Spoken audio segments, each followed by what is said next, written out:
Chapter 2400. As a mother, she knew very well what her daughter liked and disliked. But what about her father? He might not know.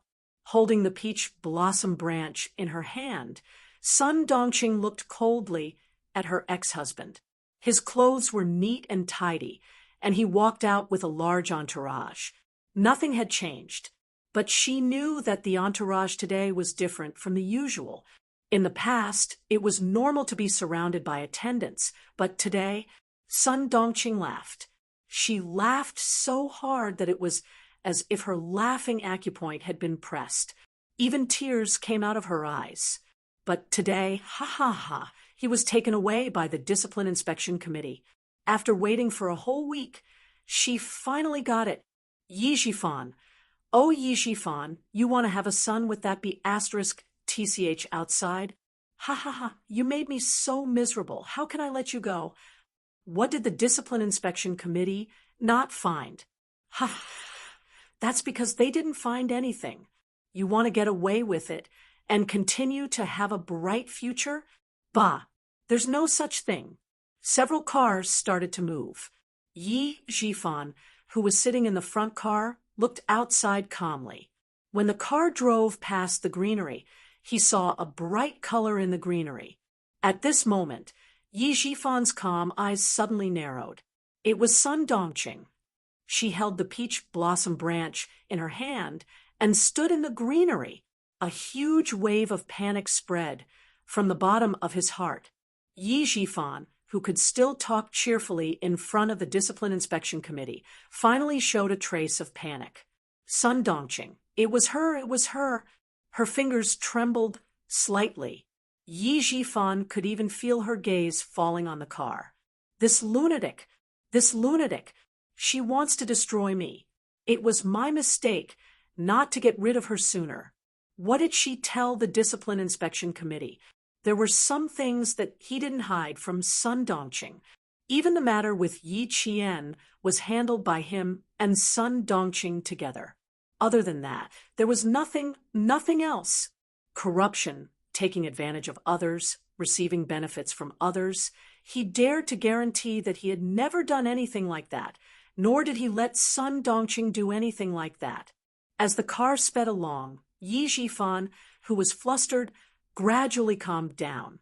In front, someone said with a smile that was not a smile, "Director Yi seems to have a lot on his mind." Don't worry. As long as Director Yi does the right thing, there's nothing to worry about. A member of the Commission for Discipline Inspection who was sitting with Yi Jifan also smiled and said, "That's right. As long as you're upright, there's nothing to worry about. Many officials have sat in our car. Some of them came in our car and were sent back by our car. There are also some officials who came out in our cars and never had the chance to go back. I hope Director Yi belongs to the former." This was a very stressful conversation. Yi Jifan calmed himself down and then smiled faintly. "Is that so? Thank you for your hard work. Next time when I'm free, I'll treat all of you to a meal to express my gratitude. Director Yi is too polite. As long as Director Yi cooperates with us, we won't have to work too hard." The back and forth conversation seemed polite, but in reality, it was full of hidden bitterness. The car finally drove away.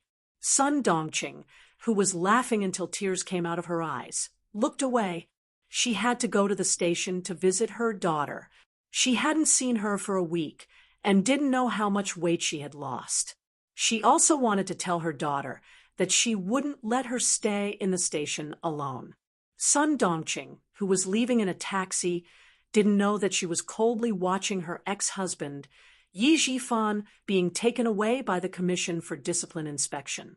Chapter 2401. She took a taxi to the bureau. Mrs. Li, who was watching her, raised her hand and motioned for Li Chuhai to follow her. Li Chuhai, who had been a driver for a week, started the car helplessly. When he turned the car key, he glanced at Mrs. Li beside him. Seeing that she was still pressing the corners of her mouth and was still angry, He didn't know whether to laugh or cry. Sister, Yi Jifan didn't need you to do anything. His ex-wife did. You should feel better now. I don't understand. You were unhappy before Yi Jifan fell off the horse. Now that he has fallen off the horse, you are still unhappy. What do you want to do?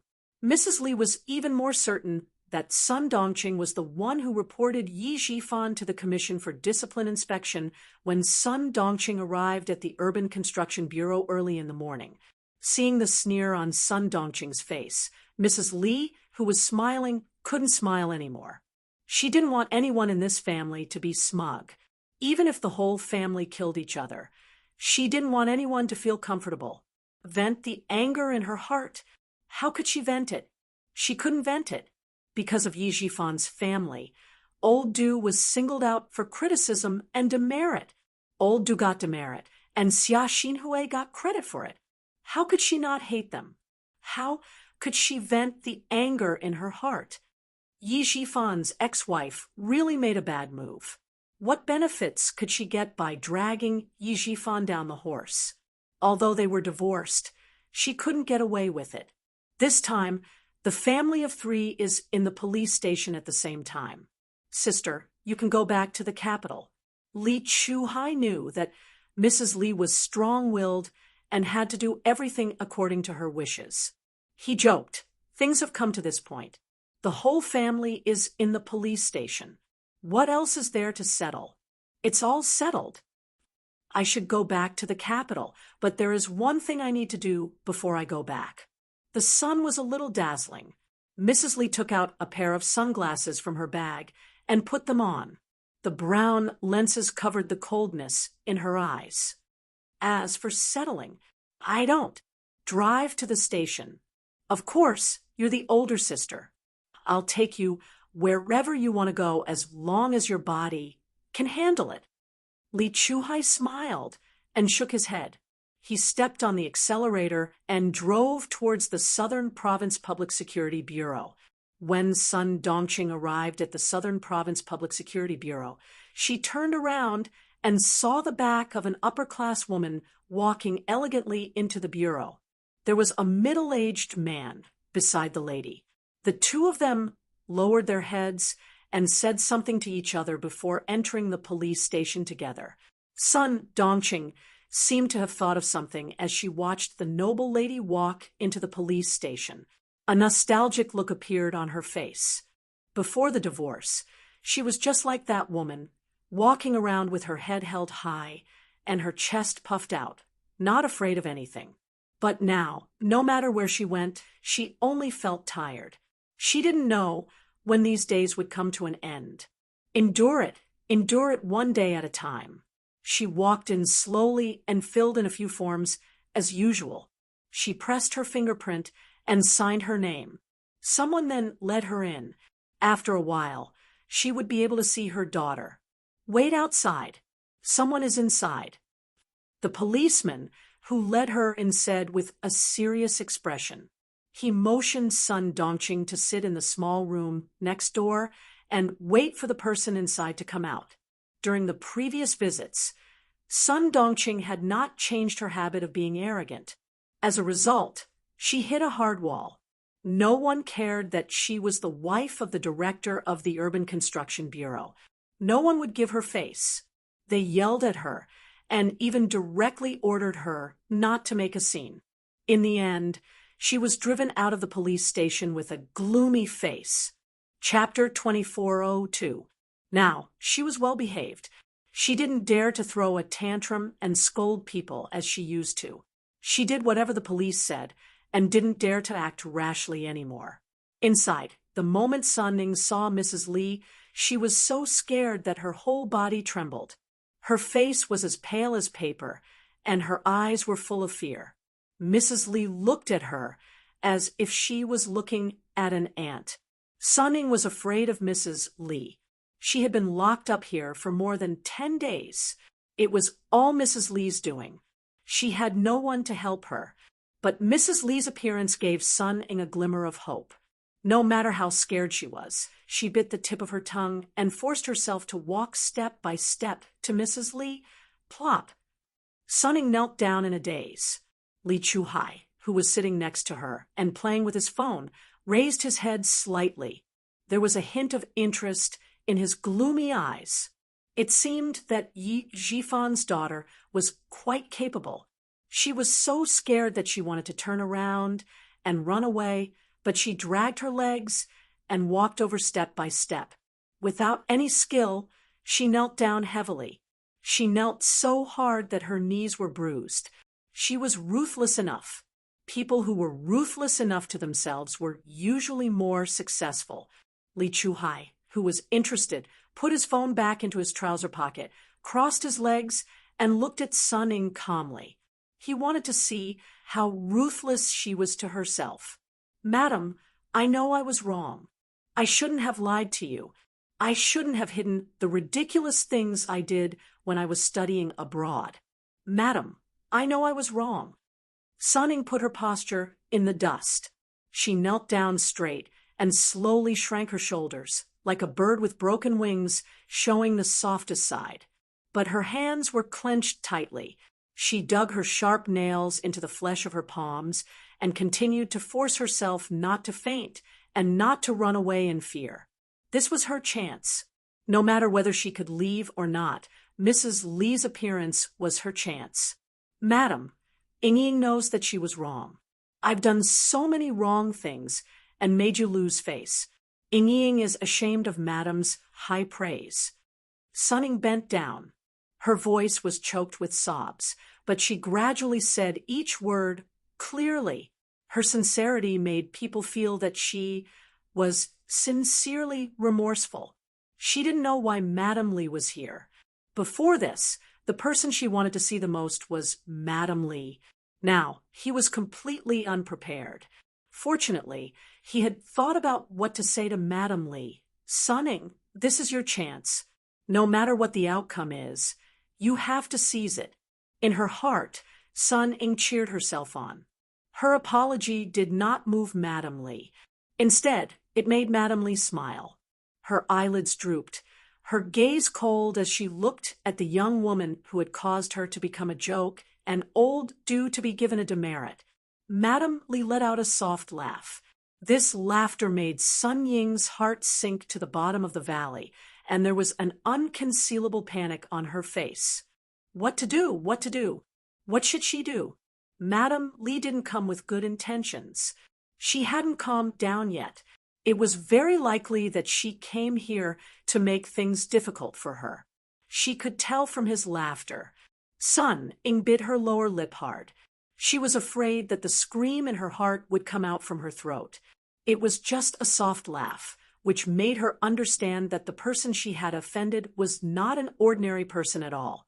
Madam Li had power and influence. She only needed to raise her hand slightly to put her in a hopeless situation. Chapter 24:03. Her cleverness and tricks could fool Madam Li for a while, but they could not fool her forever.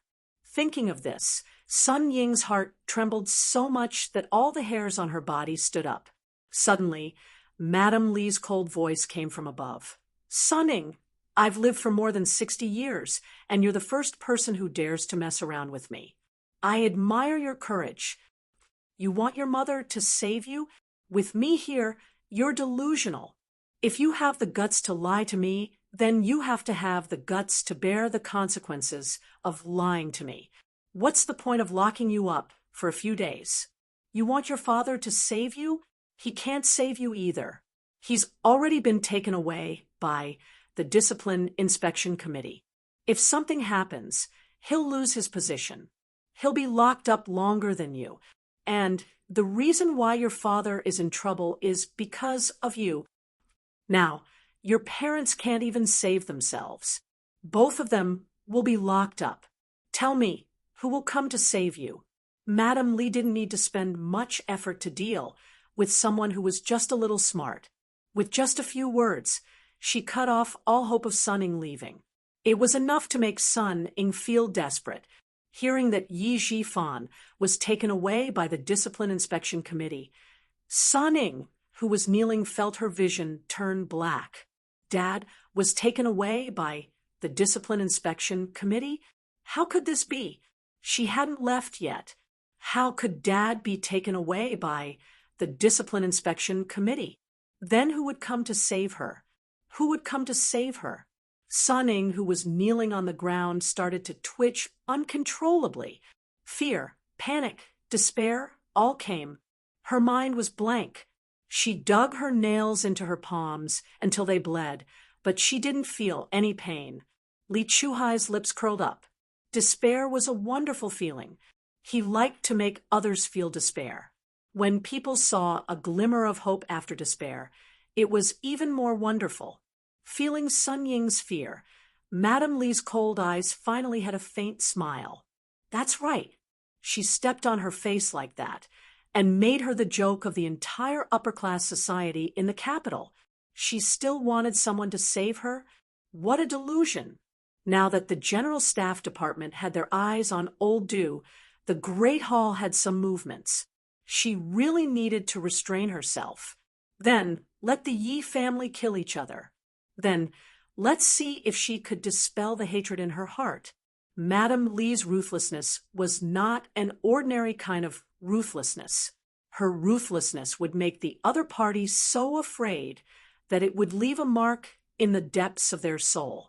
He would slowly toy with people, pulling them out of a hopeless situation and pushing them back into a hopeless situation. In the end, he drove himself crazy. Sun Ying's fear, at this moment, only brought a fleeting smile in Madame Li's eyes. You're scared just like that? How could he have been so bold back then? No, that wasn't right. She was quite brave, just now. She continued to pretend to be docile with that little face that he had misjudged. She was trying to deceive him again. Sun Ying, oh Sun Ying, you still think that Li Chenglan is easy to fool. Madame Li's eyes flashed with viciousness. She stood up and said with a faint smile, I'll give you a clear path. If you want to come out, you can. She deliberately stopped and did not continue. Sun Ying, who was trembling in fear, suddenly saw a ray of hope. She suddenly raised her head and looked at Madame Li with tears in her eyes. As long as it can make you happy, Ying is willing to do anything you say. As long as she could get out, as long as she could see Yi Qian go to hell with her own eyes, she would do anything. Just tell me more about your father. This is your last chance. Madame Li said her request and saw Sun Ying's eyes flinch. Chapter 2404. Cleverness also had its benefits. Sun Ying understood what Madame Li meant by her words. Mrs. Li's mouth twitched slightly, showing deep wrinkles which made her face even colder. Sun Ying, you don't have a choice. If I know you have other tricks, there are so many beggars outside. Do you want to be one of them? I, Li Chenglan, am a woman of my words. Don't take it as a joke. There are so many beggars outside. A picture flashed in Sun Ying's mind, and her chest heaved up and down. Those beggars had no hands, no feet, and even no complete face. If she didn't follow Mrs. Li's arrangement, she would become one of them. No, she didn't want to. She didn't want to. She was shocked and angry. She had been in a nervous state for a long time, so she collapsed to the side. She was kneeling at the foot of the chair next to her. Li Chuhai came over and took a look. He smiled and said, You fainted. You dared to lie to me just now. What's the big deal about fainting? Don't worry, take your time. Madame Li glanced at him with disgust and left the small room after speaking disapprovingly. When Sun Dongqing came in, she saw her daughter holding the chair leg with a pale face. Her body was trembling as if she had been greatly frightened. Even her lips were trembling. Sun Dongqing, who cherished her daughter as much as her life, was so scared that her knees went weak. Sitting in the next room, she did not see Madame Li, nor did she hear what Madame Li said. She only saw Sun Ying twitching in fear and was in a very bad state. Ying. Seeing this, Sun Dongqing almost crawled over and hugged Sun Ying tightly. She shouted in a hoarse voice, Ying, what's wrong with you? Don't scare me. Ying, what's wrong with you? What's wrong with you? Someone come quickly. Someone come quickly. Someone come quickly. Someone come quickly. Sun Dongqing was so anxious that her back was covered with cold sweat. She held Sunning and shouted again and again. The iron door leading to the guardhouse opened, and 2 policemen came in hurriedly. Seeing this, one informed the outside, and the other squatted down to check the situation. Sunning fainted. To be precise, she fainted because of fear. Mrs. Li came in for 3 minutes. She didn't give Sun Ying a chance to speak. After she left, Sun Dongqing came in from the lounge and missed her. Sun Ying, who had fainted, was rushed to the hospital. The Southern Province Public Security Bureau did not interrogate Sun Ying. They were still investigating. During the investigation, even though Sun Ying was imprisoned, she was given a separate room. Other than not being able to move freely, there were not many restrictions placed on her. Who would have thought that Sun Ying would torment herself day after day? One moment, she would make a fuss about wanting to go out. The next moment, she would make a fuss about wanting to see her father. She was hysterical all day and night. Now, she had actually fainted. The accompanying police officer explained the situation to the doctor, and the doctor injected a sedative into the medicine to temporarily allow Sun Ying, who had been tense all this time, to rest. Sun Dongqing didn't wait for Sun Ying to wake up. Instead, the people from the Commission for Discipline Inspection arrived. At the same time, there was a group of police officers behind them. Sun Dongqing didn't react until she was taken into the car. Why was she taken away? What did it have to do with her? Wasn't it all about Yi Zhifan? What did it have to do with her? Chapter 2405. Yi Zhifan was taken away by the disciplinary committee. A few days later, word spread that he was reported by his ex-wife, Sun Dongqing. After about a week, Sun Ying's matter gradually became known. Everyone kicks a man who is down. Before Yi Zhifan walked out of the disciplinary committee, the matter that he had suppressed was slowly revealed. By the time the villagers of Shuku village found out, it was already mid-April. It's a pity that we finally have an official in Shuku village. The villagers didn't drag him down, but his wife did. Sigh, our family is unfortunate. Our family is unfortunate. Sun Dongqing used to do things in our village. Which one of them didn't drag Yi Zhifan down? Our neighbors don't get along with each other. She's strong and unreasonable. This kind of woman is a scourge. That's right. Not only did she drag her husband down, but she also harmed her daughter. Like mother, like daughter. Look at what Yi Ying did. She actually played tricks during Yi Qian's college entrance exam. How can she be so vicious at such a young age? Wasn't she quite obedient in the past? Who said she was obedient in the past? She's a bad girl who bullied Yi Qian. I knew she wasn't a good person. Bah, Big Mouth you and Big Mouth Chiu used to compliment Sun Dongqing a lot, right? Every day, you said that her daughter was beautiful and would have a bright future. Why are you going back on your words now?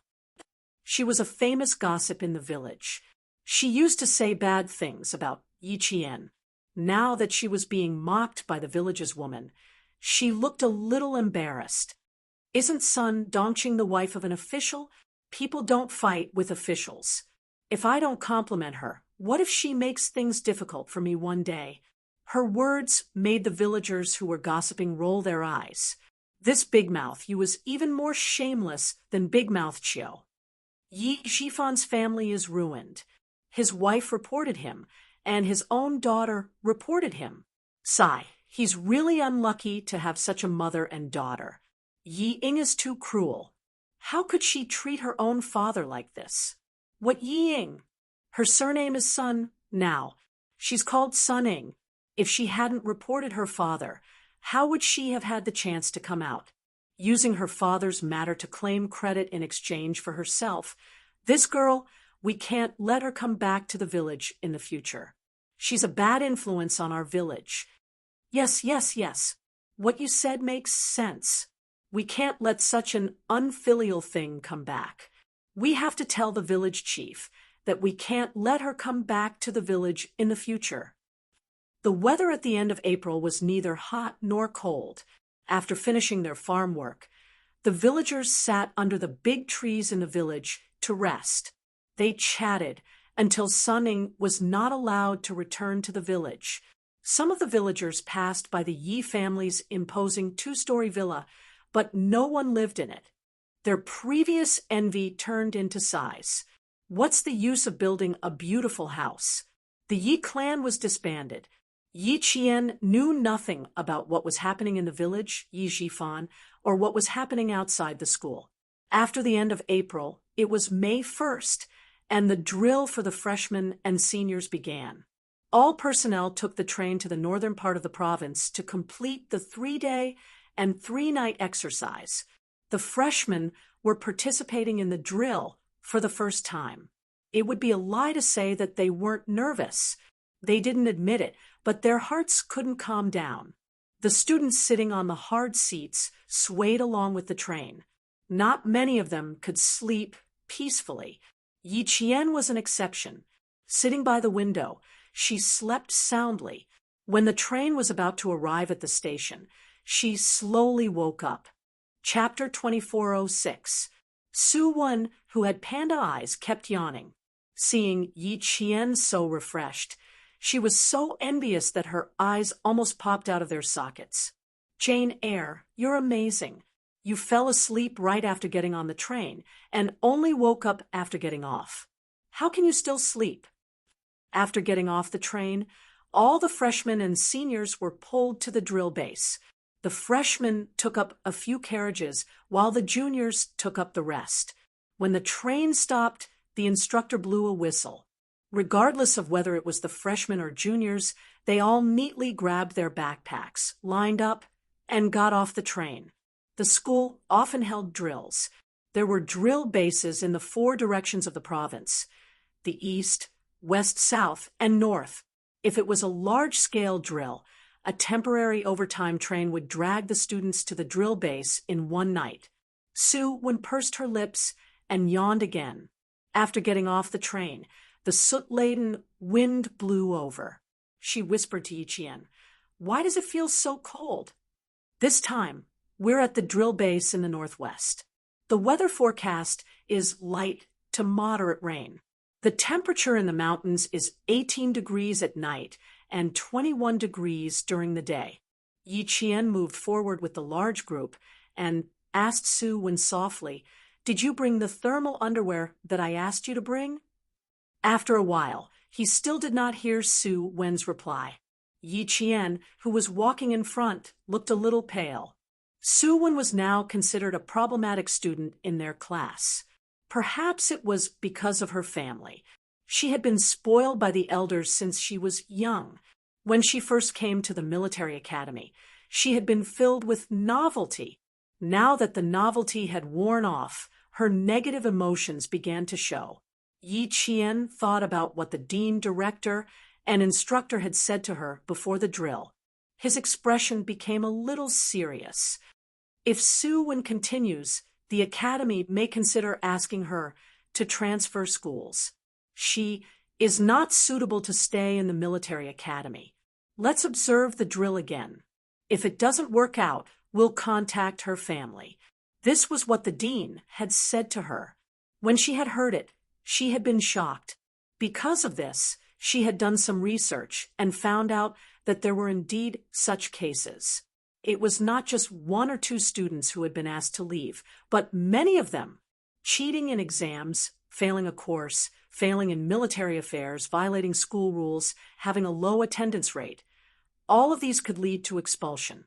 Right now, Su Wen's military skills were not up to standard. If this continued, he would indeed be asked to retire.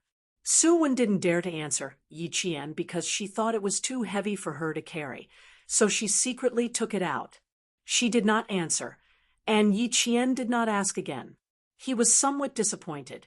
They were now at the border between an autonomous county and an autonomous prefecture. This area was mountainous and humid, and it was foggy even in June. It was 4 o'clock in the morning.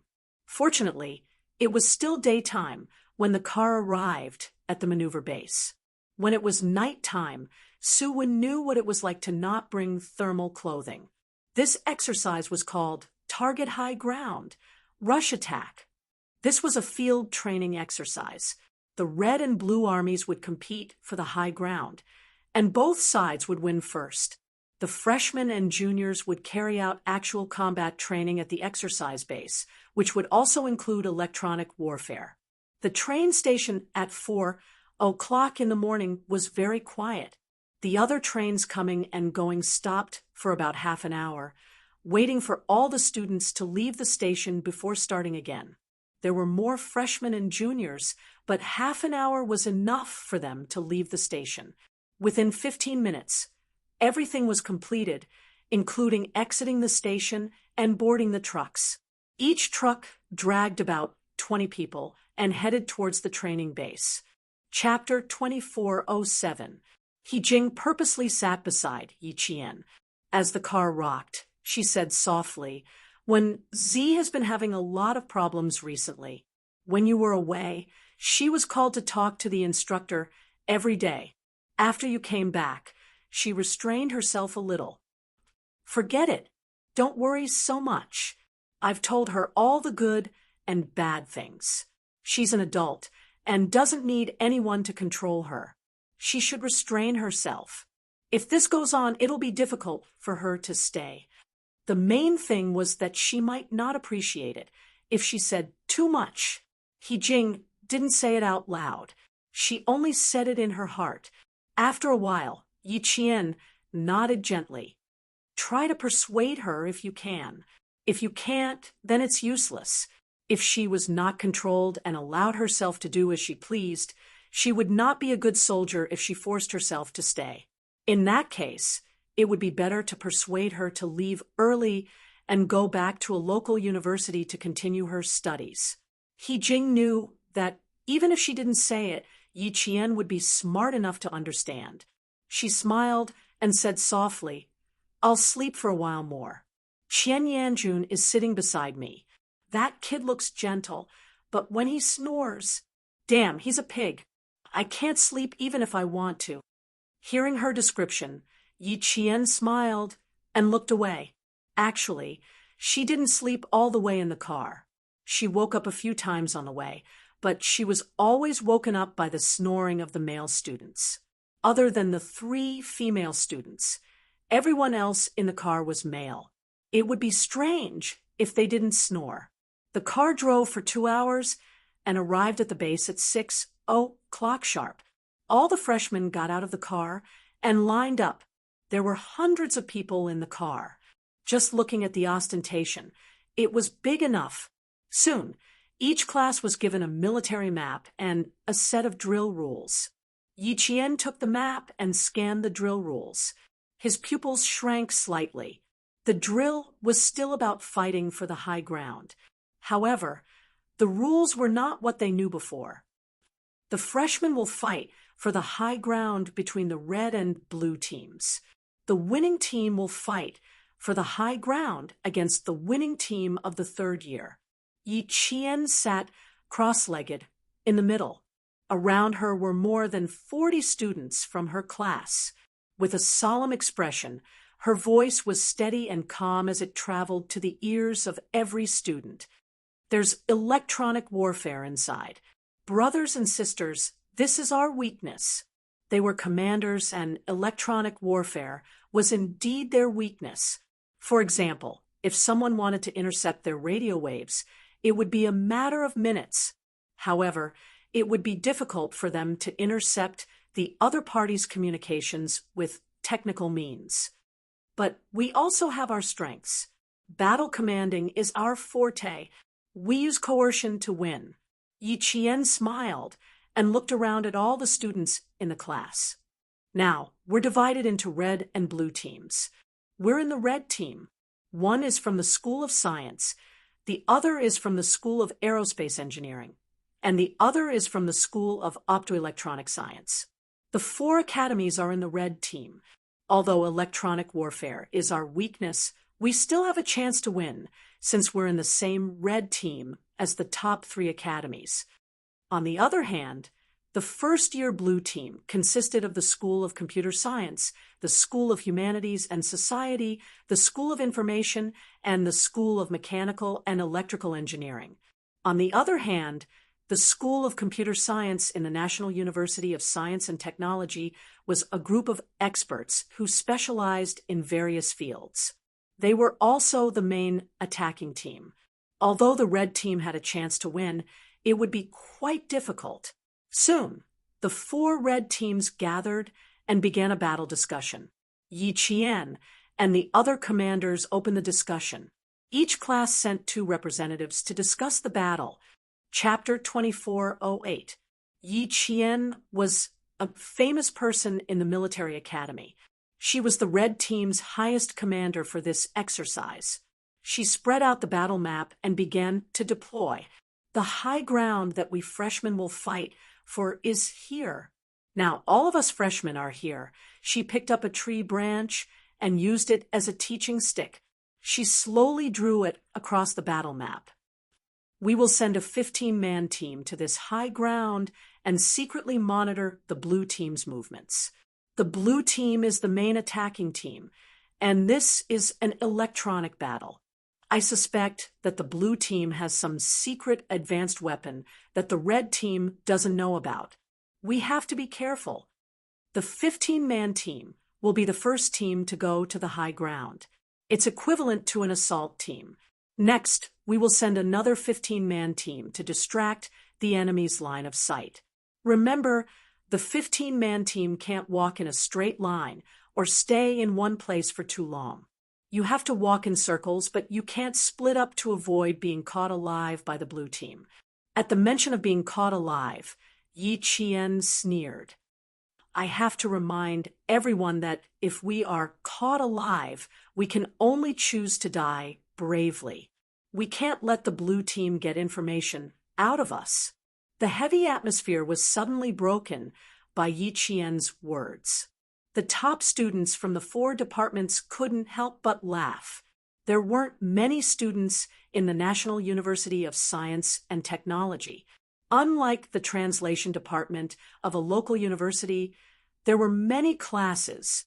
The National University of Science and Technology had always been strict with their enrollment. Therefore, there weren't many students in the 4 departments combined. It wasn't the quantity that mattered, it was the quality that mattered. Communicating with a group of highly intelligent people could save a lot of time and effort. Following the sound of the bugle horn, the red team and the blue team's exercise began. Brigade commanders, political commissars, instructors, and other important leaders sat in the main tent. They discussed the battle video sent by the digital satellite map system. Yi Qian's deployment video was the first to be sent to the main tent. Seeing a female soldier in a group of male soldiers wielding the red team's commanding staff like no man, and seeing her step-by-step deployment, the leaders in the main tent couldn't help but nod in satisfaction. She's worthy of being called the most influential person in the first year. Even if the blue team is the main attacker, they'll still be played by her. Illusory and real, advancing in the illusory and fighting in the real. Truly amazing to be able to point out the red team's weakness immediately, quickly bypass the red team's weakness, and attack the blue team's weakness. His mind is very clear, and his logical thinking is quite strong. He's a good leader. To be able to guess the blue team's secret weapon, arrange for skilled soldiers, and then mix in the electronic information technology soldiers to directly attack the blue team's secret base. They really have guts. Her arrangements are also quite tactical. She knows how to fight in a roundabout way, feints, and even knows how to draw out the battle line. The blue team had the advantage in a surprise attack, but they were chasing after scattered soldiers. You can't break the red team's main formation. This move seems to have separated the forces, but in fact, it has always been pulled tight. When the brigade commander sitting at the top heard this, he smiled and said, "Political Commissariu, what is the evaluation of Yi Qian's fighting spirit? Bring up her information and let's take a look together." After the brigade commander spoke, "Political Commissar, you immediately brought up Yi Qian's fighting spirit evaluation and projected it on the screen." The leaders sitting in the main tent all faintly gasped. Her fighting spirit was an excellent value. Why would they gasp? An excellent fighting spirit was equivalent to reaching a relatively high level in all aspects. The most appropriate analogy was Yi Qian was a special forces soldier, while the other students were still rookies. Chapter 2409. Why were they so shocked by the results of Yi Qian's combat spirit evaluation? As a soldier who could enter the battlefield at any time, combat spirit was undoubtedly the soul of a soldier. As long as the soul was not extinguished, it would never fall. This was the pillar that supported soldiers to fight for their country without hesitation. Similarly, a strong army was inseparable from a strong combat spirit. With a strong combat spirit, one would be able to determine victory or defeat on the battlefield. Outstanding combat spirit included outstanding courage, fearlessness, and tenacious fighting spirit. These were the conditions that modern soldiers needed to possess. Students who had undergone training in the military academy and then spent a long period of time in the army could achieve these qualities. However, Yi Qian was only a freshman who had been in the military academy for less than a year. Her combat spirit was actually stronger than a veteran who had actually entered the army. This was what shocked everyone. From this, it could be seen how important it was to have a strong combat spirit. Even if a unit only had one soldier with such a strong combat spirit, his appearance would increase the combat ability of the unit by several times. This was the influence of combat spirit, and more importantly, it was the power of a role model. Looks like this year's batch of commanders is going to produce a character. Looking at the battle video in front of him, the brigade commander's serious expression turned into a slight smile. The video he was watching was of Yi Qian leading her troops to avoid the Blue Army's digitized pursuit and attack. At the same time, on the projection screen, the combat spirit evaluation curve of each company and battalion was clearly displayed. The most outstanding was Yi Qian's company. The combat spirit of the entire company was constantly increasing. 2 hours later, Yi Qian's company's combat spirit evaluation curve was steadily at the top of the red wavy line. Bring up Yi Qian's personal combat spirit. The brigade commander's gaze fell on the image of Yi Qian rushing out of a trench. He instantly grasped the image and pointed at it as he ordered the fourth-year technical soldier, who was providing support for the drill. Bring up this photo of her rushing out of a trench and put it together with her personal combat spirit evaluation curve. The technical soldier's fingers tapped on the keyboard for a while. In less than a minute, Yi Qian's combat spirit evaluation curve and her photo were both displayed on the largest projection screen. Take a look at her evaluation curve, and then take a look at her photo. The brigade commander looked up at the screen with a sharp and cold gaze. Through the evaluation and photos, can you see anything? After that, he instructed the technician, take a photo of any of the students and put it together with Yi Qian's photo. Very quickly, a picture of a student with the same face paint as Yi Qian was displayed on the screen. The two pictures showed both of them wearing the same combat uniform, helmet, and face paint, but their auras were completely different. All the leaders in the tent looked at the photo of Yi Qian charging out of the trenches. In the photo, Yi Qian's face was painted several times. She was holding a rifle in her right hand and supporting herself with a rock covered in green moss with her left hand. Using the strength of her upper body, she leaped out of the trench with her left leg. Behind her was a majestic green mountain, and her figure was as agile as a swimming dragon. Her gaze was cold, and the corners of her lips were pursed into a smile that was sharper than the edge of a knife. Her eyes were black and white, and they were so clear that they seemed to reflect the blue sky and white clouds. And her gaze, when they saw her gaze, they could clearly feel the murderous aura coming from her. It made the leaders in the tent tremble involuntarily. Chapter 24:10. The gazes of all the leaders in the main tent were focused on the picture on the projection screen. They saw a female soldier who had rushed out of the trenches and fought bravely for the country. They also saw her indomitable spirit, as proud as a pine tree, but she was only a first-year student, not a third-year or fourth-year student. No, even a third-year or fourth-year student might not be able to compare to her. She did not look like a student, but more like a hero who had charged into battle and broken through enemy lines. Her uniform was stained with blood, and she had returned victorious. The brigade commander was very satisfied with Yi Qian's performance. His stern gaze swept across all the leaders in the tent, and he said in a deep voice, the moment Yi Qian rushed out of the trenches, her gaze was like an unsheathed sword. Her eyes, her movements, they all reflect the fighting spirit of a qualified soldier. She cleaved through all obstacles, overcoming all obstacles, and only fighting for victory. Her gaze let everyone know that at this moment she is a soldier who protects the country.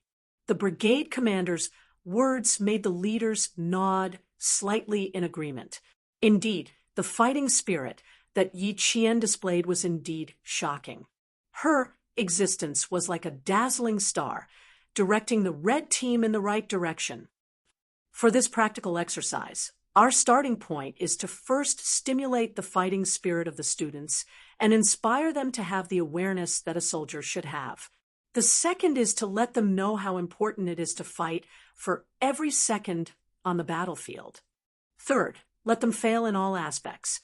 If they fail, once they enter the battlefield, death will come and take away their lives at any time. They are the leaders of the future battlefield. Their theoretical knowledge must pass, their physical performance must pass, and they must have a fighting spirit. These are the qualities that a leader must have. As the brigade commander spoke, the atmosphere in the tent became more and more solemn. The fourth-year students standing at the side straightened their backs even more, not daring to blink. The famous military scientist Clausewitz said, "Material causes and results are just the hilt of a sword. Spiritual causes and results are the precious metal, the real sharp blade." From Yi Qian, I saw the sharp blade, the fearless spirit, the heroic fighting spirit that the red flag points to, and the indomitable fighting spirit.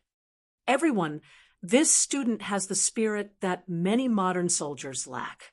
Our students are the beginnings of soldiers, the source of officials, and the future leaders of the front lines. Once they lose their indomitable spirit, how can we talk about becoming a strong country and having a strong army? Our country experienced the flames of war. In the war at the end of the 19th century, the last dynasty of our country fought in a panic. In the end, our country was defeated and our navy was wiped out. On the other hand, the navy knew that they would lose, but they did not fear the enemy. They fought the invaders with the determination to die. This was the spirit that a soldier should have. Although they were defeated, their spirit was eternal. This is history, a clear example. Our students need to be fearless in the face of strong enemies, but they also need to have the courage to win every battle. From Yi Qian, we can see the qualities and spirit that a student of this generation should possess. To be able to lead troops and fight, our country needs a compound talent like her. The brigade commander's cold gaze swept across the faces of every leader. He said word by word, with a pearl in front of us and a student who does not want to improve, this exercise will be recorded in the system. If anyone violates the rules midway, they will be warned once, notified twice, and temporarily detained in school for observation 3 times. Chapter 24:11. Yes, sir. The rest of the leaders responded in unison, and the atmosphere became quite solemn. At the same time, Yi Qian, who had been avoiding the blue team for 2 hours, led the company to rest in a ravine controlled by the red team. Sitting with her was a top student from the Optoelectronic Sciences Academy. He saw that the morale of his company was high as they cleared out the ambushes set up by the Blue Army. He sighed with emotion and said to Yi Jian, "Did you notice that when we were discussing the battle plan, everyone was very nervous? Now that you are leading the team, everyone is very excited. The light in their eyes can start a large generator." Hearing his words, Yi Qian pursed her lips and smiled. Whenever the students of the academy chatted, they would definitely talk about things related to their specialization. Even their metaphors revolved around their field of study. "What are you smiling about?" "I'm not exaggerating. You saw it before. Everyone was afraid that they would die before the battle even started. They were as timid as mice. The slightest movement would make them fall down immediately. When you led us to attack the blue team, the students' confidence suddenly increased. Look at them now. They are not as timid as before. They are all very brave." The top student from the Optoelectronic Sciences Academy had the surname Wang. He was the vanguard of the academy. He was outstanding in both his specialization and physical fitness. The science and engineering students looked like the sports students. He introduced himself to Yi Qian as Old Wang. It was easy to remember and familiar. Old Wang was very satisfied with the current situation. He added, "I think this is the fighting spirit that the instructor talked about. We know that the blue team is strong, but we are not afraid of them. We are going forward courageously." Hearing his words, Yi Qian also felt sorry for Old Wang. Old Wang was indeed Old Wang. His understanding as a top student was indeed much higher than the other students. He pondered for a while before answering Old Wang. Actually, the academy organized the drill for a reason. First, it was to let the students feel the atmosphere of battle. Second, it was to raise their fighting spirit. Like you said, we know that the blue team is strong, but we are not afraid of them. We are going forward courageously. Previously, when the students learned that the blue team had a secret weapon, we had a bad start. A few of our students were killed by the blue team. Morale was hit, and we fell into a slump. This is a very normal process. And as the commander of the red team this time, the low morale of the students is my responsibility. A drill is a battle, a war. There has to be a winner on the battlefield. As the commander, I naturally have to think of ways to raise the morale of the students. In other words, we need to stimulate the fighting spirit of the students. Only by bravely facing all obstacles can we be invincible and win in the end. Fighting spirit was the soul of a soldier, and it could not be abandoned at any time. When facing a strong enemy, humans were indeed born with fear, but they could not retreat because of fear. They had to fight because of fear. Leading the company to attack one of the blue team's strongholds was actually a gamble. They wanted to tell the red team that, so what if the other team was stronger than them? As long as the red team could overcome the difficulties, they would still be able to win. Hearing this, Old Wang fell into deep thought and did not speak to Yi Qian for a long time. He Jing walked over and nodded slightly at Old Wang. She walked to Yi Qian's side and said softly, "There's something going on with Wenzi. Go over and take a look." Although the two of them didn't want to say much to Su Wen, she was still a student of their class, and the 3 of them lived in the same dormitory. It was impossible for them to ignore her. Chapter 24:12. Yi Qian got up and quickly found Su Wen resting against a tree. They had only been marching for 2 hours. Suwon looked very tired and exhausted. Yi Qian shook the water bottle she had put aside. There was no water left in it. Suwon. Yi Qian squatted down and looked at her. There are still 4 minutes left.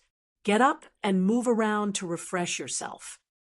Suwon, who had her eyes closed, wanted to sleep. When she heard Yi Qian's voice, she opened her eyes weakly and slowly closed them again. She moaned, "Little Jane Eyre, let me sleep for a while. I didn't sleep last night and rushed for 2 hours after getting off the bus. I'm so tired that I can't take it anymore. Let me sleep for a while, even if it's just for an hour. I'm so tired, I don't want to move anymore." She had no intention of getting up. She didn't think that this was a real combat exercise. She treated it as normal training and treated it lazily. Yi Qian's face turned cold. He got up and said coldly, "Suwon, we only have 3 minutes left. Once the time is up, you have to stand up immediately. This is an order." Okay. I got it. Suwon didn't even open her eyes. She hugged her rifle and looked like she wanted to sleep. He Jing saw that Yi Qian's face was getting colder and colder. Her heart sank. She quickly squatted down and pulled Suwon's arm. She was a little anxious. "Wenzi, are you rebelling? Did you hear that? This is an order. A soldier's duty is to obey orders. Look at yourself." She pulled so hard that Suwon, who wanted to sleep, got angry. She flung He Jing's hand away and glared at them. She said unhappily, "What are you two doing? You still want me to rest? It's not like I don't want to walk. I just don't have the energy right now and want to sleep." Suwon had a bit of a Missy's temper. She was usually more delicate. She didn't know what happened when she went back during the winter break. Compared to the previous semester, she became more and more lazy this semester. She almost let herself go and did whatever she wanted. The instructor had also talked to her. After the talk, things would get better for a few days. Then she would return to her old ways and do things her own way. In class, the only person she was slightly afraid of was Yi Qian.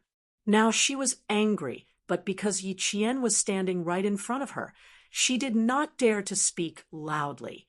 She could only grumble unhappily, as if she had suffered a great grievance. She did feel that she had been wronged, and her eyes turned red. "I didn't affect anyone. Isn't it the same if I look for you after I wake up? Besides, with so many people practicing together, who would notice if I hid by the side to rest? If you two don't say anything, no one will know. It's just a drill, not a real battle. There's no need to be so serious. When it comes to the last bit of time, we can just fight." It would have been better if she hadn't said this. After she said it, even He Jing trembled with anger. "Suwon, I remember that your father is also a soldier and an engineer. What you're doing? You're embarrassing your father." He Jing had a straightforward personality. She was so angry that she left after she finished speaking coldly. At this moment, even Yi Jian's eyes were cold. Her dark eyes were dark and cold, as if they were covered with ice and snow in an extremely cold place. She glanced over with a chilling gaze. "Suwon, you think this is just a game, right?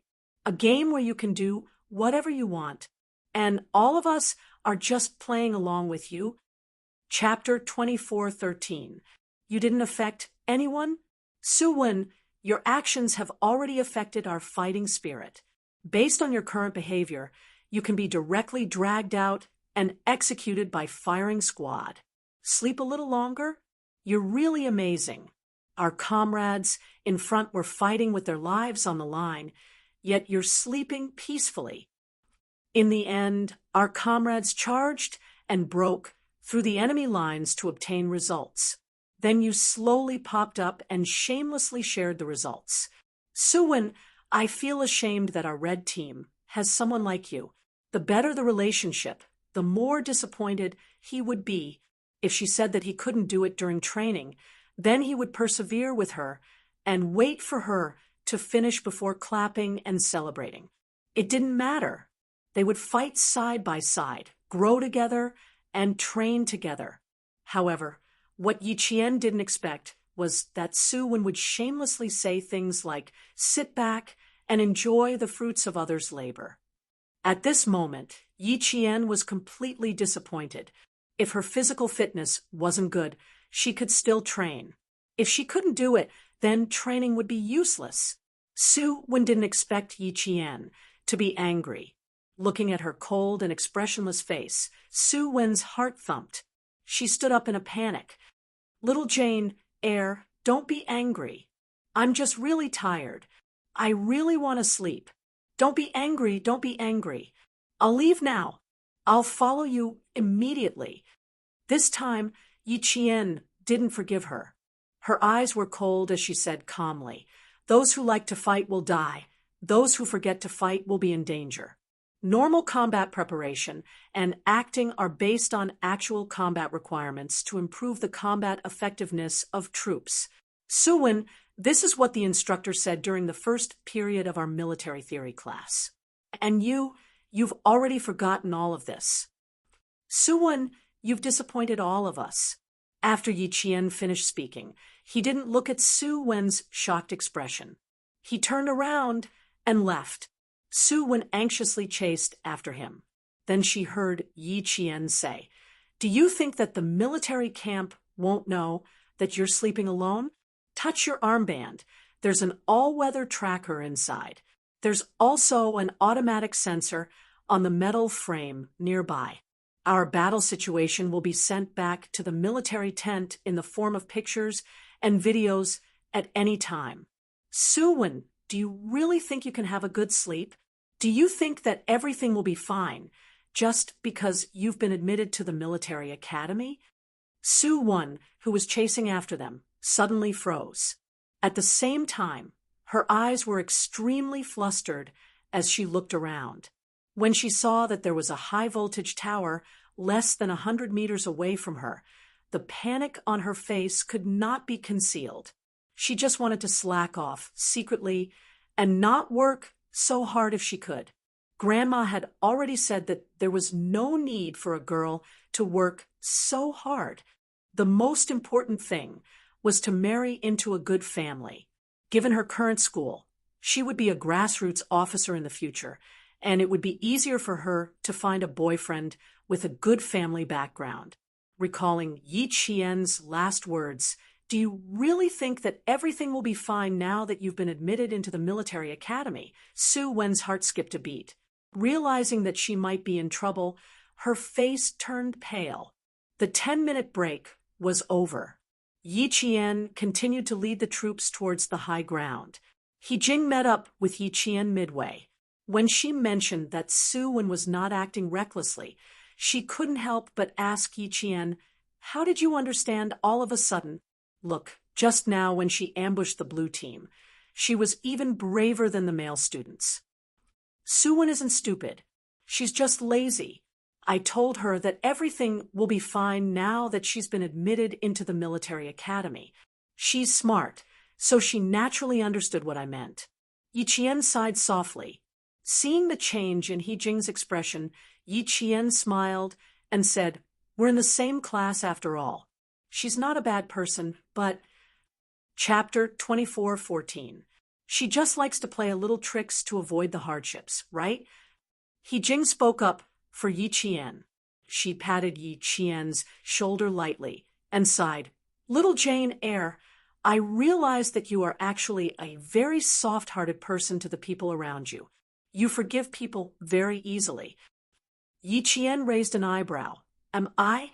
I don't think so. I just help when I can. If I can't, I definitely won't make things difficult for myself." Su Wen is different. She is from our class, our comrade. If she makes a mistake, we will point it out together and let her correct it. If she is alone, we will help her and do our best to help her. Comrade is always different. If this incident still doesn't wake her up, don't worry.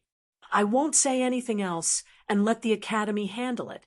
The Academy already knew Sue Wen's personal situation. Right now, they were actually observing Sue Wen in secret.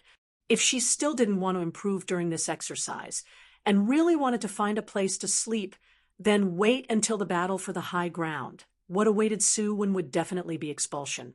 This was the result that Yi Qian didn't want to see.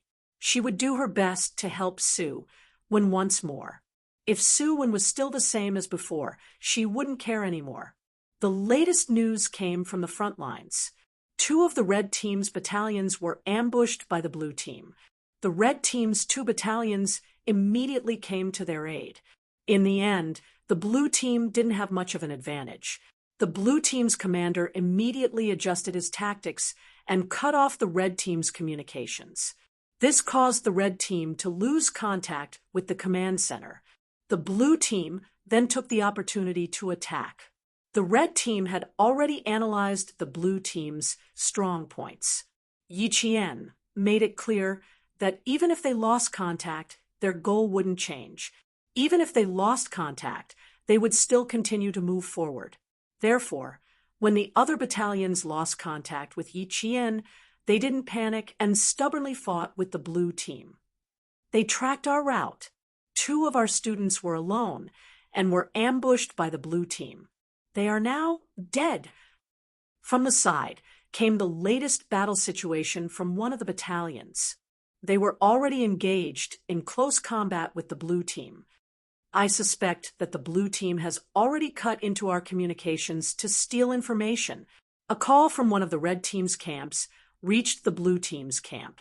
The blue team's communications center revealed a mysterious smile, and several of the students made a V sign. They couldn't help but be secretly delighted. They had indeed cut into red team's communications and eavesdropped on the movements of red team's 2 battalions. Blue team immediately set up an ambush on red team's movements.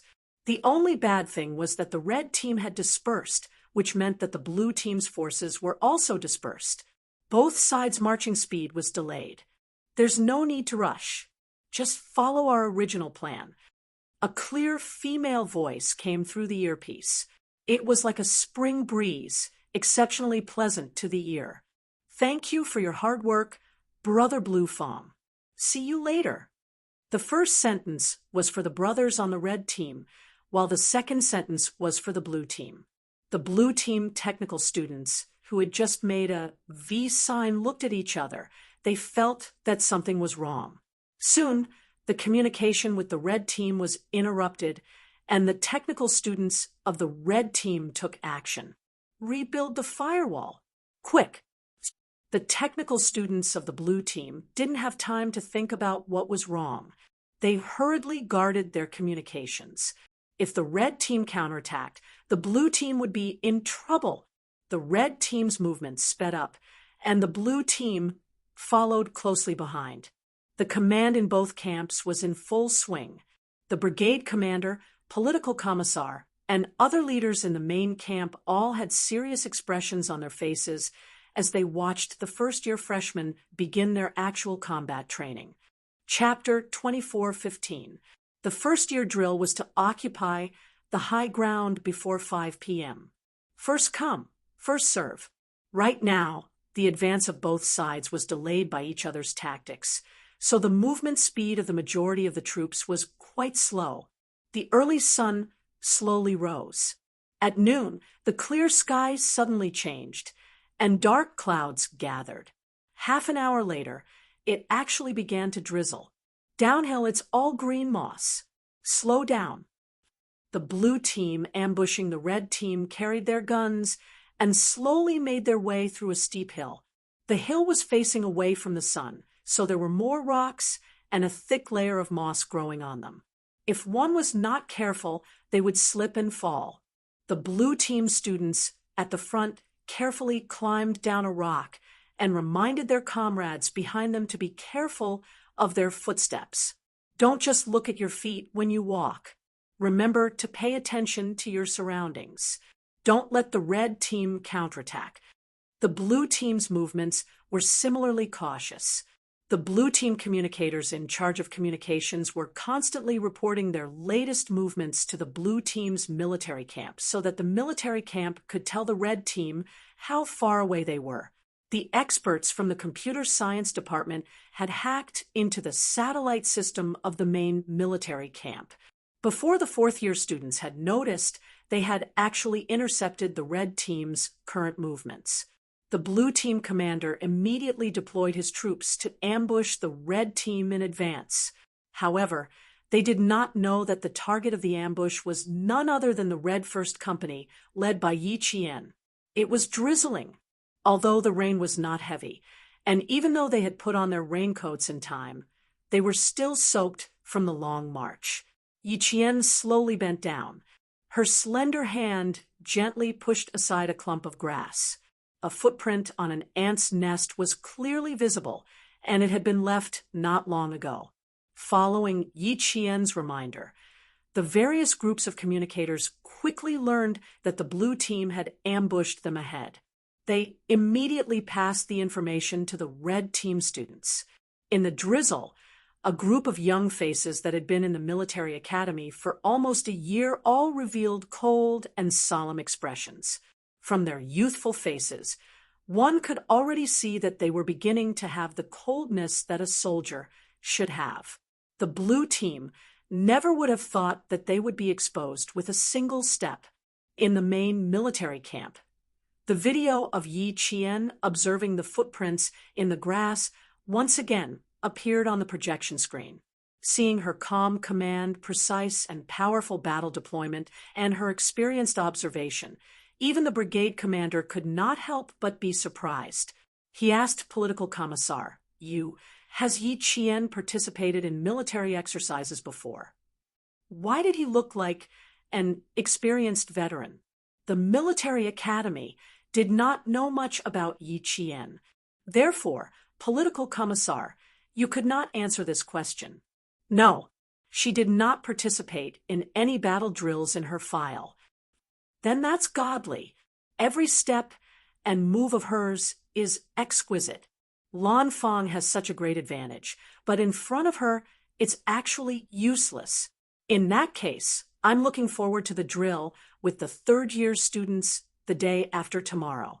As long as the red team won, they would be able to see the mock battle between Yi Qian and the fourth-year students the day after tomorrow.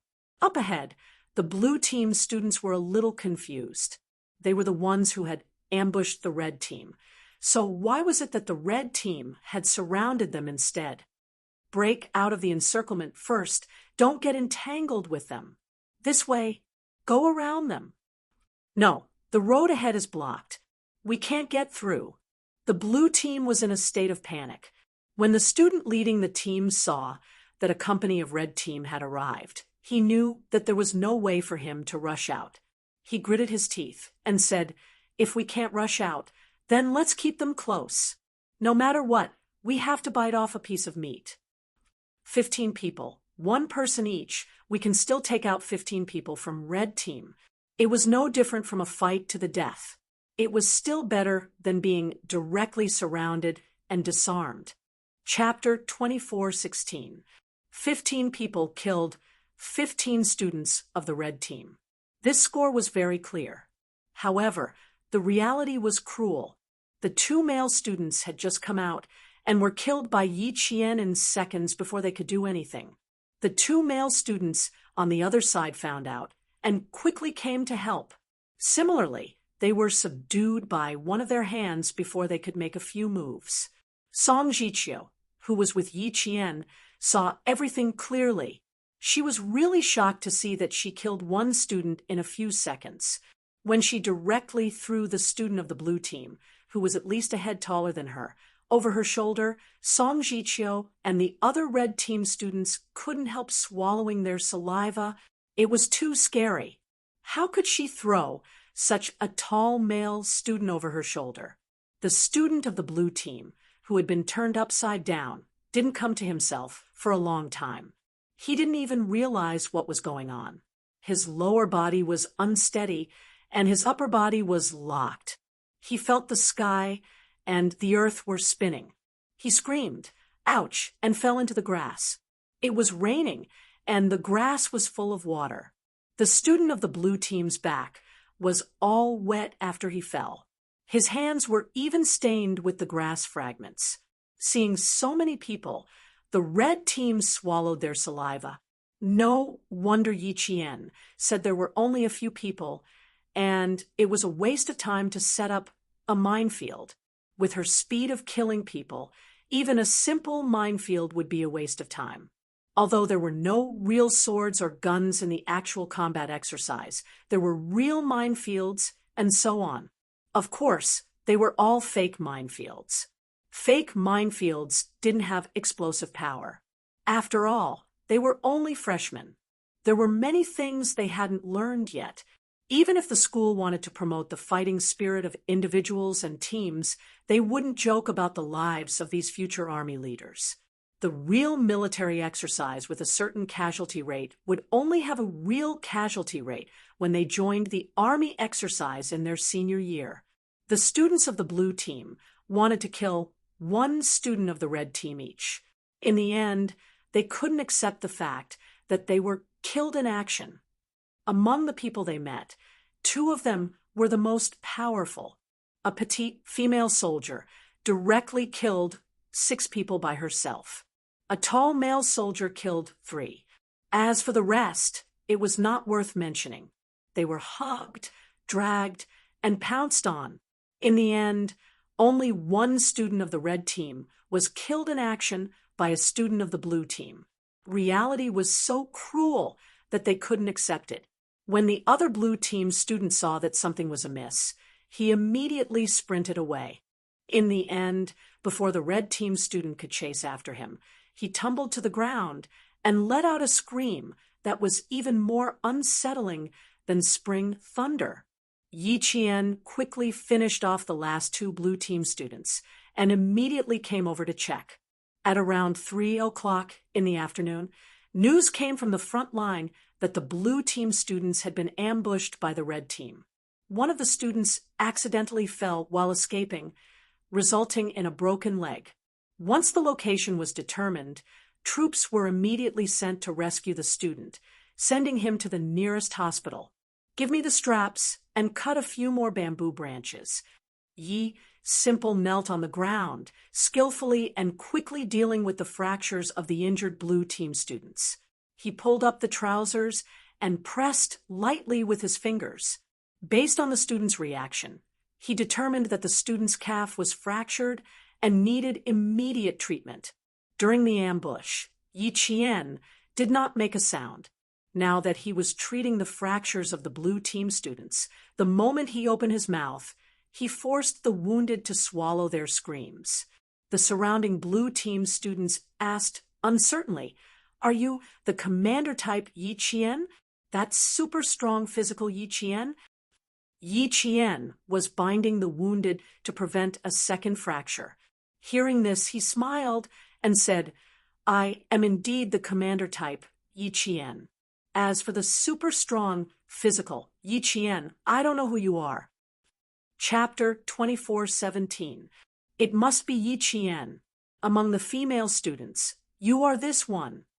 A student from the blue team gave him a thumbs up. He was quite convinced that they had lost to Yi Qian, the king of all-around physical fitness, ranked first in overall results. He was not an ordinary person. Even the seniors in the 2nd, 3rd, and 4th years had to say that they might not be able to beat Yi Qian. Seeing Yi Qian being praised by the blue team, the students from the red team felt honored. The male student who had been thrown over his shoulder by Yi Qian rubbed his shoulder and said somewhat embarrassedly, "You scared me. I am at least 75 kilograms. I was afraid that you would be crushed and fractured when you fell like that. In the end, I almost got a concussion." There was laughter all around.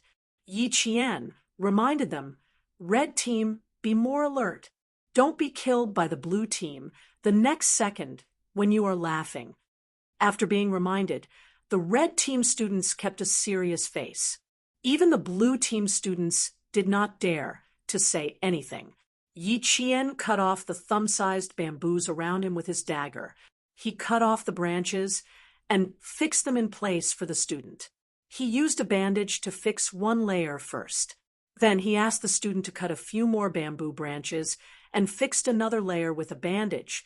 By the time the rescue team arrived, the injured student had been carried by the dead blue team students for several kilometers on the mountain road. The rescue team did not need to do a simple bandage again. They just needed to continue carrying the student.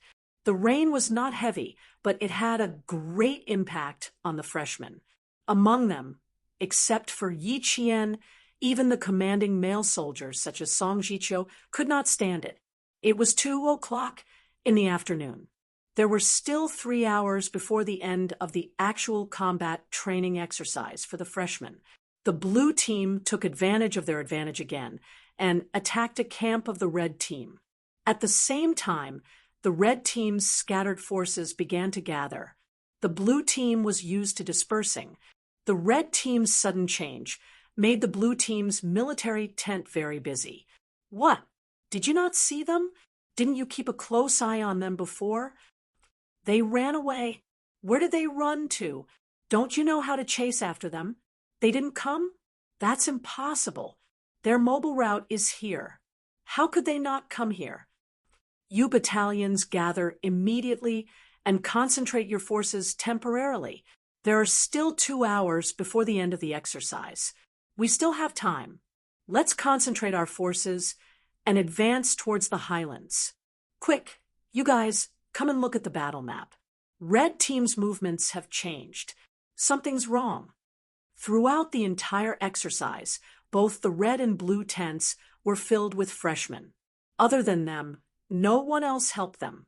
They had to rely on themselves when they were marching and fighting. There were no reminders or pointers. They had to rely on themselves to win. The speed at which the Red Army gathered its forces was quite fast. The main reason was that Yi Qian had planned beforehand. Even though it was raining, the communication between the camps and the companies was kept simple and clear. The blue team could not decipher the numerical dialogue. Although it was a bit messy, they still managed to gather all their forces.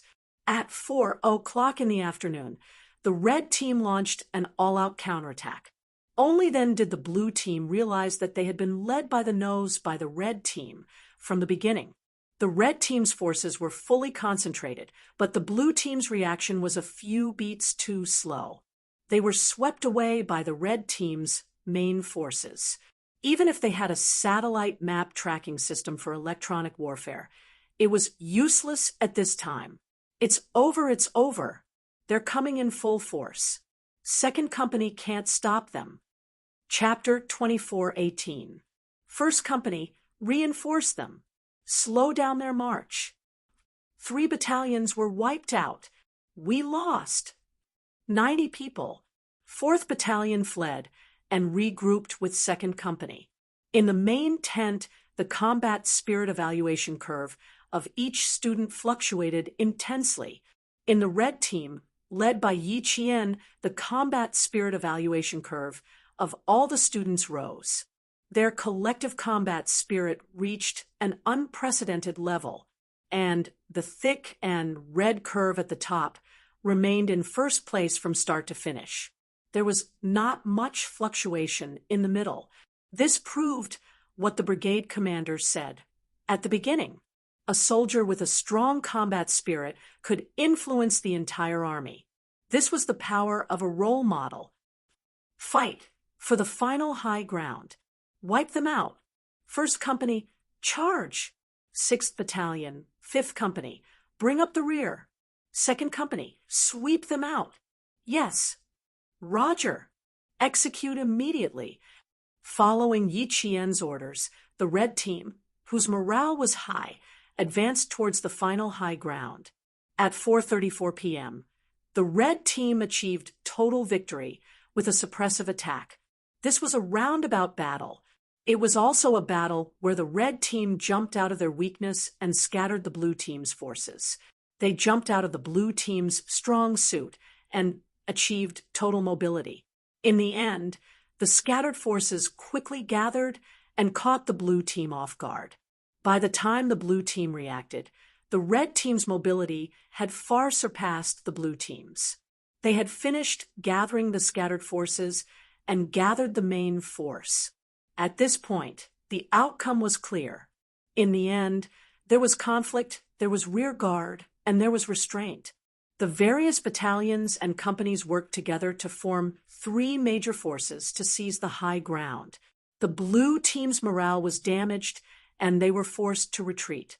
In the end, they completely suppressed the red team and won.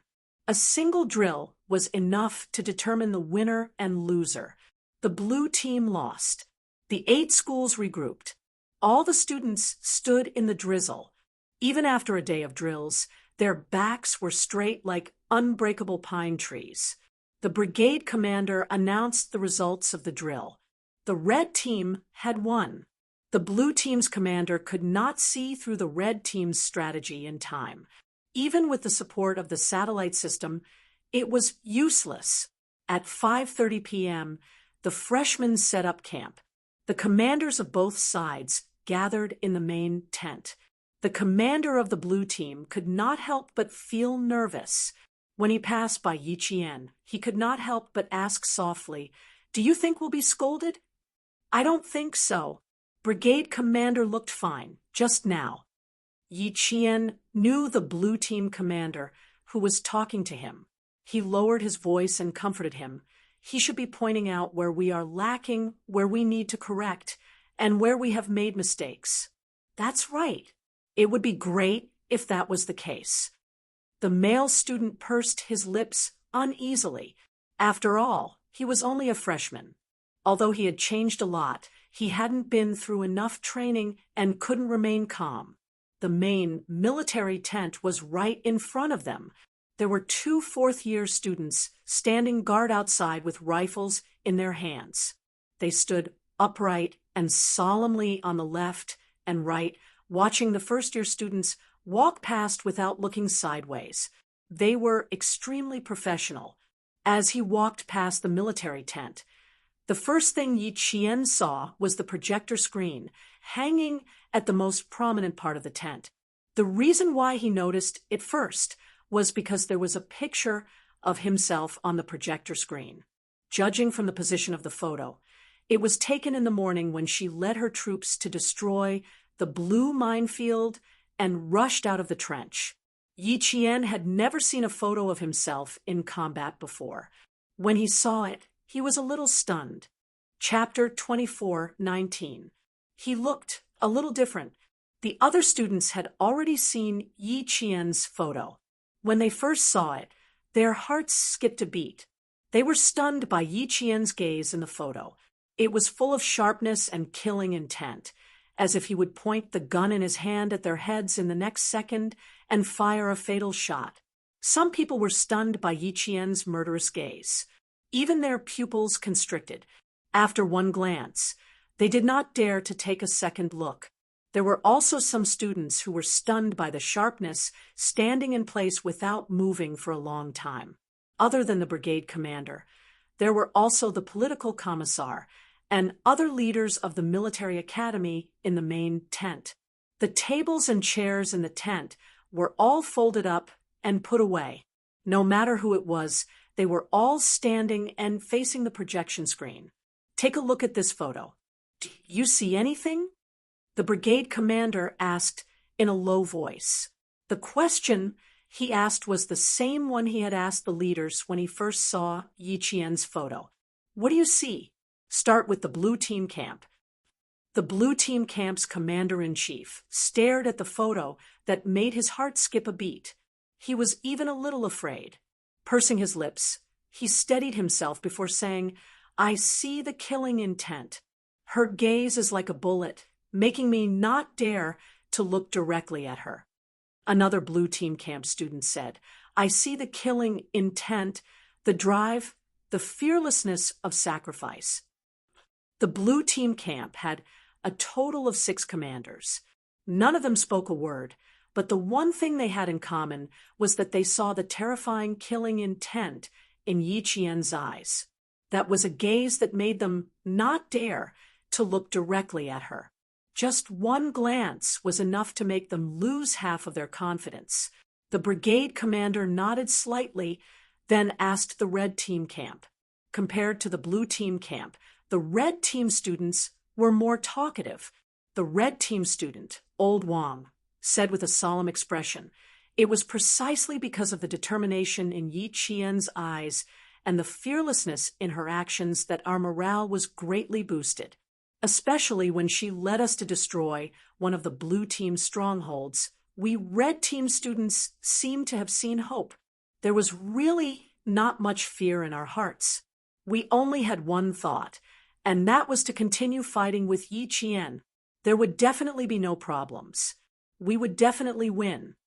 What he meant was that the red team's overwhelming victory had a lot to do with Yi Qian. Old Wang's speech received the unanimous approval of the red team students. It was indeed so. If not for Yi Qian's leadership, even if they won, it would have been extremely difficult. The brigade commander was quite satisfied with their speech. He nodded slightly and slowly said in a deep voice, "I believe all of you can see the indomitable spirit of bravery and battle from Yi Qian, where the red flag points. Advance courageously." Hearing this, the freshmen were all shocked. They looked at the photo on the projection screen again. With the brigade commander's words, they looked at it again. Seeing that the students all looked at the projection screen with the same solemn expression, the brigade commander nodded with satisfaction. He was quite satisfied with the freshmen's drill, although there were various unsatisfactory aspects. Overall, it was still acceptable. His gaze fell on Yi Qian, and it was filled with encouragement and gratification. When he looked away, there was only coldness in his eyes. He swept his gaze across the rest of the students and spoke slowly with a dignified tone.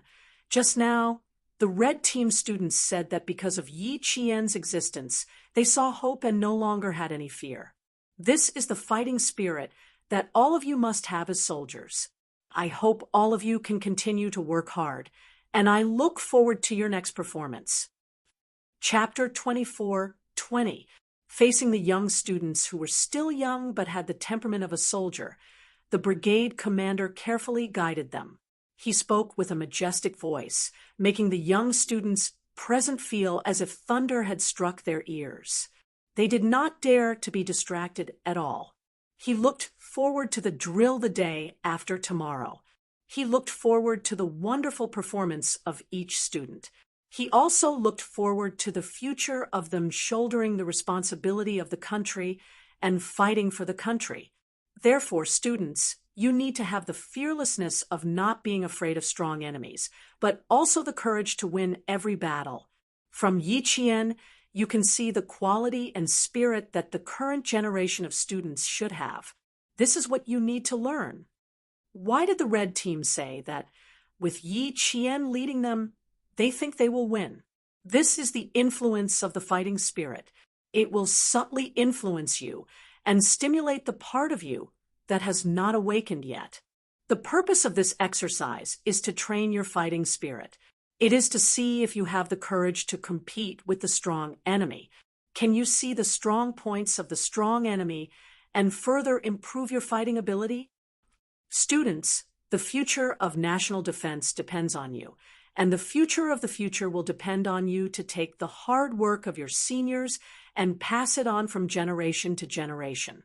The brigade commander's words were deeply engraved in the hearts of the students. The power of role models was the power to push them forward. This drill had indeed left a deep impression on the freshman students. They had also learned a lot from it. The students who had died knew that the battlefield was strange and unpredictable.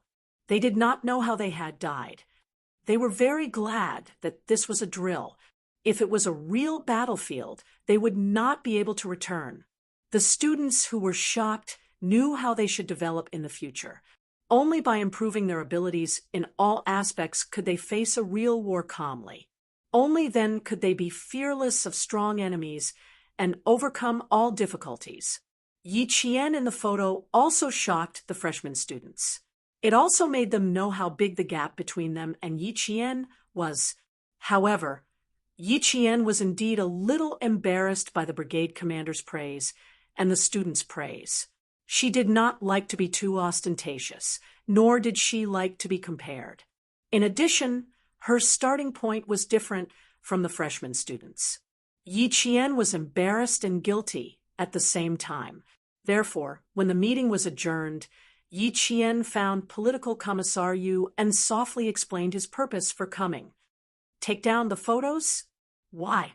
Political Commissar Yu was a little puzzled. Seeing that the female student in front of him was a little unnatural, he thought that she was not used to praises. He smiled and said, "Little Yi, everyone in the military academy has seen how outstanding you are. Everyone knows about your results. However, no one knows how you fight." Didn't Brigade Commander just say that sometimes fighting spirit needs the power of an example? Look at today. If the red team didn't have you as the commander-in-chief and had a morale-boosting battle first, I believe the red team wouldn't have a big chance to win. And your appearance, your leadership, and your deployment made all the students feel that it's not impossible to defeat a strong enemy. As long as you work hard, find the right method, and seize the opportunity, you can take risks in the midst of danger. Political Commissar, you also liked this student who knew how to take the big picture into consideration. Seeing that she was looking for him, he wanted to give her some pointers. Chapter 24-21. She wanted to remove the photos? Was it because she was shy?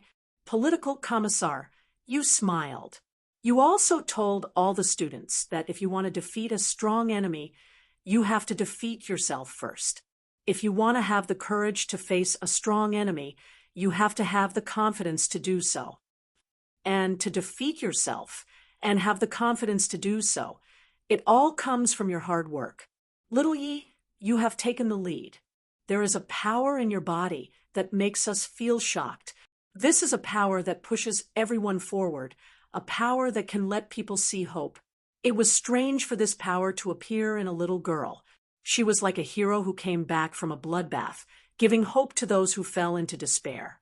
Political Commissar, you couldn't figure out why Yi Qian had such power.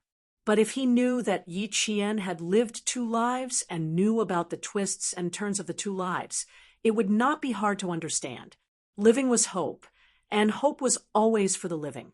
The death of the previous life made Yi Qian, who lived in this life. Facing Political Commissar Yu and Chu Wan's persuasion, Yi Qian thought for a while and said, "Political Commissar, I have my own ideas, so I don't want any photos to be leaked." Have your own ideas. Don't want any photos to be leaked. Political Commissar, you was a soldier. After hearing this, he understood what Yi Qian meant. He was so shocked that his face became very serious. You want to go to the field forces? In the field forces, the officers' photos would not be leaked. Even if they took photos with their family members, they would be avoided. Yi Qian nodded. Yes, the school knows that I was raised by a first-rank sergeant major. They also know that my mother was a martyr. So, I want to follow the path of my elders. But this was not just an ambition. It was a continuation of his responsibility. Political Commissar, you was in awe when he found out that Yi Qian was just a freshman. After a while, he said, "Xiao Yi, you are a role model." "Okay, I will report to the brigade commander. Don't worry. The photos will only appear during this exercise. After the exercise, they will be destroyed immediately." Yi Qian still wanted to say something, but Political Commissar, you waved his hand and stopped him. "I know you don't like to show off, but Xiao Yi, you have to consider your influence." Seeing that she wanted to say something, but stopped, a faint smile appeared on Political Commissar Yu's serious face. It was a good thing to keep a low profile, but sometimes circumstances force one to do so. He smiled and continued, "We hope that more students will be influenced by you and understand what it means to go to a military academy. In today's society, even our military academy needs the power of role models. It's a good thing to keep a low profile, but Xiao Yi, you have to remember that sometimes an appropriate amount of publicity can be beneficial to you. Do you really think it's a good idea to keep lowering it?" The only thing missing was telling Yi Qian that if he kept lowering the ratings, wouldn't he be afraid that others would steal his credit and step on his shoulders to climb up while he stayed where he was? Was that really a good idea? This was the first time someone had reminded Yi Jian like this after she left Fujian town, walked out of her original life circle, and walked into a brand new life circle. Although political commissar, you did not say it directly, his meaning was the same as what Commander-in-Chief Xia had said. It was good to have responsibility, but he also had to know how to climb higher. Water flows downwards and people walk upwards. This was a principle that had not changed since ancient times. Chapter 24-22. When political commissar Yu saw this, he knew that Yi Qian knew what he meant. Seeing that the sky was getting dark and the smell of food wafted through the misty air, he signaled for Yi Qian to rest and leave the other matters for him to handle. Knowing that the photos would only appear during the drill, Yi Qian calmed down a little and did not insist anymore. The rain was a little heavy, so she had to go and help her class clean up. Political commissar, Yu looked at her back as she walked away. The smile in his eyes deepened. There were too few students like her. There were even fewer students who could understand what responsibility was at such a young age. Meeting one today was enough to leave a deep impression on him. Very quickly, the brigade commander understood Yi Qian's intentions. He smiled and said, "This female student is quite opinionated. We respect her decision. Wanting to join the field forces is not ambition, but courage. With her current performance, the field battle unit will welcome her very much." Based on Yi Qian's current performance, as long as she continues to develop steadily in the future, regardless of whether it is the field forces or other forces, they will all welcome her. Political commissar, you smiled gently. The military academy existed to cultivate talents for the military. If Yi Qian could develop in the future, it would be an honor for the University of Science and Technology of China. After he finished speaking, he saw that there were a few drafts on the folding conference table. Political commissar, you looked at them and picked up one of the drafts in surprise. Brigade commander, are you planning to give us the rules for the drill the day after tomorrow? Yes. My intuition tells me that student Yi Qian has a lot of potential. Perhaps she has strengths that we have not discovered yet. Since we are going up against third-year students this time, let's make it a little more difficult. Don't let the third-year students think that we are leading a bunch of child soldiers for a drill. Hearing this, political commissar Yu's smile deepened. He looked at the new rules for the drill. You gave another 10 first-year students technical support. Are you purposely testing Yi Qian to see what kind of novel tactics she can use? Brigade commander, she is only a first-year student. I'm afraid she doesn't have a deep understanding of information warfare. Otherwise, today's drill would not be a surprise attack drill. A surprise attack was equivalent to going into battle barehanded. There was no high-tech involved. It was all based on command and deployment during the march, then using their fists and feet to defeat the enemy. This was to stimulate the aggressive nature of the freshmen. The brigade commander did not agree with what political commissar Yu said. He switched to a video of Yi Qian's deployment during the day. In the video, Yi Qian said to the first-year technical students, "The blue team might have already stolen our information. Rebuild the firewall and counterattack." I've been observing Yi Qian's interaction with the technical students. When I saw this, I vaguely felt that Yi Qian had a certain level of understanding of information warfare. That's why I wanted to adjust the rules to increase the difficulty. The brigade commander tore up the scrap draft and handed the final draft to Political Commissar Yu. We'll follow the new rules for the drill the day after tomorrow. Regardless of whether we overestimated Yi Qian or not, let's see how far she can take the freshmen. The brigade commander changed a few more points of the maneuver rules for the freshmen and juniors. The main direction of the maneuver remained the same, but it was more flexible. It could also better see the commanding and combat standards of the commanders-in-chief of both sides. I'm afraid that your words will make the commanders-in-chief of the drill the day after tomorrow a little worried. Political Commissar Yu, who took the final draft, saw the last point. He, who was originally standing, sat down. There was obvious interest on his face. This is good. We have to make them feel more psychological pressure. The tasks of the drill could be increased at any time. This was one of the new rules added by the brigade commander. Chapter 24-23. Missions could be added at any time, but the end time of the exercise did not change.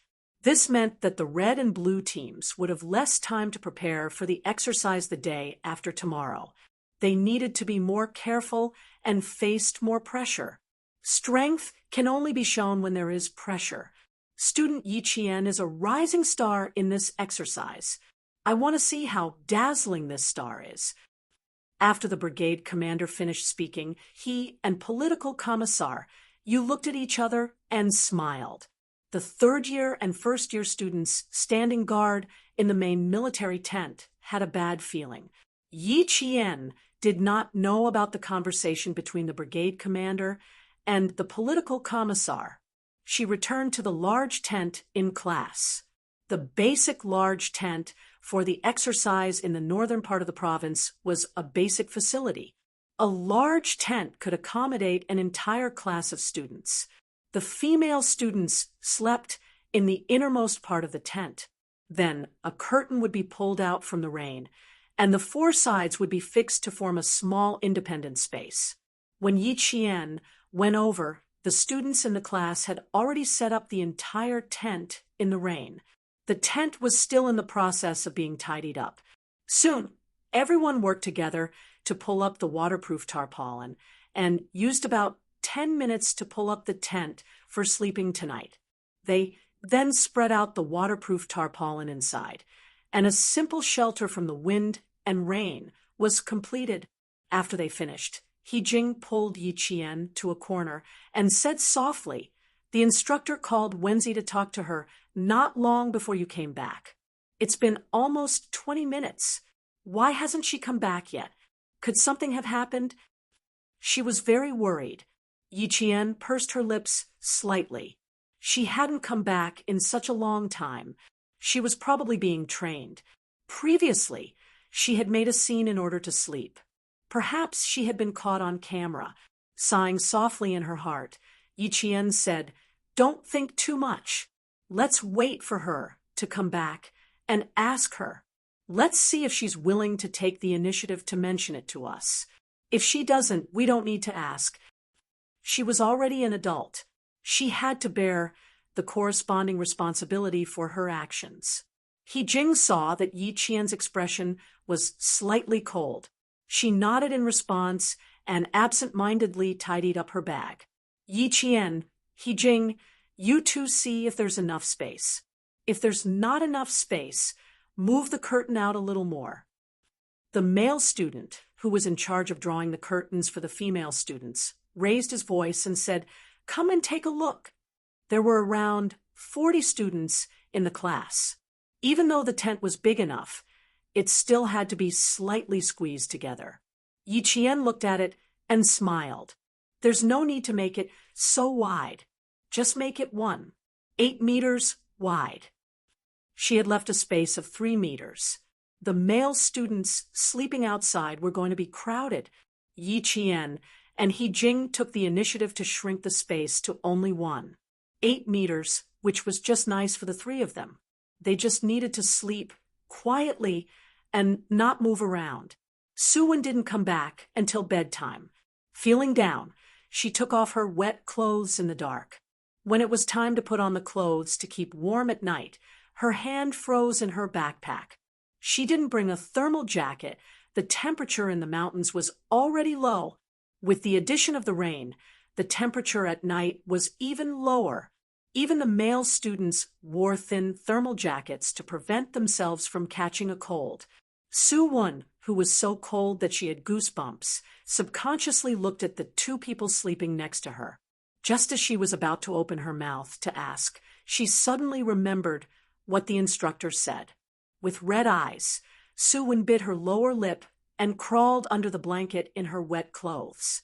Soft sobbing could be heard. Even though she was crying under the blanket, Yi Qian, who was sleeping next to her, could hear it clearly. Yi Qian was sleeping in the middle. He Jing, whose left hand was still awake, also heard it. She was about to get up and ask Suwon what was wrong, but Yi Qian pressed her arm down. Chapter 24:24. The soft sobbing continued from under the blankets, but this time Yi Qian did not ask her what was wrong. He also did not ask if she needed a set of warm clothes. He did not ask anything. He just closed his eyes and quietly waited for Suwon to stop crying. Suwon was used to being taken care of. She was used to people taking the initiative to help her whenever she needed help.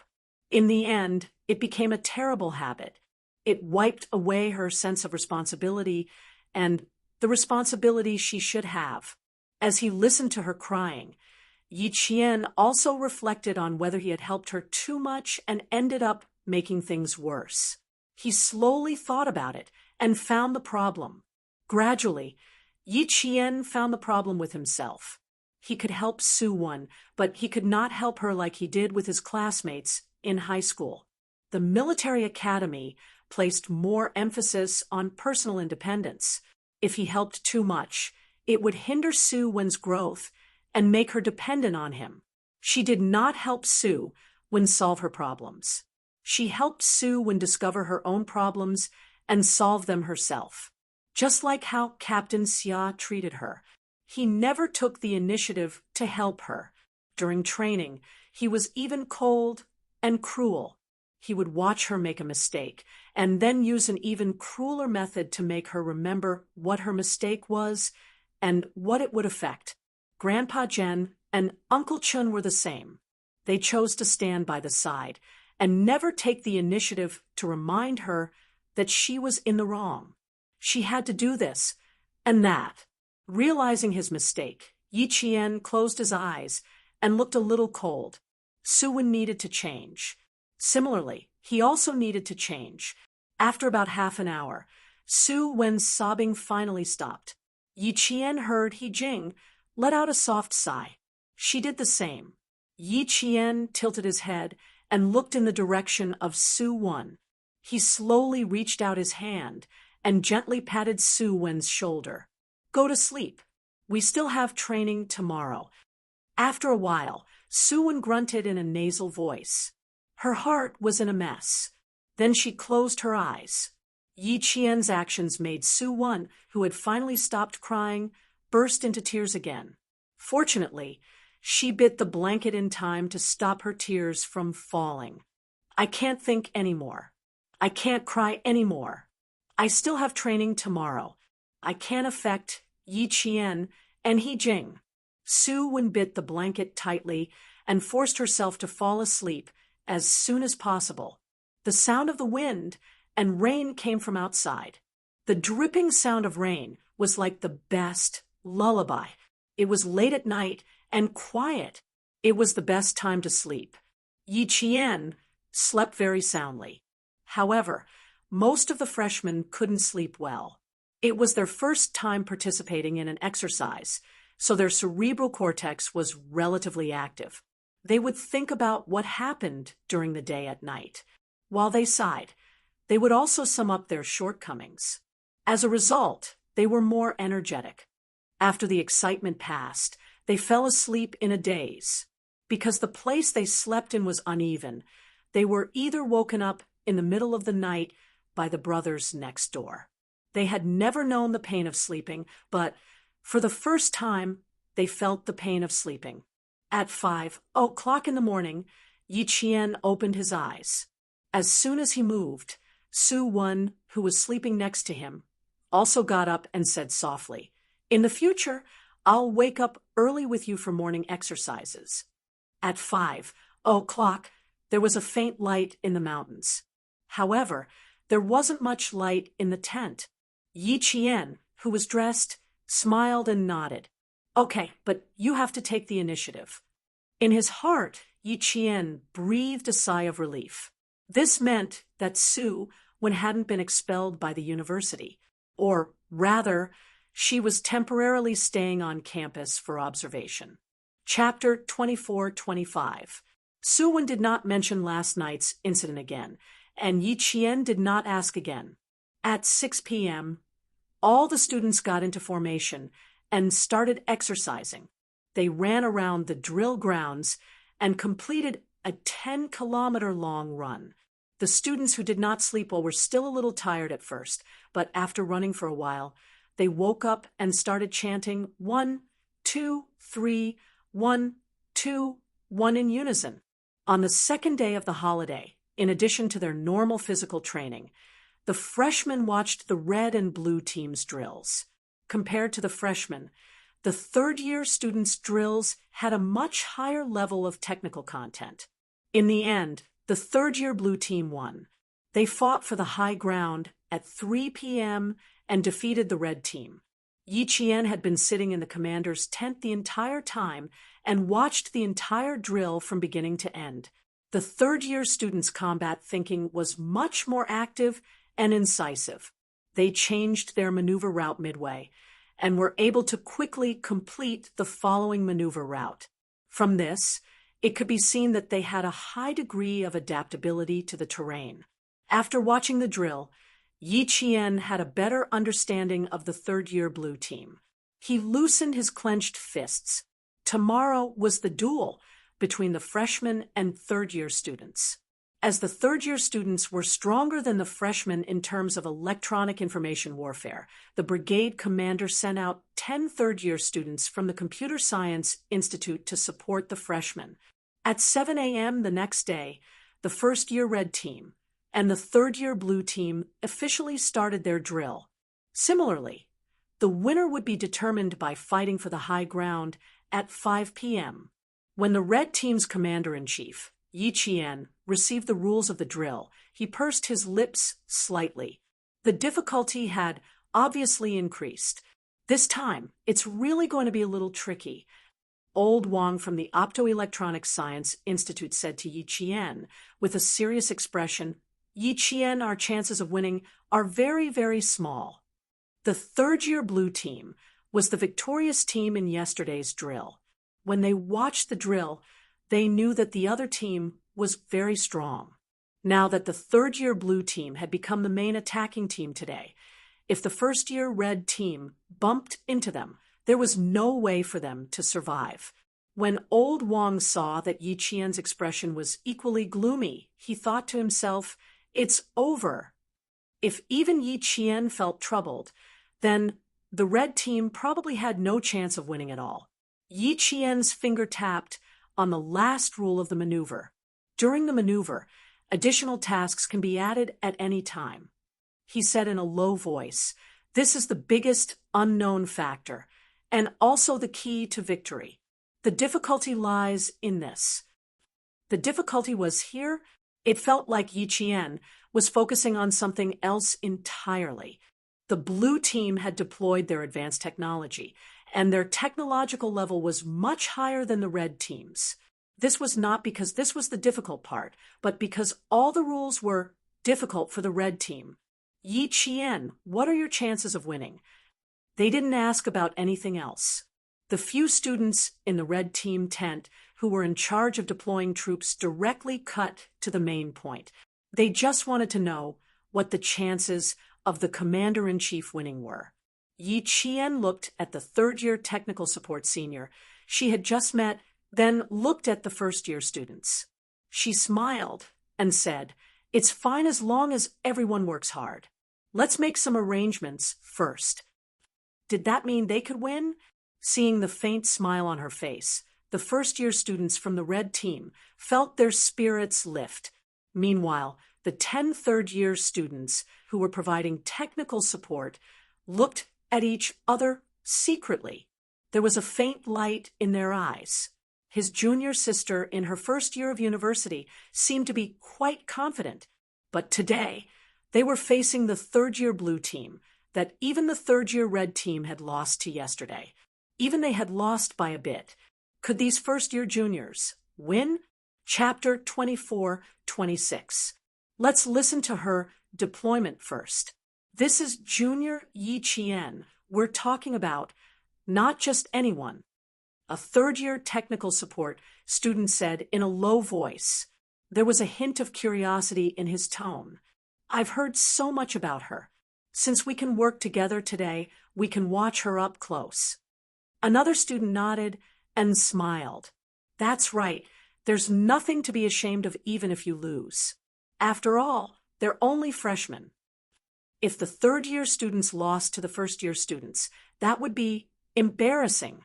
Now that the blue team is the main attacking team, will be the defending team. Yi Qian asked the technical support student to project the electronic battle map onto the projection screen. She pointed at one of the points with her baton. "We're here. The terrain is low-lying, so it's easy to attack but hard to defend. Therefore, we need to move as a whole. The direction of movement starts from here. Although it's also a low-lying area, the trees here face the sun. The leaves are dense and the shrubs are overgrown. This area is enough to ensure the passage of a larger army. This is the main team's marching route. After we get out of here, we'll march in a standard column formation. At the same time, we'll widen the distance between each battalion and each company.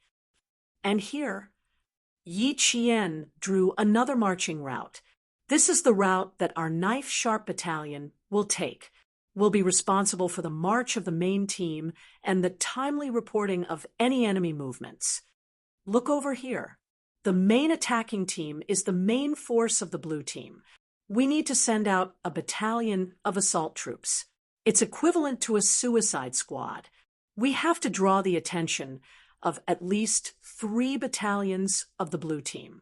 After Yi Qian finished speaking, someone said, "I have a question." "Please ask."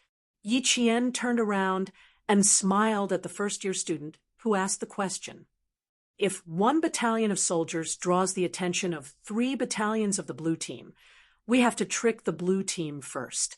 Otherwise, this so-called suicide squad won't work at all. This student sharply pointed out the crux of the problem. The smile in Yi Qian's eyes deepened. "That's right. Therefore, I have to first make the blue team believe me. And how to make the blue team believe me will depend on the skills of our technical support students. We have too many shortcomings. The blue team can suppress us in every aspect. Therefore, we need to be the first to occupy an advantageous area. Here, we also need the support of the technical students. The infantrymen only need to march according to my arrangements and keep a close eye on the blue team's movement until the red and blue teams are at the same speed." Yi Qian's words made the freshmen in the tent somewhat uneasy. However, they trusted Yi Qian very much. So even though they were uneasy, they did not doubt the credibility of Yi Qian's words. She was the commander-in-chief of the red team and the decision-maker of the entire maneuver. Her subordinates could ask questions and be puzzled, but they could never not trust her. Otherwise, it would be a big mistake on the battlefield. This time, Yi Qian didn't explain too much. She needed to make full use of the time to carefully deploy the troops. This was the deployment of the infantry. Next, she needed an even more important deployment, a deployment for information warfare. The red team was up against a strong opponent. Although the possibility of winning was not very high, she would try her best to win. Even if she lost, she would lose beautifully. This is the deployment of the infantry. In accordance with the final rules of the maneuver, I need to keep a battalion of soldiers by my side in case of emergency. The maneuver mission could be increased at any time. The water here was too deep. She needed to have a mobile force at all times. A battalion of soldiers wasn't a lot, but it wasn't a small number either. Chapter 24-27. After all the arrangements were made, Yi Qian looked up from the battle map. His dark eyes scanned his surroundings, sweeping across the faces of the students who had just listened to him. His clear eyes were sharp as he confirmed, "Is there anything you don't understand? You can tell me now." "No." "Understood." "No problem." Seeing this, Yi Qian nodded slightly. "Very good. In order to prevent our movements from being eavesdropped on, for the next 1.5 hours, you cannot contact the command center. I will contact you every 20 minutes or so. Only when I contact the company commanders at the same time and enter the comms channel can we communicate our movements." The red team's weakness was the blue team's strength. The blue team's display of strength in information warfare yesterday left her with no choice but to think of another way to counter it, and she herself wasn't very confident in countering the blue team's strength. Even if she wasn't confident, she had to try. She would only know after she tried. After finishing the arrangements for the infantry, Yi Qian turned to the 10 third-year technical students supporting the red team. "My 10 seniors, let's do something first. After we finish this, we'll do something else." The 10 third-year technical students were waiting for the red team's commander to make arrangements. Hearing this, they all nodded, indicating that they were ready. "Then, let's first disconnect from the main server." Yi Qian threw the first bomb at the third-year technical students. It was a little heavy, so much so that the third-year seniors were stunned for a moment. Disconnect from the main server? Disconnect from the main server that they were thinking of? Disconnect from the entire red team's information system? Yi Qian smiled slightly and nodded. That's right, that's what it meant. Rebuild the server, reorganize the comms network. This was the idea that Yi Qian had suggested to the 10 seniors in the morning to see if it would work. Answer: yes, it's worth a try. The maneuver began, and the red and blue teams officially entered the maneuver. The 10 third-year seniors' brains were already stretched taut. They hadn't guessed wrong. The bold commander of the red team, Yi Qian, was about to do something big. Something big that they hadn't done in the few drills they had participated in so far. The maneuver outside had just begun, and both sides were stuck in a sticky situation. Both sides were ambushed by each other during their maneuvers.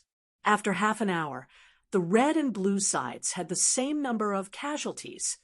In the third year's blue tent, the third year's commander-in-chief, who was in charge of this command, pointed at the dynamic electronic battle map with his baton and said in a deep voice, "Think of a way to get rid of the strongest freshman, Yi Jian. If we don't get rid of her, we will be bitten to death by her." The cold-eyed commander-in-chief drew a line across the battle map with his baton and pointed at a certain area. Their main command center should be in this area. Send a team of scouts out to scout this area and see if they can find the red team's command center. Being bitten so tightly was something that Blue Fong hadn't expected. They had all heard of the famous Yi Qian back in school, mainly because this junior sister had stunned all the fourth-year seniors during their military training. Her results after that. To be honest, there really weren't many in the military academy who could match her. Now, knowing that she was the commander of the red team, and that she was also the commander of the freshman drill 2 days ago, the third-year students sitting in the military tent felt a layer of cold sweat break out on their backs. Chapter 24-28. Junior sister, are you planning to become an all-rounder? You know how to fight, you know how to command. Is that really a good idea? Yi Qian was a little busy. There were only a few first-year students guarding the main server, and this main server was in a half-dormant state. It would be silent for a while, and then it would be turned on again. The radio waves were very unstable. Soon. I've already established the link. At a place at least 5 kilometers away from the Red Team's tent, the 10 third-year students of the Red Team were rebuilding the main server in a hidden place made of tree branches. As for the server left in the Red Team's tent, it was just a distraction used to confuse the Blue Team. Rebuilding the main server was no small matter. It was feasible and testable, which meant that there was no guarantee of success. Rebuilding the communication network was much simpler. It was equivalent to building a wireless local area network. Electronic communication was a back and forth process of intercepting each other's communications. What Yi Qian wanted was to first control the flow of information and information to gain the initiative on the battlefield. From there, she would continuously obtain useful information. Then, she would use military deception, combat secrecy, and electronic warfare to block the Blue Team's information system from exchanging information. At the same time, she also needed to create false information for the Blue Team to steal. Then, step by step, she would lead the Blue Team further and further down the wrong path. This was a type of military deception warfare. The main server left in the Red Team's tent was the first error message to lead the Blue Team. The 10 third-year students were shocked by her information warfare strategy, but this was a challenge that they had never challenged before.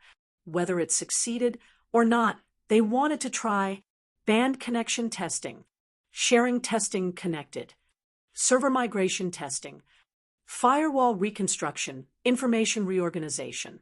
All preparations are in place. The Red Team began preparations for the next major event. Every third-year technical student was nervous, but they didn't panic. They kept their minds clear, used their knowledge, and began rebuilding the main server. Her bold combat style shocked all the leaders in the main tent. From her first suggestion, the leaders' hearts skipped a beat. After listening to her bold plan, they were shocked by her boldness. Rebuilding the server, rebuilding the communication network. What a bold student! The technical soldier in charge of technical support muttered softly. This was a true preparation for information warfare. For a freshman to be able to think of this, it was not easy. It meant that she had a deep understanding of electronic information warfare and understood that information warfare was a strategic method that required no blood, was clean, and was extremely destructive. Yi Qian's abilities are definitely not what we've seen. This female student is not simple. The brigade commander watched the video in front of him and saw that she was still calm in the face of the powerful Blue Team. Moreover, she was able to quickly arrange a military deception battle, which was enough to make everyone look at her in a different light. He said to the technical soldier, "Cut to the Red Team's latest battle footage."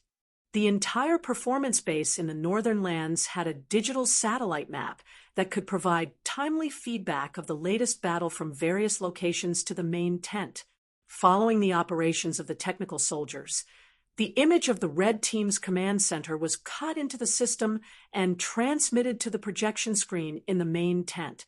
In the image, Yi Qian's expression was solemn and cold. He said calmly, "Thank you for your hard work.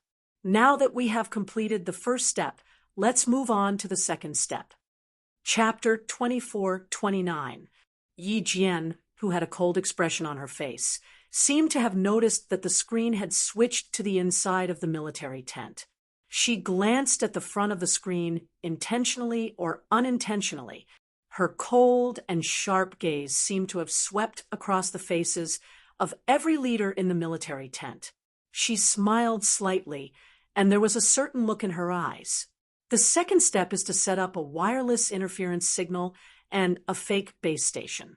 I need to send a fake signal to the battlefield commander of the Blue Team through the wireless and send a fake order to the subordinates. The third-year students, who provided technical support, sweated a little when they heard the commands of the red team's commander-in-chief one after another. This was Yi Qian, a Yi Qian who made them feel quite horrible. A fake base station. She even wanted to set up a fake base station. 1.5 hours. I only have 1.5 hours for you. I hope you can finish it. After Yi Qian conveyed her order, she contacted the first-year technical students at the main server quickly. Send a fake signal to the blue team to intercept it and inform the 4th Battalion to cover it up. Yes.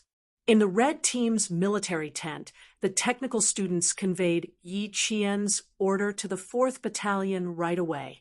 Soon, the red dots representing the red team on the huge battle screen started to move. This was the assault team to cover it up and attract the blue team's troops. There was a battalion of students. The commander of the 4th Battalion was Song Jiqiu, who led the team to lure the blue team. After conveying her order, Yi Qian began to assume command. It was not the most important part yet. The most important part could not start until the fake base station and the wireless interference signal were set up. However, for the third-year technical students, Yi Qian undoubtedly posed a problem for them. The two needed to be set up in 1.5 hours. This was simply the most severe test for them. It's a little difficult to set up in 1.5 hours. In the military tent, a technical company commander who was watching the maneuver frowned slightly. He had some doubts about this. The pseudo-base station that Yi Jian mentioned was not an ordinary base station. It was a defensive base station that had to fight against the Blue Party server and prevent the Blue Party from catching it. Just this point alone made it very challenging. But these 10 technical students didn't say that they couldn't do it. Political Commissar, you smiled. So it's possible to set it up. Indeed, it could be built. Back when he saved K7, Han Zheng of Z7 used less than 50 minutes to build the pseudo-base station and the wireless LAN. That was under the condition that he didn't have any good equipment. Han Zheng used only 50 minutes to complete the two. Now, the equipment was complete, and she had given an extra 40 minutes. With the amazing people in the computer science department, they would definitely be able to complete it. Yi Qian didn't know how long it would take. A soldier's duty is to obey orders. This is an order, and your duty is to fulfill it. The third-year students knew better than the first-year students the sacred meaning of the phrase. A soldier's duty is to obey orders. Therefore, they did not stand out and say, they can't do this. They didn't dare to say that. Yi Qian had a kind of fierceness that made people obey him unconditionally. He also had a murderous aura that would kill once he unsheathed his sword. The 10 of them quickly got involved in the maneuver and didn't think it was just a maneuver anymore. Yi Qian told them, setting up the two is equivalent to setting up a combat platform without shedding any blood. It can attack and defend. This is what I want. I hope you can do it. Chapter 24:30. Since this maneuver involved communication and information warfare, the red team had to show some hard skills. Informationized warfare was a modern military battle that was bloodless and smokeless, but the overall situation was under control. The students of the National University of Science and Technology all knew the importance of informationized warfare, and they definitely had their own specialization. Then, as the commander-in-chief, she had to play everyone's strengths and let everyone find their correct position so that she could achieve the true goal of applying what she had learned. The third-year students were already stunned by Yi Qian. She let everyone know that the person who gave them the orders was their junior sister. She really treated this exercise as a battle. Now that our main server has been established, the red team will continue to move. The main force will march quickly. Next, the assault team will hold back a portion of the blue team's forces. The main server will stabilize the blue team and send out fake signals to confuse the blue team. Meanwhile, you all should seize the time to establish the pseudo-base station. This is the most time I can buy for you. 1.5 hours. The maximum amount of time, no more. Yi Qian revealed her entire deployment to the third-year technical students. The speed of her speech, her expression, and her actions all exuded a majestic military might. While the 10 technical students were shocked, they also understood that the influential figure of the National University of Science and Technology, Yi Qian, did not have an undeserved reputation. Leave the establishment of the pseudo-base station to us. Although we have never actually established one on the battlefield, we usually do experiments. 1.5 hours is fine. The senior brother in charge of the overall technical support had a serious expression. Following Yi Qian's orders, the soldiers had to obey the orders of the general. This was a military order, and it was also the responsibility they had to shoulder in this exercise. When Yi Qian saw this, her rose petal-like lips curled up slightly. This was a soldier. They had a noble sense of mission and responsibility. When they wore their military uniforms and stood on the battlefield, they used their towering bodies to carry the weight of the country and its people forward. Even if they died, their heroic fighting spirit would never be erased. It would continue to influence generations of soldiers. When the two sides fought, electronic communications were exchanged. The positive side allowed the enemy to intercept intelligence. When the red team established the pseudo-base station, the blue team's technical students finally broke through the red team's communications and intercepted them. When the sound of small frames of electric current came from the radio waves, other than the radio signal being unstable, there was also radio interference. When Yi Qian heard the TSS sound coming from the small frame of the comms, he knew that there was radio interference. The blue team had begun to take action. Sitting firmly in the command center, she took the military binoculars and walked out of the temporary command center. The rain in the mountains had stopped, but there was a thin mist. After being washed by the water, the trees in the mountains were green and beautiful everywhere.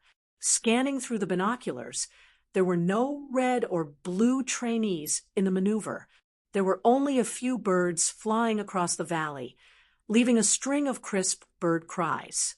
Although the rain had stopped, the sky was still gloomy. The weather forecast said that there would be light rain in the next few days. It seemed that they would have to continue the exercise in the rain today.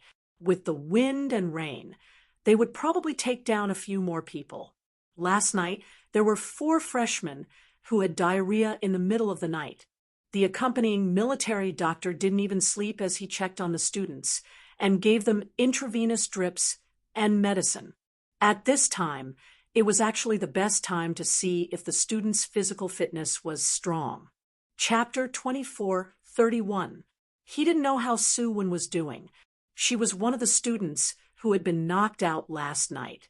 She had a stomachache in the middle of the night and had to go back and forth several times. It wasn't until 3 in the morning that she couldn't take it anymore and went to the military doctor. With He Jing by her side to take care of her, she was more or less at ease. In addition, she was going with the main group and had a military doctor with her. If she really had any problems, she would be able to get treatment immediately. Hopefully, Miss Zhao's temper wouldn't act up again this time. Just bear with it for a while, and it'll be over. Also, let the school leaders see how much she had changed. Yi Jian was worried about Su-Wen, but the people in the general tent were all cheering for her battle strategy. You can never have too many students like this. How great would it be to have more than 10 of them at once? Once the false message is released, even if the blue team is suspicious, they will still be baited by the assault camp she arranged. Although the hook is small and the bait on it isn't very heavy, Yi Qian's genius is that the bait on her hook is a good piece of material. The blue team will think it's the real deal and will be able to open up a path for the red team if they kill it. The red team's commander has talent, substance, and guts. The blue team will most likely fall for it. Faced with Yi Qian's strategy, the more the leaders in the general tent analyzed it, the more they felt that the layout was quite ingenious. It was simply interlocking, luring the blue team step by step into the trap. The hook that was thrown out was the route that the red team would take. This was a route that would allow them to overtake the blue team and attack the high ground. Once they passed through, it would be equivalent to leaving the blue team's main group behind. Moreover, the most ingenious part was that they might run into the blue team's main group midway. Not only did they have to overtake the blue team, they also had to think about how to safely escape even if they ran into the blue team's main group. The troops sent out should be at least elite. Not only did the troops have to be elite, they also had to have enough troops. Therefore, Yi Qian's false message to confuse the blue team was that she had sent out 3 battalions of troops. In reality, it was just 1 battalion of troops. As for whether or not they were elite, that would have to wait and see. Only when the red team's troops matched up with the blue team's troops would they know whether or not they were elite. The hook thrown out was the route of the red team's battalion, and the bait thrown out was to make the blue team think that the red team had sent out 3 battalions. Coupled with the fact that the blue team had stolen the information from the red team's communication system, the blue team would at least be 80% convinced that the red team had indeed sent out 3 battalions. After analyzing her battle strategy in detail, the leaders of the general military camp all felt nervous on behalf of the third-year students who represented the blue team. Even if the blue team had the advantage, even if they won, it would be an extremely difficult victory. Report deciphering the red team's communication. There are 3 battalions heading towards this area. In the blue team's tent, a technical student passed on the intercepted intelligence. The red team's forces have the motive to bypass our camp and complete the reverse. The overall commander of the blue team was a student with outstanding overall results. Hearing this, he immediately cut into the red team's movement direction and looked at the battle map. His gaze was a little nervous. The other 2 students came closer and looked at the map carefully. Their faces were full of suspicion. Something didn't feel right. 3 battalions going around in a circle to achieve the goal of overtaking the blue team. What if they ran into the blue team's main group? Not only would they lose their troops, but wouldn't they also waste time? No matter how they looked at it, it felt a little off. Chapter 2432. Could it be false information? A blue team student raised his own opinion, his finger swiping across the red team's starting point. Look here. Although there is an opening here, it is too far from the high ground.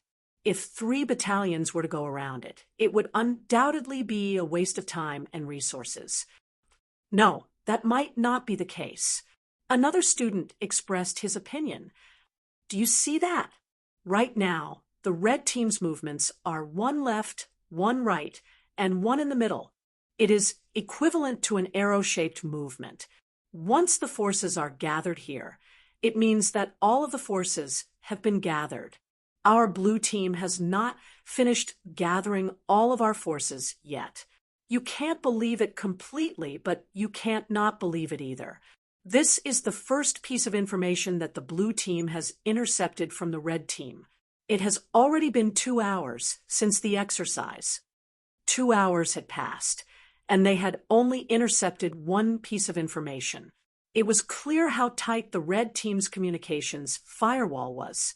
In the end, the blue team also sent out 3 battalions to ambush the red team. When the leaders in the main tent saw this, they all lightly shook their heads. Even an old horse would stumble. This time, it would be painful. They were worried that the blue team had made a mistake, but they were also happy for the red team's arrangements. The red team had made the right move. The red team had purposely sent out a piece of information.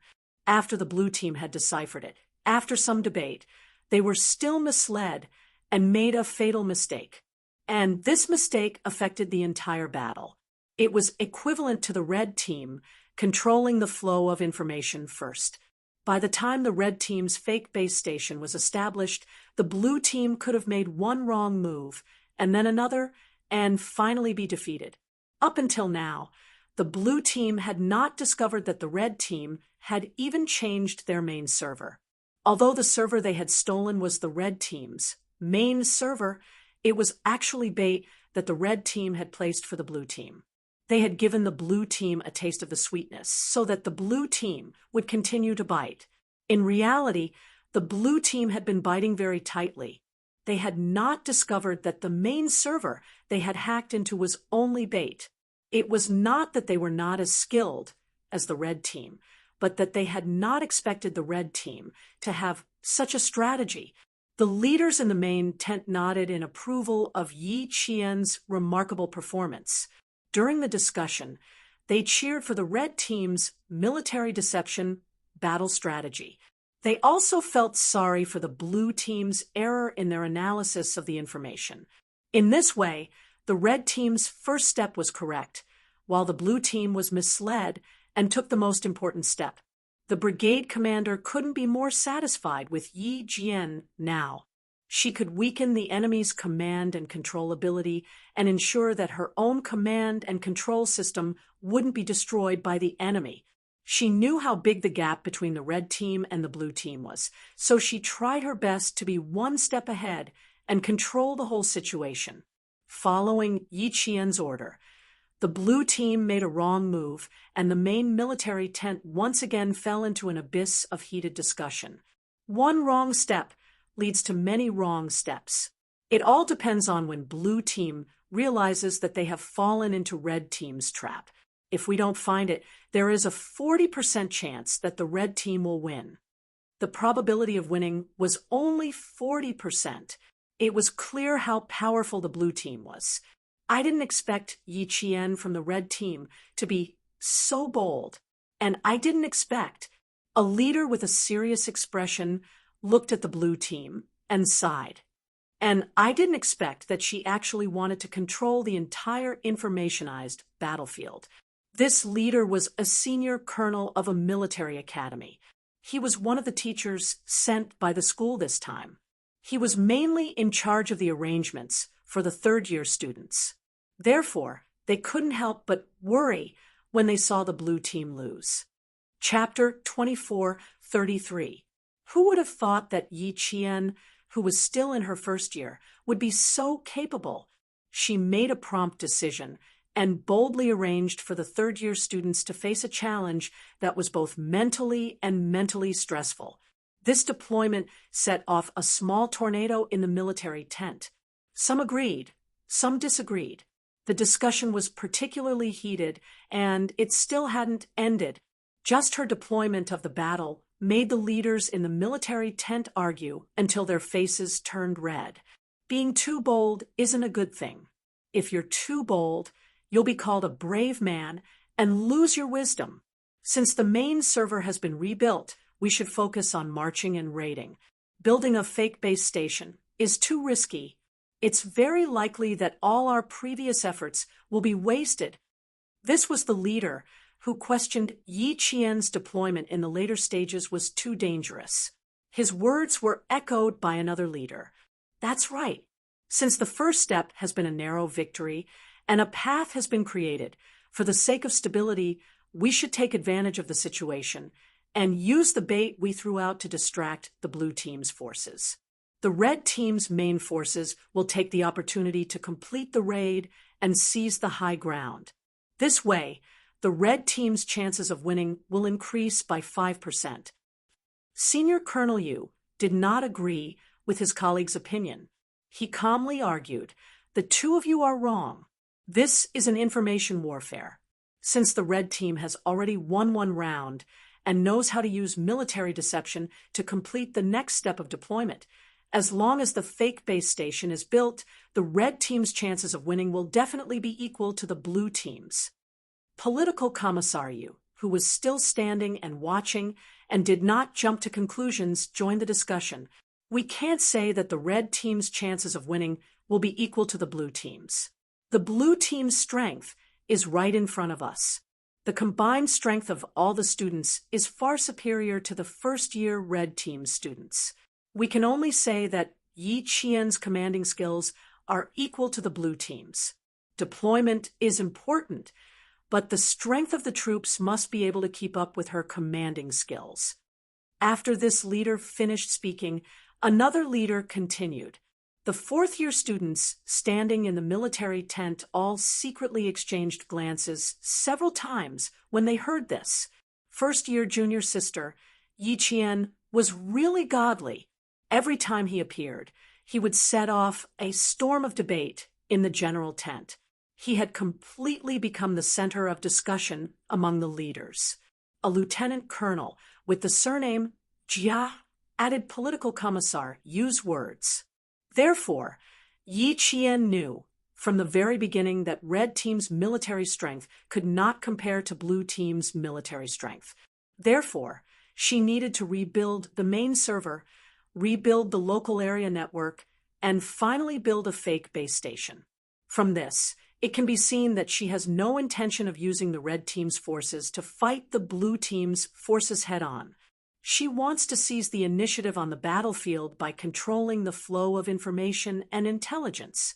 Her combat deployment is completely in line with the main principles of our maneuver. Using military deception, combat secrecy, and electronic warfare to block the flow of information to the Blue Party's information system. This is a deployment against information warfare. I agree with Old Merchant's point of view. At present, we can see that Yi Qian knows that the Red Team is at a disadvantage.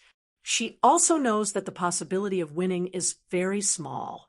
However, she has not given up on fighting and winning. Instead, she is thinking of ways to win.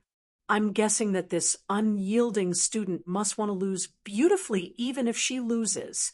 This was another leader who was cheering for Yi Qian. He was a regiment commander from the army who came to watch the maneuver. Therefore, his words carried a certain amount of weight. They did not expect Yi Qian to be so bold. They did not expect a first-year student to present such an exquisite combat deployment to the general tent. Chapter 2434. The brigade commander listened to everyone's discussion, but he did not join in. His gaze was fixed on Yi Qian's deployment video. He watched her deployment step by step. Her meticulousness did not seem like a first-year student's at all. Her commanding ability did not seem like a first-year student's at all. Her thinking was meticulous, her battle experience was mature, and her deployment was exquisite. Even if the Red Team was facing the Blue Team, which was made up of third-year students, it did not seem like the Red Team would win. On the contrary, Yi Qian had led the Red Team to victory in the first step of information warfare. It was a clean and beautiful victory. Just this step alone was breathtaking enough to shock everyone. So what if her suggestion of building a pseudo-base station was too bold? Everyone knew that the future of warfare was developing towards information warfare. Could it be that they were still clinging to the previous head-on combat style, where each person carried a cannon and used their bodies to block the cannon when something happened? Before you could carry the cannon out, the other party would control the powerful weapons from a distance and bombard your entire army with a missile. The brigade commander agreed with Yi Qian's bold strategy. He was not afraid of her being bold, but he was afraid that she would be too timid to even try. The brigade commander moved his gaze away from Yi Qian's deployment video and faced the leaders in the military tent. He raised his hand and gently knocked on the foldable conference table. After a few knocks, the military tent immediately quieted down. No one spoke again. Their gazes fell on the brigade commander, sitting at the top. The rain that had stopped began to fall again. The raindrops hit the top of the tent and made rapid pitter-patter sounds. The brigade commander's deep and cold voice came from the quiet tent. What will the future of warfare be like? Electronic information warfare training is necessary to improve and win information warfare. Digitized troops, digitized battlefields, nonlinear warfare, dimensional warfare, three-dimensional space warfare, information warfare, and, finally, intelligent warfare. This is the change of the military revolution, and its focus is information warfare. The transformation of a mechanized war into an informationized war is a war without smoke. You can't even see its existence. However, if you make a mistake in your analysis and receive even one wrong piece of information, you will be the one to fall in the end. Just now, the blue team destroyed the red team's information system and was misled by the red team. This is the beginning of the blue team's mistake. When the red team's pseudo-base station is established, the possibility of the blue team walking out of the error circle will be even smaller. Combined with Yi Qian's previous battle deployments, we can see that her focus is on information warfare. It's also not hard to see that she has a deep understanding of information warfare. Just based on this alone, she deserves praise. Although Yi Qian is only a freshman, she's already at the forefront in all aspects. She can think of things that others have never thought of or even dare to think of, and she can do things that others are still waiting for. Her pseudo-base station will give us a brand new information war. You say that she's brave, that she's in danger. In your eyes, is the drill just a drill to win? It's a drill that exists to win. We don't need such a drill. Although he didn't mention it, everyone knew who the brigade commander was referring to. The atmosphere in the general tent suddenly became solemn and dignified. You should reflect on yourselves. Let's see who's the brave one. Who was the real strategist? Although Yi Qian is only a freshman, her awareness is higher than some of you. Chapter 24:35. Speaking up to this point, it was clear that the brigade commander was angry. A drill that existed to win. It was fine to not have it. It only had form and no substance. There was no real innovation or innovation. These were the brigade commander's unfinished words. With the brigade commander's reprimand, the leaders who did not think highly of Yi Qian's pseudo-base station did not say anything else. Even if they had discussions, they did so in private. It was clear that a few of the leaders did not think highly of Yi Qian's move. They felt that it was impossible to build a pseudo-base station in a short period of time and that they would lose the chance of victory that they had fought so hard for and ultimately fail. But the brigade commander was right. It was fine to not have a drill that existed to win. Yi Qian's courage to challenge was indeed worthy of praise and was something that the students could learn from. Battle videos and battle reports kept coming in from the front. The main military tent was focused on whether the red team's pseudo-base station could be successfully built. Soon, the brigade commander gave the red and blue teams an additional drill mission. Inform the red and blue teams to find their respective military tents and destroy their base stations. After the mission was given, the blue team's military tent let out a sigh of relief. They had previously sent a scouting team to the red team's hinterland to find the location of the enemy's commander. Now, the additional drill mission was equivalent to them completing it ahead of time. Find the military tents and destroy the base stations. We can complete these two tasks.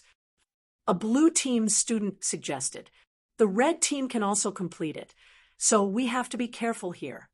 Indeed, the red team had received technical support from the third-year students.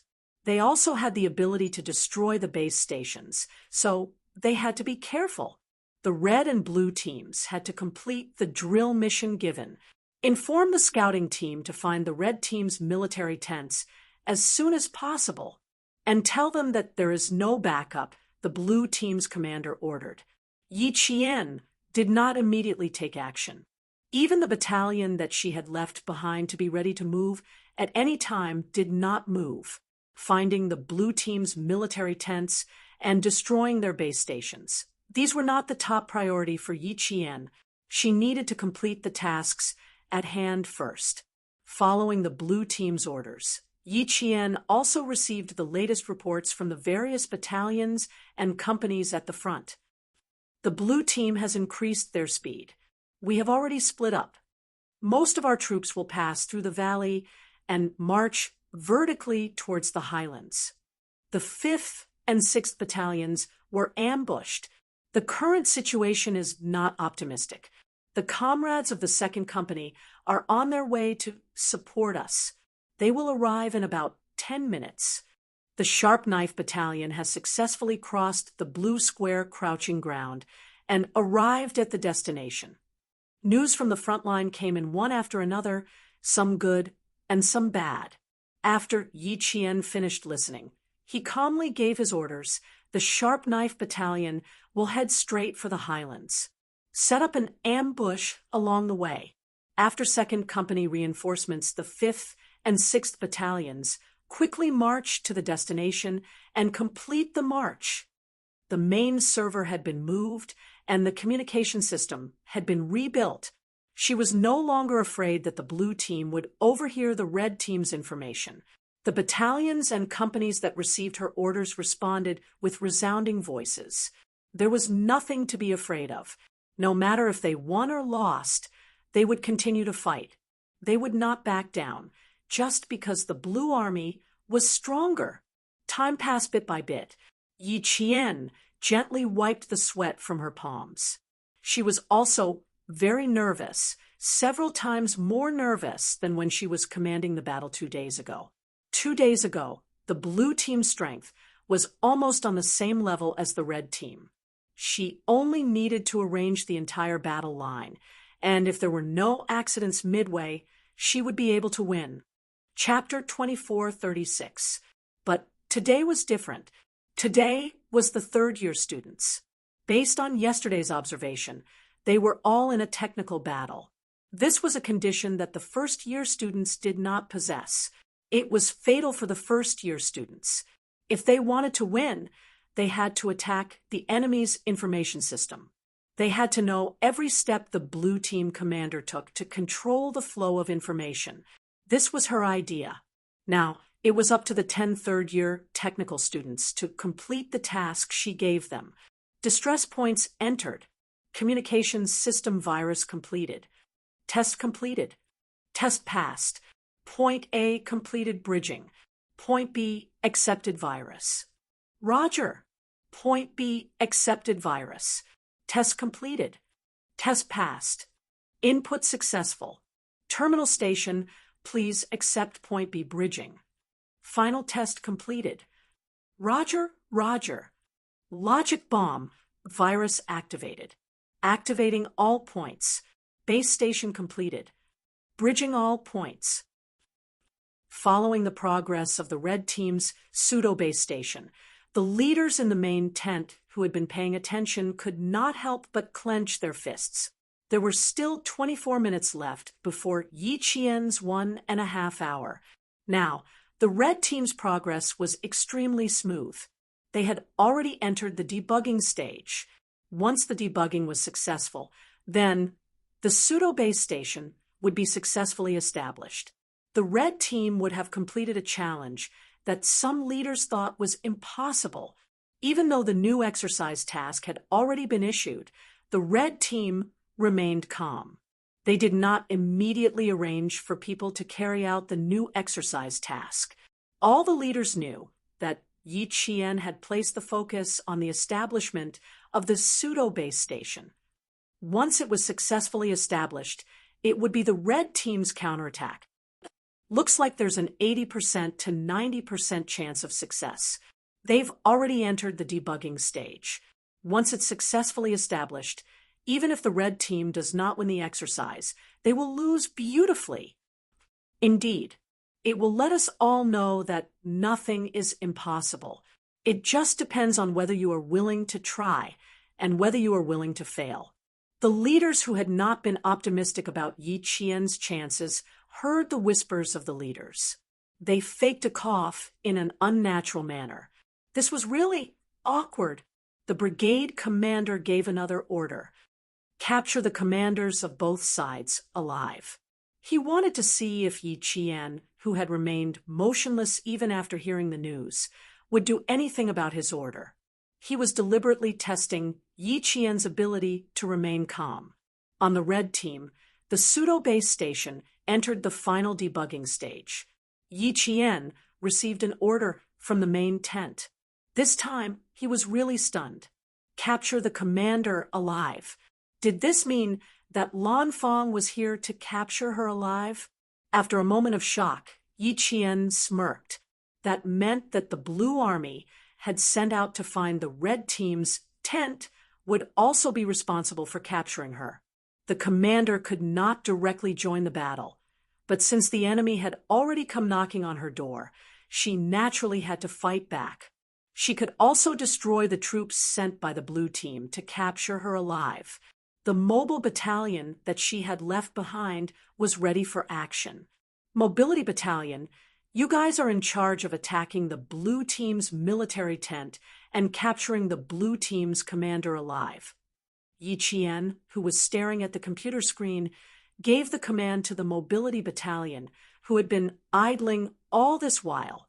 Qian Yanjun, who had been cooped up for a few hours, heard the news and felt energized. His voice came through the rain. "Roger that.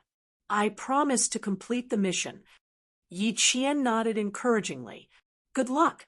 I look forward to hearing good news from you." This mission was a little difficult, and it was not certain whether or not it could be completed, but he couldn't give up just because he couldn't do it. First, he had to have an attitude. Chapter 2437. Less than 5 minutes after the mobile battalion left, the red team's pseudo-base station was finally set up. Base A established. Base B established. Base C established. Correct. Establishment complete. Initiating all procedures. Activating wireless interference and implanting logic bomb virus. Program transfer complete. Base A established. Receiving program. Base B established. Receiving program. Base C established. Receiving program. Reporting pseudo-base station and wireless interference tests completed. Successful establishment. Please give your instructions.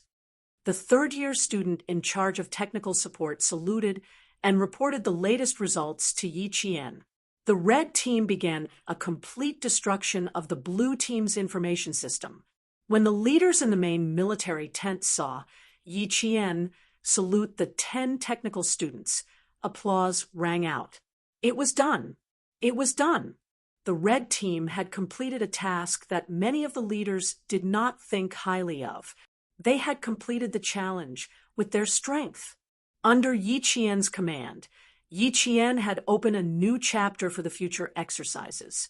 He made the students participating in the exercise understand that as long as you dared to think and try, the chance of winning was in your hands. Warm applause rang out in the main military tent. The brigade commander personally contacted Yi Qian and said with a smile, "Well done, Yi Qian. You have shown us limitless possibilities. Wonderful, beautiful. Yi Qian, you have won the applause of all of us." She had led her subordinates to challenge, complete, and innovate. Regardless of whether they succeeded or not, they were destined to leave behind a page of precious information for the future students to use as reference. Amazing Yi Qian. Amazing commander. Yi Qian was also very happy about the successful establishment of the pseudo-base station, but he was not so happy that it was as if he had overcome an insurmountable obstacle. After all, she had seen with her own eyes how Z7 Hanzheng had completed the establishment of the pseudo-base station in less than an hour with the strength of one person. And she had only come up with this move because of Han Zheng's inspiration. Therefore, when everyone was happy, Yi Qian's reaction was quite calm. "It's not that I did it well. It's all thanks to the efforts of the 10 seniors from the computer science department.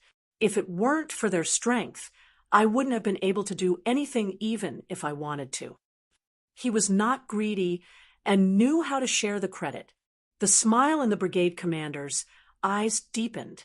The leaders who were watching Yi Qian also nodded in satisfaction. The 10 third-year students who were mentioned by her were a little excited.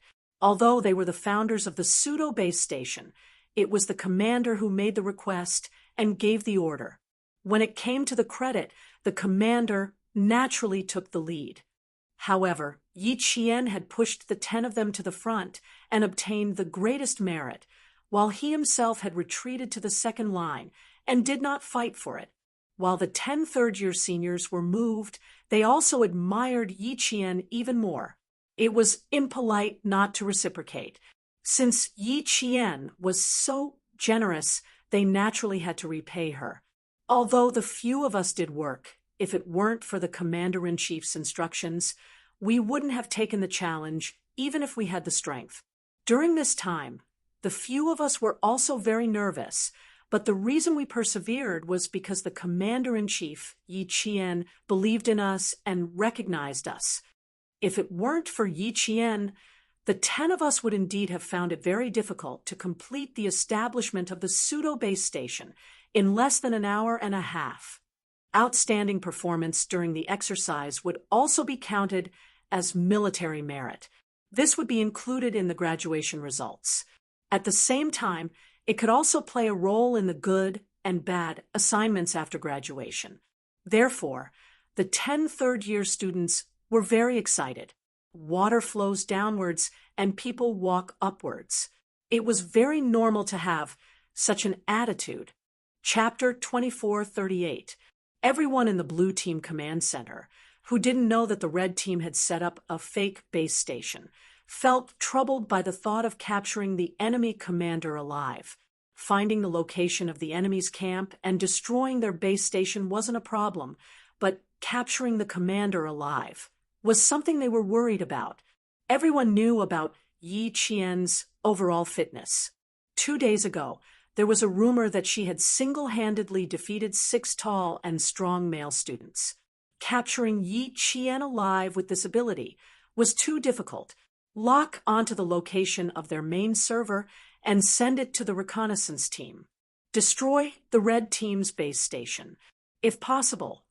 The Blue Team commander paused for a moment and asked his comrades, "If possible, do you think we can capture Yi Qian alive while we're at it?" He wasn't sure, which meant that he wasn't confident. He didn't have a certain level of confidence, and neither did his comrades. He smiled and said, "Let's not think about it." Although we didn't watch the first-year drill 2 days ago, we heard that Yi Qian had single-handedly defeated 6 male soldiers and even threw one of them over her shoulder. Forget it. Let's just destroy their base station. Don't even think about capturing Yi Qian alive, lest we get caught up in it. Don't you have any sense of danger? Aren't you worried that our reconnaissance team will be discovered by Yi Qian and then destroyed by her? Someone reminded his comrades in a tense voice. It was as if a deep water bomb had been dropped on a calm surface of water. Everyone in the Blue Team Command Center instantly froze. That's right, they were only thinking about how to capture Yi Qian alive. They actually forgot that Yi Qian could also capture their reconnaissance team alive. It shouldn't be that easy for Yi Qian to defeat them. The reconnaissance team, led by He-kun, isn't to be trifled with either. Moreover, He-kun herself has a certain level of strength. In any case, she has won an award in the physical fitness competition. Let's be a little more optimistic and have some confidence in He-kun. At the mention of He-kun, the expressions of everyone in the Blue Team Command Center cleared up. That's right, He-kun was a male student, and her physical fitness wasn't bad either. Against Yi Qian, it was hard to say who would win. After all, none of them had sparred with Yi Qian before. They knew that Yi Qian's strength stemmed from his 2 Tujin techniques. 1. During the freshman's military training, a rumor spread among the 4th-year students. It's very impressive. Number 2, last year's final physical fitness test was very impressive. He didn't come to school for a month, but his physical fitness results swept the list and crushed everyone else. Other than that, there seemed to be nothing else. Remind Hikun to be careful. Don't be too careless. Although the blue team's commander also believed that it was unlikely for Hikun to lose, it was still best to be cautious. Hikun has always been cautious. Yesterday, it was because he was more careful that he didn't get tricked by the red team. With him around, the reconnaissance team still has a chance of winning. One of the students laughed and said, if he really manages to capture Yi Qian alive, then Yi Qian wouldn't be as powerful as the rumors say. He would only be considered average among the first-year students, not to the point of being breathtaking. For the sake of fairness, the third-year students did not watch the first-year drill this time. As a result, the third-year students did not know how powerful Yi Qian really was. The third-year students and the commander in the blue team command center also did not know much. Yi Qian's performance at the beginning was that the red team had been biting the blue team very tightly, but now a few hours had passed, and the red team did not have much of an impact on the blue team. Instead, their troops were constantly being ambushed by the blue team. At first glance, the red team had suffered several times more casualties than the blue team. Chapter 24:39. A battle depended on the level of a commander's endurance. If the commander was fierce in the early stage, it would be useless if he lacked stamina. It was unknown whether Yi Qian was fierce in the early stage but lacked stamina. If so, Hikun's team would have a chance of winning. While the blue team was discussing, the whole situation of the battle had quietly changed. The red team had collected a lot of information about the blue team's battle. At the same time, the logic bomb virus of the red team's pseudo-base station broke through the blue team's first firewall. The blue team's firewall was not easy to break through. When the red team launched an attack, the blue team received the alert immediately and launched a counterattack. The red team is making a move. It's quite big. The blue team's chief technical officer interrupted their discussion. The red team is trying to cut off our communication system. They're quite fierce. They've already broken through our first firewall. Once several firewalls were broken, the blue team's communication system would be controlled by the red team. Track their main server's location and launch a counterattack. Enter the entire communication system and destroy it. The blue team's chief commander frowned. He was under a lot of pressure. It was said that the blue team had the upper hand. However, it seemed that the blue team had been closely followed by the red team and had not suppressed the red team. The blue team had ambushed 2 of the red team's battalions and was later reinforced by the red team's reinforcements. The blue team had no choice but to give up. They had not achieved much in this battle. It had been a few hours since the start of the maneuver. It was time to teach the red team a lesson. The blue team stopped discussing the topic of capturing Yi Qian alive. The atmosphere in the blue team's military tent became extremely solemn. They began to launch an encirclement and annihilation operation. They wanted to teach the red team a lesson. However, they did not expect that the red team had been waiting for the arrival of this lesson. In the red team, the first-year technical officer guarding the Hookfish main server sent the latest news.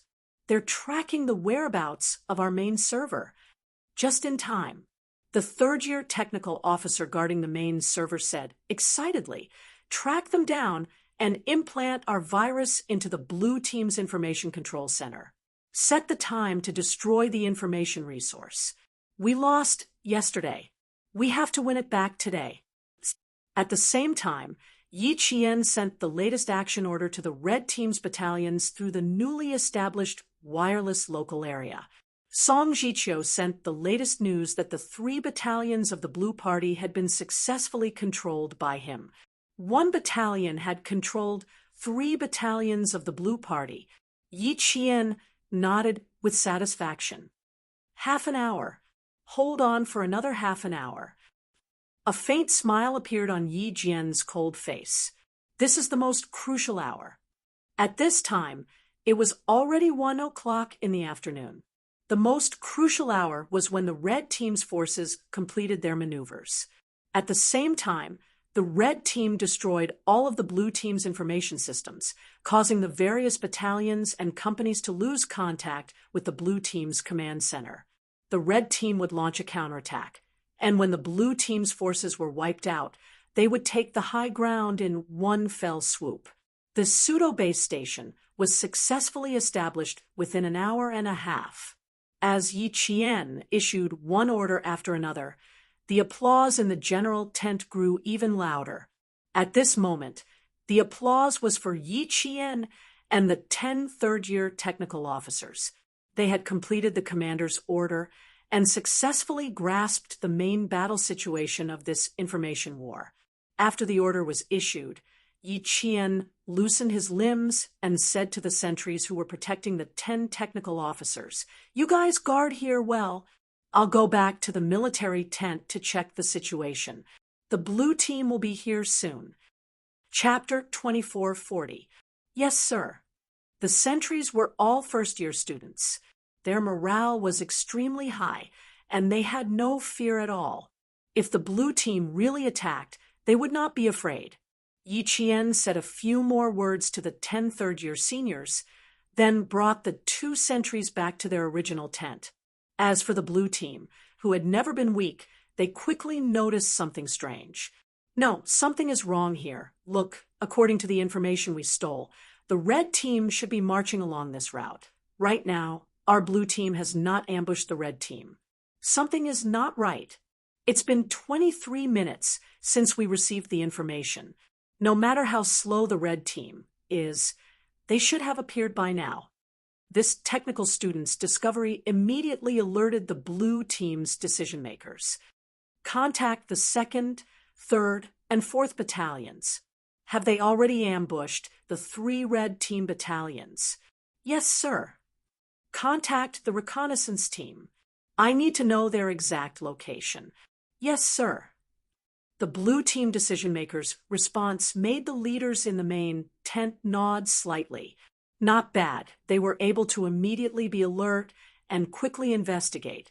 If they really lost, at least they would not lose too badly. Very quickly, the blue team's reconnaissance team sent back news that they had already discovered the red team's tent. When this news came, the blue team's tent was overjoyed. "Destroy their base station and complete the new drill mission." "Yes, sir." The blue team's reconnaissance team replied softly. They had 15 people. Through their binoculars, they saw that there were pitifully few troops near the red team's tent, probably only a squad of troops. A squad of troops, easy to deal with. How many troops are there outside the red team's tent? If there are many, don't be in a rush to attack.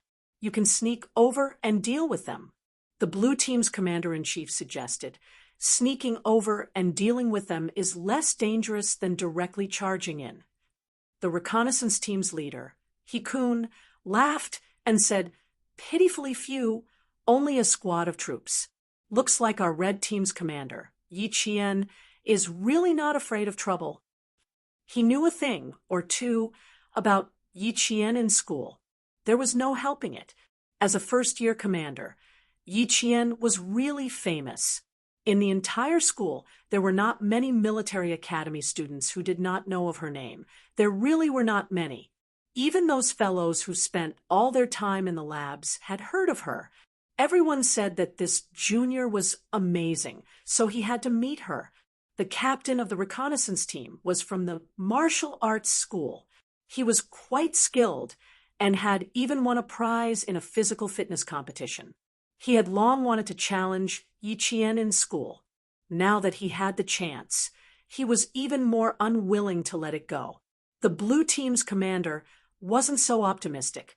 They had a battalion of soldiers outside their tent, but the red team only had a squad of soldiers outside their tent. Was Yi Qian overconfident, or was there another reason? "Don't laugh too early, Hikun. Since Yi Qian could become a student admired by so many freshmen, she must have her own strengths. Her stamina is also quite good, so don't let your guard down." After receiving the reminder from the commander-in-chief, the smile on Hikun's face gradually disappeared. Arrogant soldiers were bound to lose on the battlefield. He had to remember this at all times. Yes, I'll be careful. After cutting off communications, the blue team's reconnaissance team began to move. The drizzle did not stop. The inside and outside of the mountains were misty and foggy. The peak of the mountain seemed to be covered by a thin layer of gauze. It swayed slowly with the rain and the wind, but it always surrounded the peak of the mountain and never dissipated. Figures slowly crept forward in the rain-soaked grass. When they got close to a rock, several figures rolled through the grass and quickly hid behind the rock.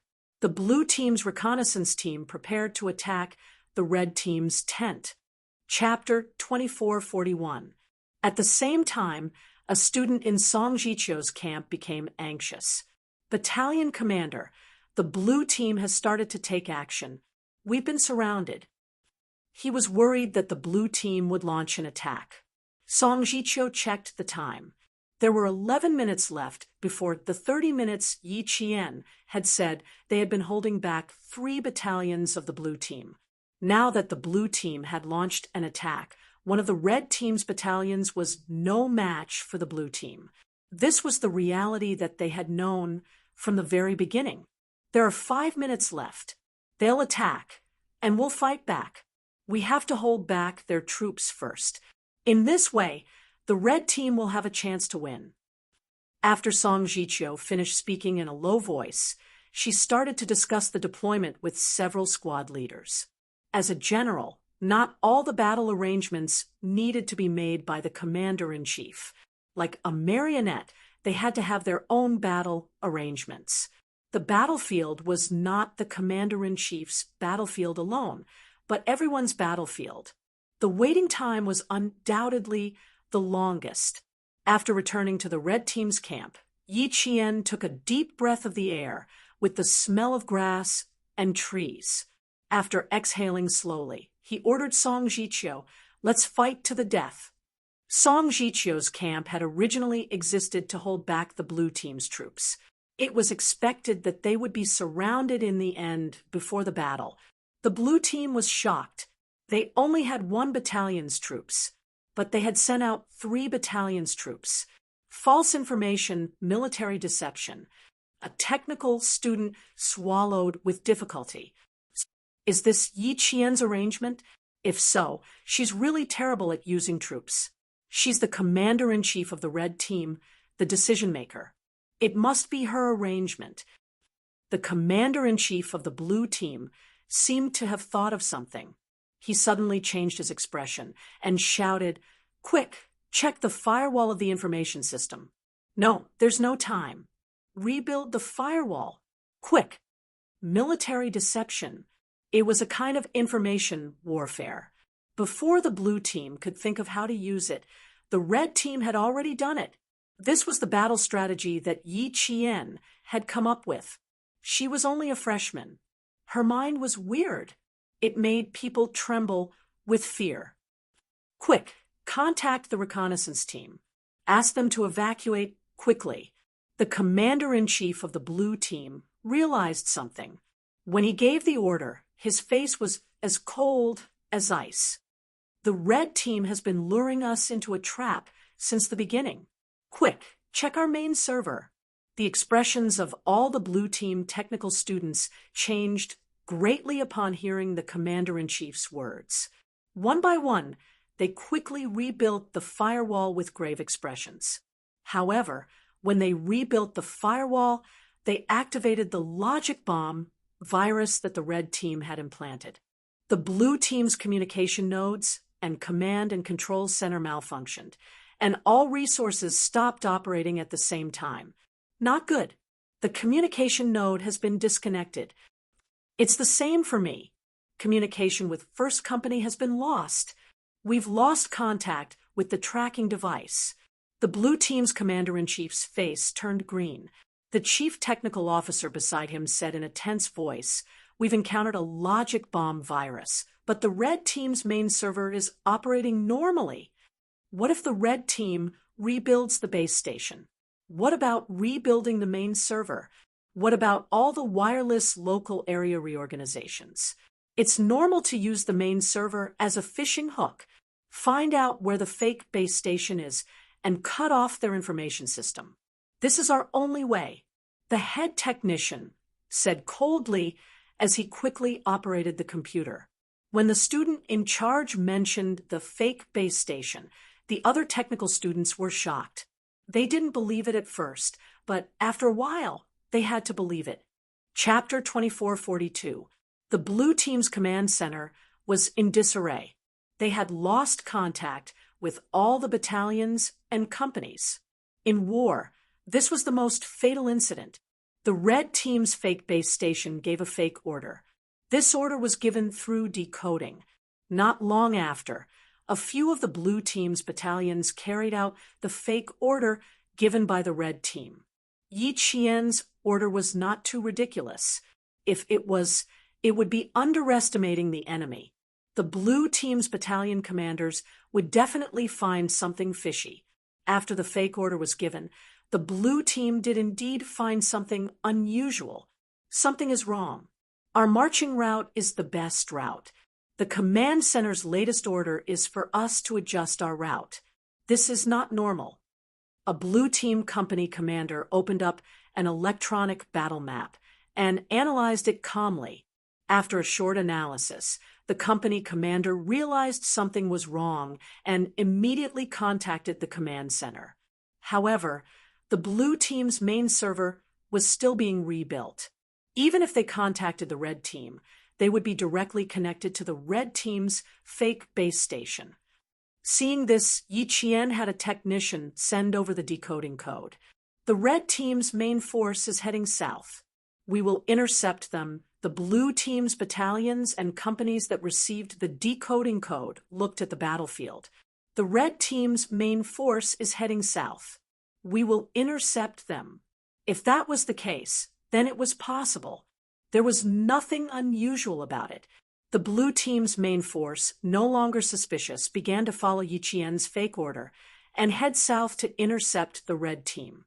At the same time, the blue team's reconnaissance team, led by He Kun, launched a full sneak attack on the red team's tent. Take down all the sentries outside. Move quickly. They're all freshmen. Their reactions aren't as fast as ours. Quickly charge inside. With a few people attacking together, I'm not afraid that we can't capture Yi Qian. He Kun, who was lying in the grass, made the final detailed arrangements.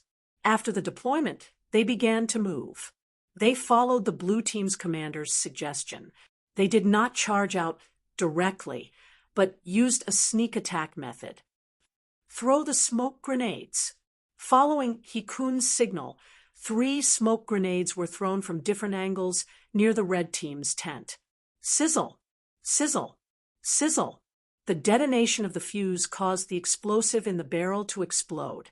The white phosphorus that could release smoke scattered in all directions with a bang. The white phosphorus rapidly burned upon contact with the air, and in less than a second, the red team tent was engulfed in thick smoke. Only the tent was not invaded by the smoke. It was at this time that He Kun launched a sneak attack on red team's tent. He even heard the sentries outside the red team's tent shout, "Not good. The blue team has launched a sneak attack." Ha ha, too late.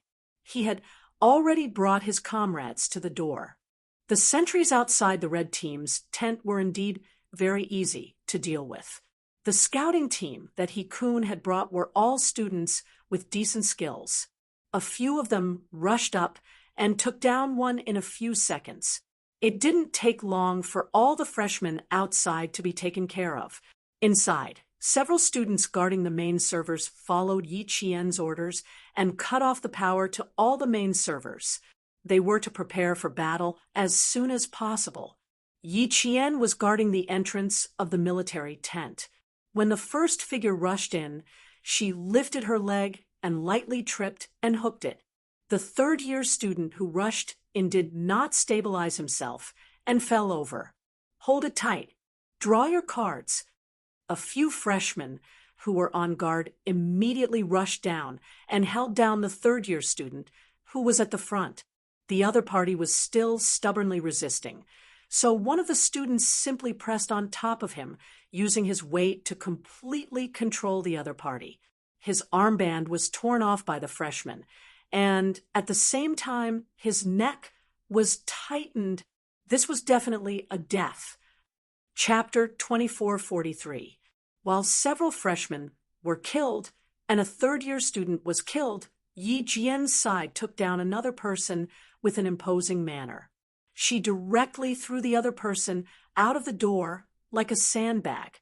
With a bang, he crashed into two people who were about to charge forward. Yi Qian shouted at the freshman technical students, "Retreat!" Then he took advantage of the thick smoke to rush out of the tent. The red team's tent was no longer there after the main server was rebuilt. If it weren't for the mission of capturing the enemy's commander alive during the exercise, Yi Qian wouldn't have returned to the tent to avoid being discovered by the blue team's reconnaissance team. Now that he was back, he definitely wouldn't give the blue team's reconnaissance team a chance to leave alive. Out of the 15 people from the blue team, 3 of them were killed in the blink of an eye. This was fast. When the freshman technical students heard Yi Qian's order, they immediately rushed out. They knew that their chances of surviving were slim, but Yi Qian was still here. She had only brought 2 sentries back with her. For the sake of their commander's safety, they had to give it their all. Even though the freshmen had only been in military training for less than a year, they still had a lot of bravery. Faced with the blue team's sneak attack, they fought tenaciously under the leadership of Yi Qian. In the end, 2 of the third-year students were killed. The smoke from the smoke grenades gave the blue team an advantage in concealment. At the same time, it also gave Yi Qian an advantage in concealment. The smoke grenades used for the exercise were only made from white phosphorus. There were no other chemicals added to them, not even a choking smell. They were only used for concealment. Yi Qian shuttled through the white smoke. A special forces soldier was very decisive and took care of 2 blue team students in an extremely swift and fierce manner. He Kun, who was hiding outside, stared at the white smoke without blinking. When he heard 2 muffled sounds coming from inside the white smoke, his face turned cold. Don't charge forward. Yi Qian is really not easy to deal with.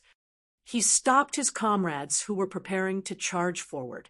Wait for the smoke to disperse. Maybe continue to hide. It was impossible to save the comrades who were charging forward now. They had already been taken care of by Yi Qian. If the rest of them charged into the smoke, they would just be sending themselves to their deaths. Yi Qian led the 3 students out of the fog and hid in the bushes. Without the cover of the thick fog, Yi Qian got close to them and whispered, "We still don't know how many troops the blue team has sent out. Let's not move for the time being. We have to wait for the blue team to make a move first. I have a suggestion," a technical student from the red team suggested. Yi Qian's eyes lit up when he heard this. He nodded and said, "Yes, but in the end, the 3 of you died together." They planned to rush back to the tent before the smoke dissipated, because the blue team had yet to complete their mission of destroying the red team's base station. If the blue team retreated, then the 3 of them would be fine. If the blue team didn't give up and continued to rush into the red team's tent, then the 3 of them would work together to kill as many as they could. In this way, Yi Qian was also relieved of some of the pressure. A few of the dead red and blue team students waved their hands to disperse the thick smoke in front of them as they rushed out. The blue team students sized up the freshmen. With a glance, they knew that their target was still alive and had not been captured alive. The person who ambushed me just now should be Yi Qian. He attacked me from behind and directly locked my neck. In that second, I really thought I was going to die. A third-year student stood to the side and said to his comrades with lingering fear, It was very scary. What a strong, murderous aura. It didn't feel like a drill. It felt like a real battle. Chapter 2444. I was in the same situation as you. I also ambushed him from behind and locked him in a neck lock. The student exhaled a mouthful of white phosphorus gas and shrugged his shoulders. My shoulder should be bruised from the fall, so I tried to defend against her, who knew that she would throw me sideways and hit my shoulder on a rock. It hurt so much that my face turned green. These two were the third-year students that Yi Qian had rushed out to take care of. When they talked about how they had been killed, their eyes were still filled with panic. The neck was the most vulnerable and fatal part of the body, suddenly being locked from behind. That feeling was like being bitten on the neck by a ferocious beast. As long as the beast gently closed its mouth, the sharp fangs would pierce deeply into their necks. Then, with a forceful bite, Kacha, the cervical vertebrae were bitten off. This feeling was too terrifying. Even now, the trauma was still lingering in their hearts, and they still had lingering fears. Junior Yi Qian, I've seen it for myself. If He Kun were to go up against her, he probably wouldn't have much of a chance of winning. The student who was the first to be knocked out by Yi Qian gently rubbed his comrade's injured shoulder and said worriedly, I'm afraid our scouting team will fall at the hands of Yi Qian. When the student whose shoulder was injured heard this, he endured the pain and said softly, Don't scare me. 7 of us have died. In battle. We still have 8 people left. Are you saying that 8 of us can't beat Yi Jian? Don't be an alarmist. What's so impossible about it? Look at the 2 of us. How much time did she use to take care of us? Was it even a minute? Not even a minute. And she took care of us from behind without anyone noticing. With her strength, it would be too easy for her to take care of the remaining 8. Yi Qian had left a deep psychological trauma in this student's heart. As he spoke, he touched his neck, and a trace of lingering fear flashed in his eyes. He said softly, I can't help but want to look back, to see if she's standing beside us. As soon as he finished speaking, the student whose shoulder was injured reflexively looked behind him and heard his comrade snicker. Damn, you scared me to death. Let's not talk about it anymore. They're coming over. Seeing the other 4 dead comrades walking over with the dead freshman, the 2 of them stopped talking at the same time. The students who had been killed stood to the side. They maintained the most basic drill rules and did not inform their comrades nearby. They stood to the side and waited quietly. The thick smoke gradually dissipated, and the red team's tent reappeared before everyone's eyes. He Kun looked at the red team's tent, then at the students standing in the distance. Judging from their figures, there were no female soldiers in the tent. This meant that their 7 comrades had not finished off Yi Qian. What should we do? Are we just going to drag things out? The blue team student asked He Kun. Dragging things out isn't a solution. Either we attack or we retreat. We can't retreat. We've already made it this far, but we haven't destroyed their base nor captured Red Team's commander-in-chief, Yi Qian. If we retreat like this, wouldn't our brothers at the front have died for nothing? I don't agree with retreating. They found it hard to accept that 7 of their brothers had been killed in an instant. He Kun looked around and pursed her lips. If we don't retreat, we should at least destroy Red Team's base and capture Yi Qian alive. Leave it to me. You guys go and destroy the base. Sure, Red Team doesn't have many soldiers left. Split into groups of 4. The 4 of us will charge in and destroy the base. The 4 of you will deal with Yi Qian. Chapter 2445. Everyone agreed with his suggestion. If they couldn't retreat or delay, then they had to charge out and fight. Later on, He Kun couldn't figure out how Yi Qian had found their hiding spot. The brothers who had rushed out to destroy the Red Team base station had clearly avoided his hiding spot, but Yi Qian had accurately found his position and attacked him. Yi Qian's attacks had always been fast, accurate, and ruthless. As long as she attacked, she wouldn't leave empty-handed. Out of the 4 blue team scouts, 2 of them had been taken care of by her. Hearing the commotion behind her, Hikun turned her head and saw a scene that made her heart skip a beat. Her body reacted far faster than her brain. With a loud roar, she raised her leg and swept it towards Yi Qian.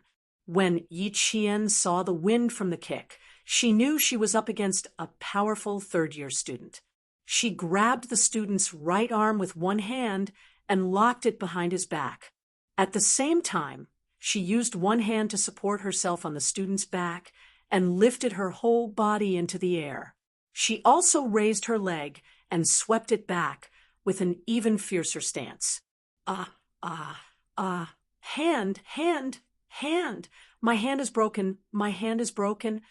This move of hers was very painful for the student whose right arm was locked behind his back.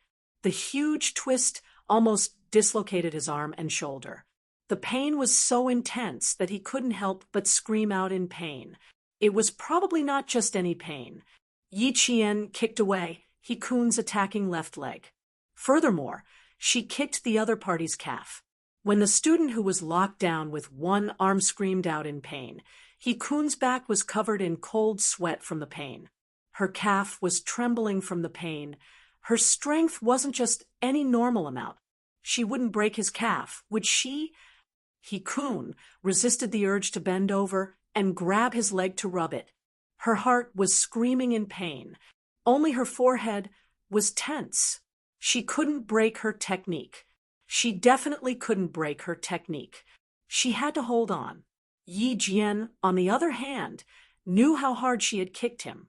Seeing the corner of his mouth twitching a few times, she let go of the student in her hand and asked, "It hurts, right? Do you want to rub it first?" Hikun would remember this sentence clearly even after a long, long time. He wanted to attack again, but because of her words, he really hugged her leg and rubbed it first.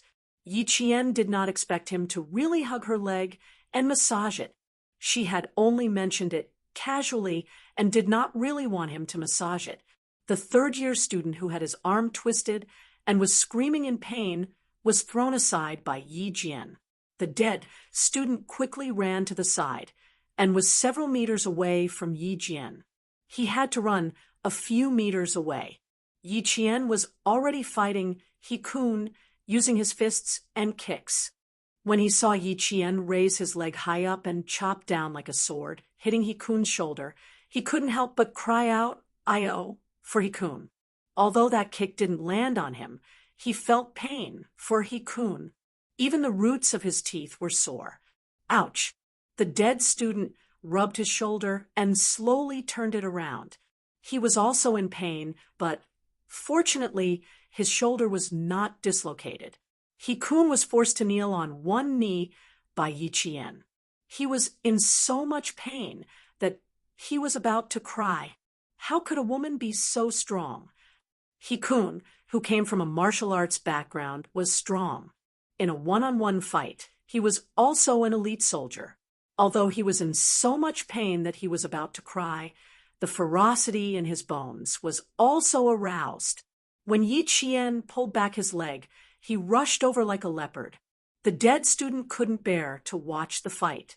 He covered his face with his hands, but he didn't want to miss the excitement, so he stood in a safe area to watch the whole thing. Chapter 2446. He saw Hikun, who had won an award for physical fitness, get beaten up by Yi Qian again and again. The process was brutal, and every move was fatal. Hikun had won an award for physical fitness, but in front of Yi Qian, it was nothing. It gave him the illusion that Hikun was a first-year student. In the end, he saw Yi Jian make a move. She suddenly lifted her foot and stepped on Hikun's foot. Her whole body went around Hikun's back. Plop! Hikun was thrown to the ground by her, while she stood to the side, unscathed. Damn, damn, damn, damn. She How did she do it? How did she do it? Like this, like that. She went around Hikun's back like a monkey, her feet not touching the ground, her hands locked onto Hikun's shoulders. When her feet touched the ground, Hikun fell to the ground with her back facing the sky. He saw the entire process, but he didn't see it at all. He didn't see how she threw Hikun to the ground. The students closest to her didn't see it clearly, and the students further away didn't see it clearly either. After Yi Qian finished off his opponent, she turned around to look. There wasn't a single student left on the red team. Even the 2 sentinels she brought with her had died in the fight against the other 2 third-year students. Seeing that the third-year student she had thrown to the ground didn't get up, Yi Qian took a step forward, bent down on one knee, and said with a smile, "I'm sorry, senior, but time was tight. You were a difficult opponent, so I had to end it quickly." Hikun, whose head was still buried in the grass, waved her hand to indicate that she was fine and just wanted to lie down for a while. Yi Qian looked at the grass that was so thick that it could bury her face, then thought about the sound she made when she threw the third-year student over. She pursed her lips and smiled. Now, she understood why he didn't want to raise his head. After Yi Qian left, the third-year student who was watching the fight patted Hikun's shoulder, who was still in the grass, and sighed, "Brother, you didn't lose too badly. Junior Yi Qian is very skilled. We still have to practice a little more." This time, they finally understood why the group of first-year students admired Yi Qian so much. After today, they had no choice but to admire him. They were convinced. Hikun, who had a mouthful of grass in her mouth, silently spat out the mouthful of grass foam. When she raised her head and opened her mouth, the corners of her mouth were stained with green grass paste, and there were also bits of grass stuck between her teeth. Yi Qian heard the sound of laughter.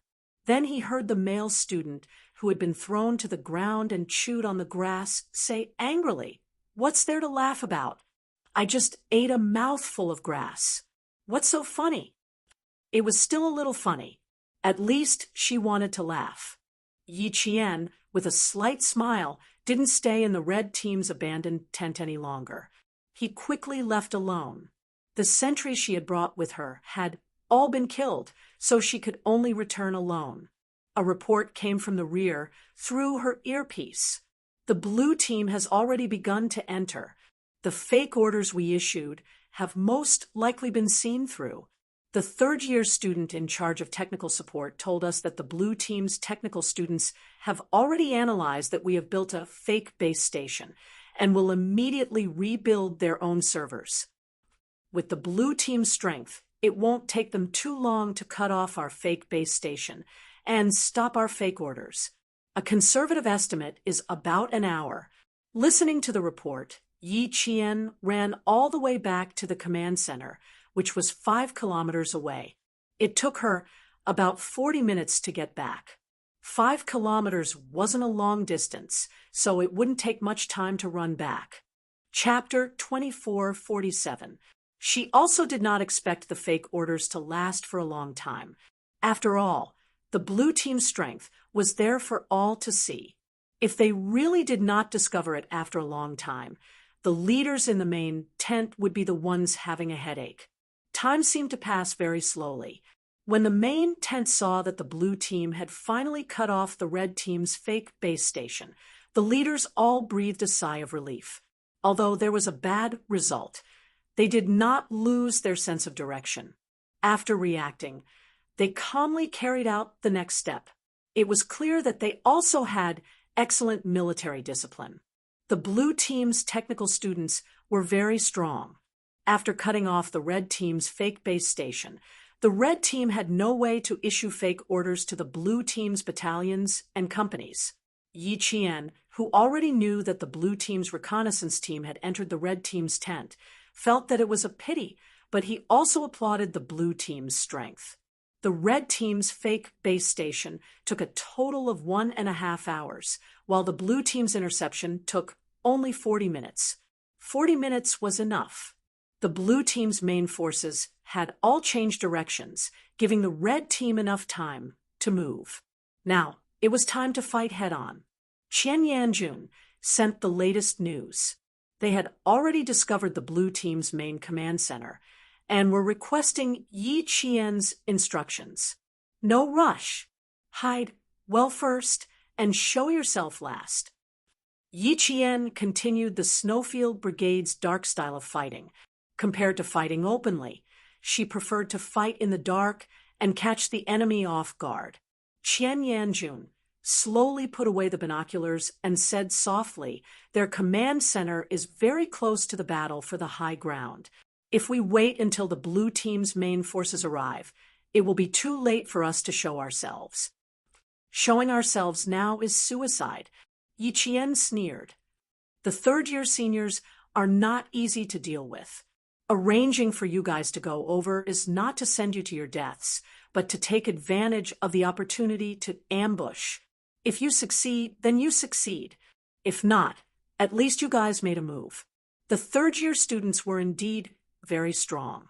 Qian Yanjun's mobile battalion had no way of capturing the blue team's main commander alive. In this drill, the red team would win beautifully in the early stages, but as the fake base station was broken, the blue team would quickly adjust their battle arrangements. The further they went, the harder it would be for the red team. Yi Qian knew all this. At the same time, the blue team's battalions and companies could not communicate normally. They also lost contact with the command center, but they did not panic. The battalions and companies' commanders quickly opened up their electronic battle plans, and very calmly. Why did they lose contact? Obviously, the communication system had been destroyed by the red team. It didn't matter if the communication system was broken, as long as they didn't panic. They are the future leaders of our country's national defense, and the founders of our country's national defense. They have excellent military qualities, firm ideals, and tenacious fighting spirit. Among them, there were countless students who were elite future military officers. They were cultured, understood technology, and could fight. Even if they were to encounter a fatal situation, maintaining calm was a necessary quality for them. Our system has been breached by the red team, causing complete paralysis. We are now 10 kilometers away from the highlands. The end of the exercise is less than 3 hours away. Within an hour, we must conserve our forces and gather here. This is the rendezvous point for our forces. The other battalions and companies will arrive soon. Now that we have seen it, although the red team is a freshman, their strength is not to be underestimated.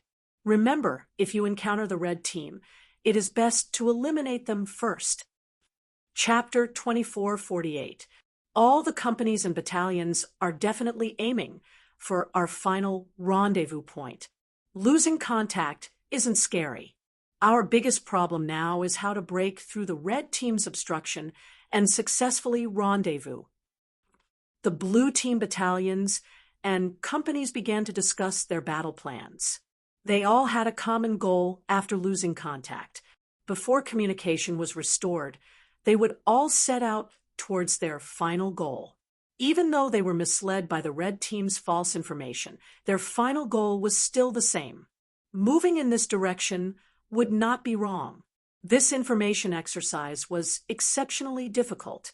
Even though the red team had seized control of the entire battle, the blue team's counterattack was quite fierce. As the overall commander of the red team, Yi Qian played the role of mobilizing the entire army and stabilizing the situation. The blue team's morale was high and fierce, while the red team was fearless and won the battle. In the main tent, applause rang out every once in a while. Applause for the red team's brilliance, applause for the blue team's tenacity. At 3:30 in the afternoon, a mobile battalion of the red team launched a surprise attack on the blue team's command center, intending to destroy the blue team's base station. The blue team, who were already prepared, responded and launched their final attack at the same time. The battle at the front was getting more and more intense. Yi Qian, who had been staying in the command center all this time, listened to the latest battle situation with a serious expression. Sometimes she would smile slightly, and sometimes she would purse her lips and her eyes would emit a cold sharpness. It was obvious that she really wanted to go to the battlefield herself. But the rules of the exercise stated that the overall commander could not leave the command center and could not go to the battlefield. Therefore, when the 10 third-year technical students saw her like this, they were worried for Yi Qian. They felt that if Yi Qian personally led the troops, it would be even harder for the blue team to win. The rain, which had stopped, began to drizzle again around 4 o'clock in the afternoon. The red and blue teams entered their final battle. The students running in the rain did not stop because of this. They needed to reach the final high ground. That was their final destination. No matter how strong the wind or the rain, they could not stop their footsteps.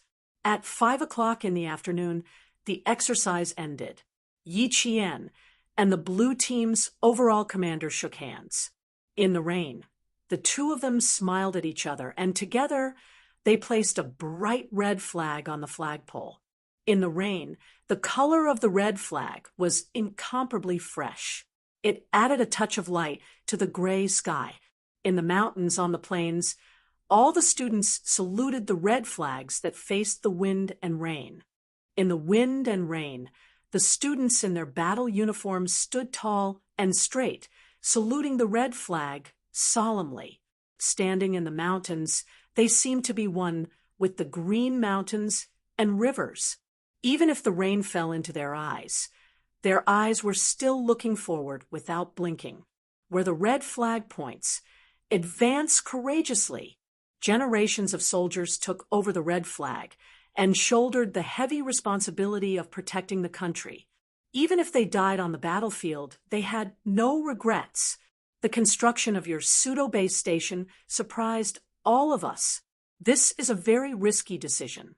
If it fails, the red team will be forced into a passive position. In the end, the blue team will be able to complete the battle for the high ground without any effort. On the way back to the main tent, blue team's commander-in-chief summarized the drill with Yi Qian.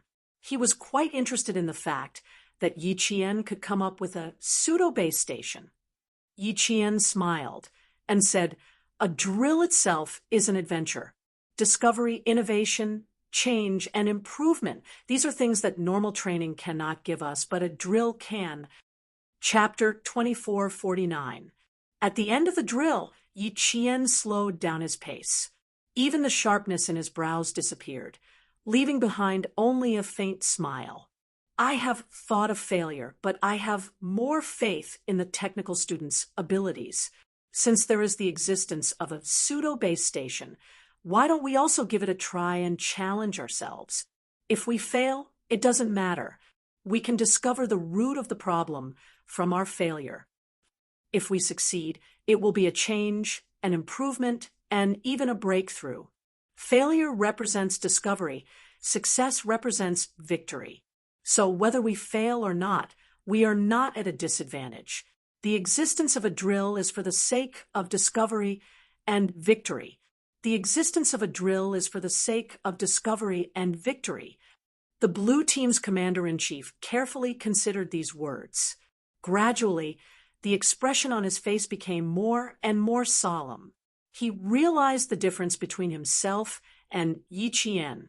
He practiced for the sake of winning or losing a drill, while Yi Qian fought for the sake of discovery and victory. The former defended, while the latter innovated. Information warfare did not require defending, but innovating. Just now, he was relieved that the blue team had won this drill, but now he deeply understood that he had actually lost, and lost completely. When they reached the main tent, the blue team's commander-in-chief also said, "On the surface, we have indeed won, but in reality, I feel ashamed. We, the blue team, have lost."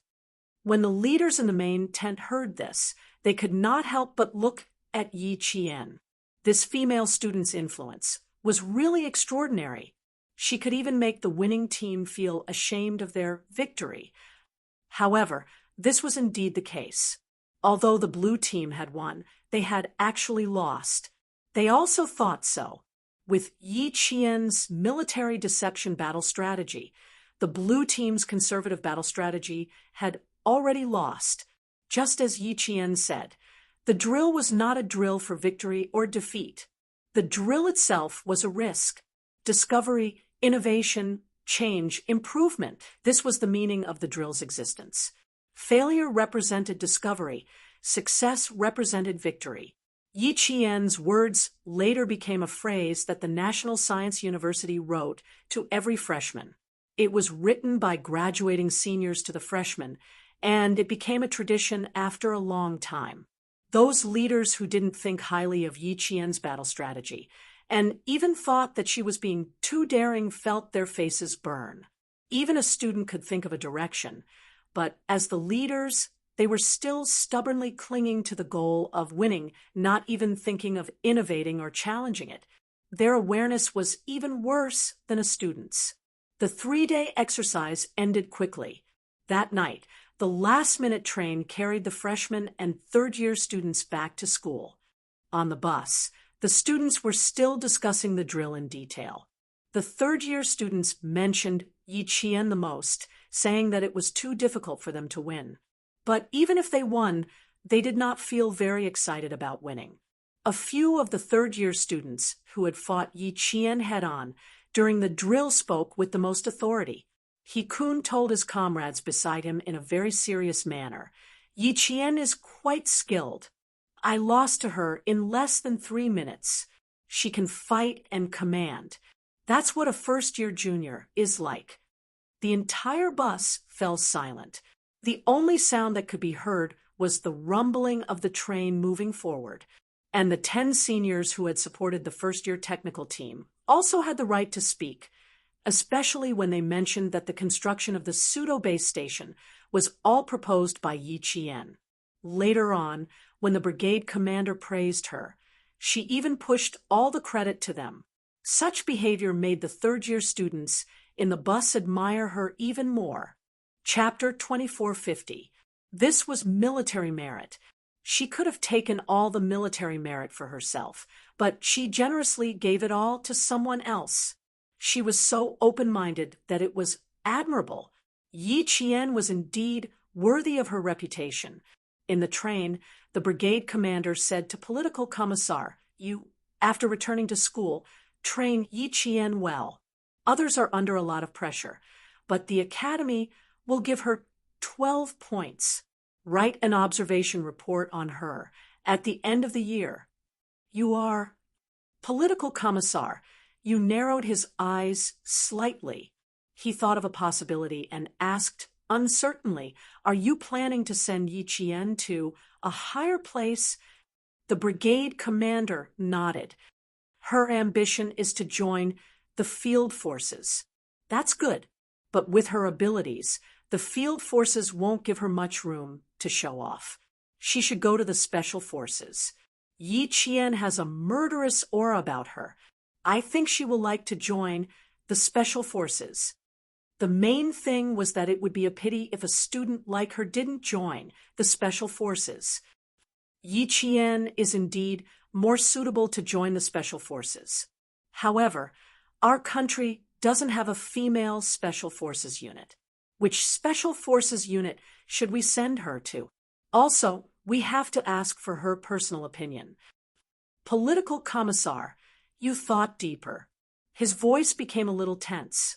It's quite cruel to send a female student to the special forces. It was indeed a little cruel, but the country really needed female special forces soldiers like her. The brigade commander was silent for a while. He sighed and said, "If she goes to the field forces, she won't be able to show off her strengths. Let's wait and see. Write an observation report on her first. I will send it to the military when the time comes. Talents can't be buried. They have to be used properly." Political commissar, you lowered his voice even more. The military should have seen Yi Qian. 2 months ago, the leader of the academy brought Yi Qian to Beijing. Later, the leader went back to the military academy first, and Yi Qian came back later. You mean, the brigade commander had a serious look on his face. He leaned slightly towards the political commissar, who was sitting on the opposite bunk. The military has already noticed Yi Qian a long time ago.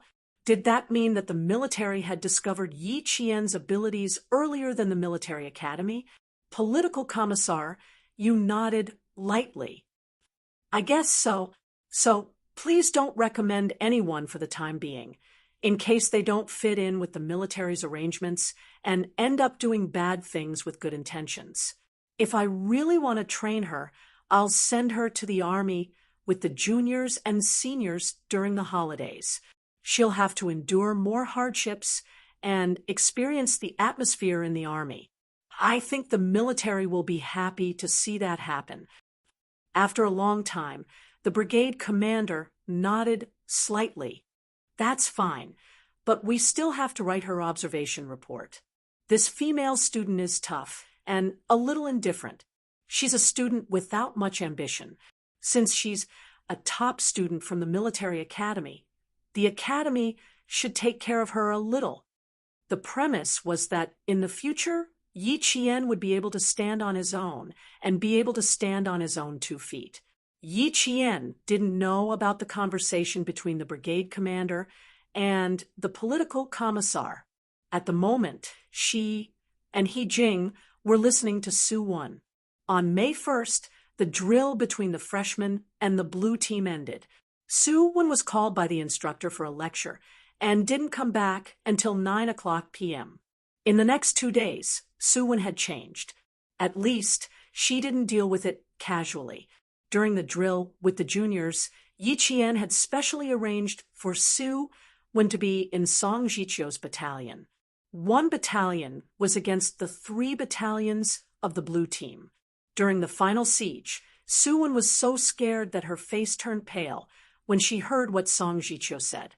The students of the 3 battalions of the blue team were brave and good at fighting. They were really like the enemy who killed people without batting an eyelid. Su Wen was spoiled, so she was directly pressed to the ground by a male soldier. The other party didn't show any mercy at all. Half of her face was directly bruised. She was scared at that time. Chapter 24:51. Su Wen lowered her head with lingering fear. She said softly, "The instructor said that I'm now in the observation period. If I don't pass, I'll be expelled. No one can plead for me then. I don't want to be expelled. If my dad knew that I was expelled, he'd probably want to shoot me." I thought that after entering the military academy and going through the initial military training, I just needed to make sure I didn't rank last and graduate with a military rank. Now that I think about it, I was too naive.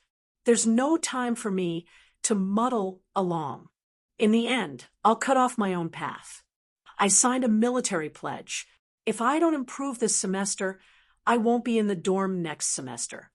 Su Wen said in a low voice, and He Jing handed her a piece of tissue to wipe her tears. Su Wen, who was frightened by He Jing's advice, finally realized the seriousness of the problem. She didn't want to be expelled, but she knew her own problem. After crying, she smiled bitterly. "I couldn't bear hardships since I was young. When I came to school, I met you two who took care of me. Because of that, I became lazier and lazier. I felt that there was no need to work so hard." That night, Su Wen spoke for a long time. Yi Qian and He Jing listened to her quietly.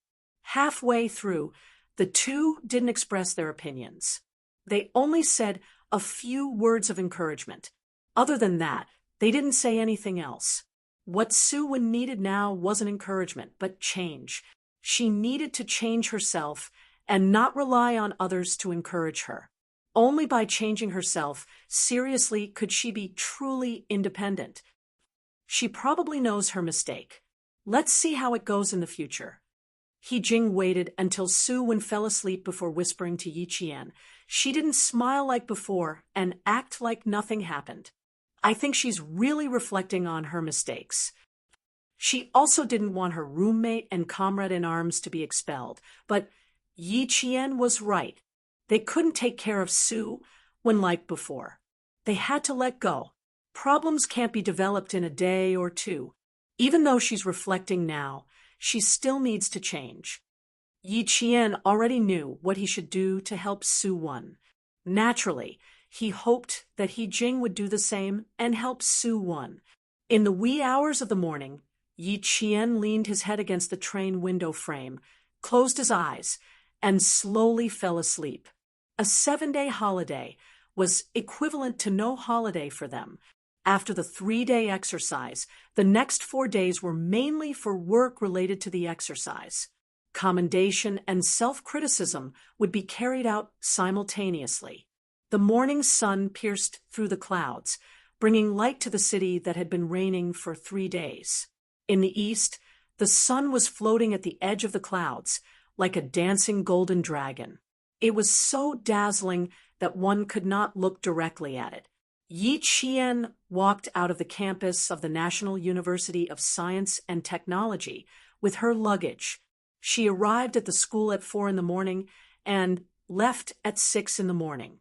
Yi Qian thought that she would spend the next 4 days at school. However, the Southern Province Public Security Bureau called her on the 1st of May and told her that she needed to rush back to Southern Province. Not for anything else, but for the matter of Yi Zhifan's family. She needed to show up. As for why she needed to show up, the Southern Province Public Security Bureau did not explain in detail. She had to go back to find out.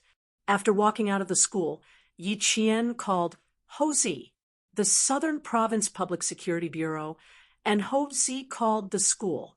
At 6 o'clock in the morning, the faint sunlight of Southern Province was already shining. Ho Zi, who woke up early, took the phone from the nanny. When she heard a clear "Brother Zi" from the phone, Ho Zi smiled and said, "You're the same as old 6. It's too hard to find you.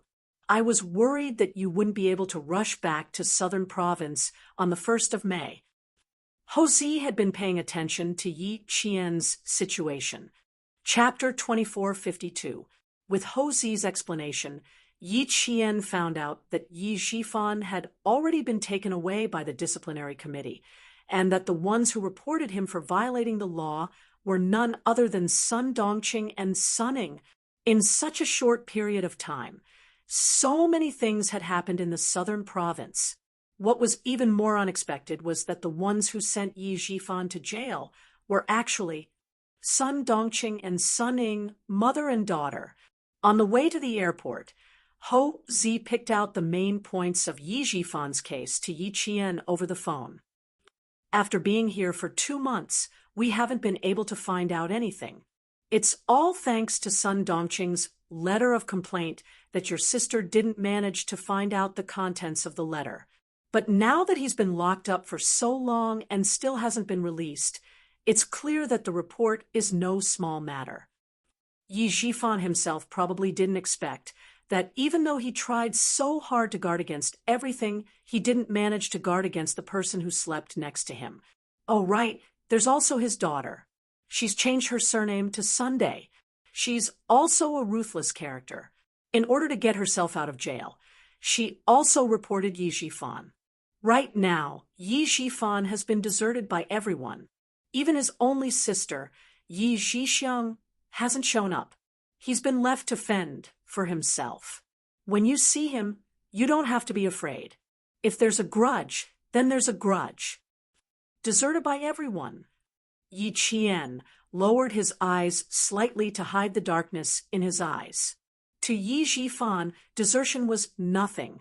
He didn't need any kinship, nor did he need any kinship. He only wanted one thing: power. He only needed that. As long as he had power, he could give up on his wife and daughter, but he could never let go of power. But now, he didn't even have power. Yi Qian suddenly wanted to see Yi Zhifan. He wanted to see what Yi Zhifan had become after losing his power. He must be in a sorry state. He had painstakingly studied everything, but in the end, he ended up with nothing. Moreover, the ones who buried him were his ex-wife and biological daughter. Yi Qian, who was sitting in the taxi, revealed a cold and sharp smile. It's time for you and Yi Jifan to come to an end. The sooner you come back, the sooner you can settle it. In the future, you don't have to worry about people like him anymore. Before hanging up, Houzi said this to Yi Qian with a smile. The sooner he came back, the sooner he could end it. Yes, there had to be an end. 2 lifetimes. She had waited for 2 lifetimes. She was just waiting for this life to end. Speaking of which, it was also the May Day holiday in her previous life. At the age of 20, she had taken the train for an entire day and night to Yi Jifan's house in the southern province. She had waited from morning to night just to see him. Once again, she begged him to give her the household register so that she could apply for an identity card. What did Yi Jifan say? Ha! He sat on the sofa and looked down at her with a cold expression. So what if you have an identity card? If I don't want to do something, even if you have an identity card, you can't do it. At that time, Yi Jifan had just entered the provincial party committee. He was at the peak of his career and was full of mettle. The heavens were clear, and retribution was not pleasant. At this time in her previous life, Yi Jifan was at the peak of his success. But in this life, he was in jail and had become a prisoner. With a cold smile, Yi Qian tilted her head and looked at the scenery outside the window. She had returned to the southern province because she wanted to see if Yi Jifan, who was now a prisoner, was still as arrogant as he was in her previous life. The plane landed in the southern province airport. As she walked out, she saw the powerful Houzi standing at the front. In his arms was the pregnant Xia Yiwei. Chapter 2453. Yi Qian smiled deeply when he saw the two of them. Xia Yiwei also saw Yi Qian. She wanted to wave and greet him, but Houzi quickly pressed her hand down. Don't raise your hand. Don't raise your hand. I'm standing right here. Are you afraid that she can't see me? Houzi was very nervous. When he first found out that Xia Yiwei was pregnant, he wanted to watch over her 24/7. Now that they found out that she was pregnant with twins, Houzi was in a combat-ready state 24 hours a day. She paid attention to Xia Yiwei at all times, afraid that she would hurt herself and the 2 children in her stomach if she was careless. Houzi, who had killed his way out of a bloody storm, was also an ordinary man in front of his wife and children. He would also go to the market with a basket to buy the freshest vegetables. He would also go to the baby counter to carefully pick out all kinds of things for the 2 children who were about to be born. If there was a difference, it would be that other people rode bicycles or motorcycles to the market, but he drove a luxury car there. After going there twice, a few farmers' market vendors recognized this man who drove a luxury car to buy vegetables. Xia Yiwei was not as nervous as him. When she heard him, she glared at him with her bright eyes and said coquettishly, "You're so nosy. You can't even raise your hand." "No, the doctor said that I should raise my hand lest to prevent the umbilical cord from wrapping around my neck." Houzi, who was determined to protect his wife and children, hugged Xia Yiwei tightly and slowly raised his hand to wave. Yi Qian saw Houzi hugging the pregnant woman who was about to jump up and greet him in time. His heart that was in his throat finally calmed down. Last time, when she joined the Jingxia team, they told her that Yiwei was pregnant with twins. Due to her old age, her health was not very good, and there were signs of a miscarriage. When she heard that, she couldn't help but break out in cold sweat. Now that she was about to jump up and greet him, Yi Qian was so worried that he took large strides. He was afraid that he would be one step behind, so he asked Xia Yiwei to wait for him for a while. When Houzi saw Yi Qian striding over, his flirtatious eyes revealed a faint smile. He knew that Lu Xiqing found a capable and likable girlfriend. Look, he must have seen his wife's actions just now, and was worried, so he walked over with large strides. He was indeed very happy to help such a sensible and grateful sister-in-law. When Yi Qian came over, he immediately held Xia Yiwei's arm. Otherwise, I wouldn't have asked him to pick me up. As she walked closer, her belly got bigger. Thinking about Xia Yiwei's behavior just now, Yi Jian was a little scared. I didn't want her to come over, but she insisted. I had no choice. You know, that I've always been a henpecked husband. I'm afraid of your sister, Yiwei. When she frowns and glares at me, even a tiger would turn into a cat. I wouldn't dare to disobey her. Houzi joked as she drove. Other men were afraid that others would know that they were henpecked, but when it came to Houzi, it was the opposite. He was afraid that others wouldn't know that he was henpecked. With one hand on her stomach, Xia Yiwei smiled and glanced at him. She said to Yi Qian, "Don't mind your brother-in-law. He's so nervous now. When I waved my hand just now, he was even more nervous than me. He even said that the umbilical cord was wrapped around his neck." The two of them got their marriage certificate in April and were legally married. They planned to hold the wedding banquet after the two children were born. It would be more lively and festive when they each held a baby in their arms. Chapter 2454. Yi Qian thought for a while and said seriously, "Brother Z is right. If they get older, they can't raise their hands too much. The babies don't have any toys to play with in their stomachs, so they can only play with their umbilical cords." Seeing that someone supported him, Houzi raised his eyebrows proudly. "Honey, did you hear that? I'm not making a fuss. I'm just worried that the babies will be naughty and play with their umbilical cords like toys." Xia Yiwei snorted softly and smiled at Yi Qian. "Don't mind your brother-in-law. The older he gets, the more he looks like a child. Look at him. He doesn't look like an adult at all." As she spoke, she laughed happily. "I'm really worried that I'll have to raise 3 children in the future. That'll be a lot to worry about." It was obvious that Xia Yiwei was very satisfied with the current situation.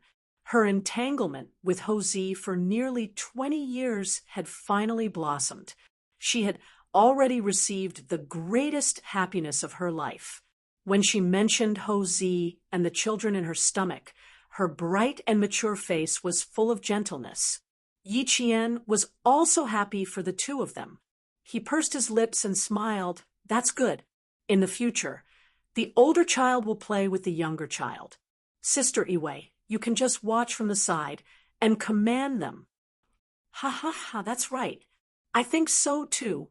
But your sister Yiwei doesn't like me." Houzi laughed heartily. His wife and children were everything to him.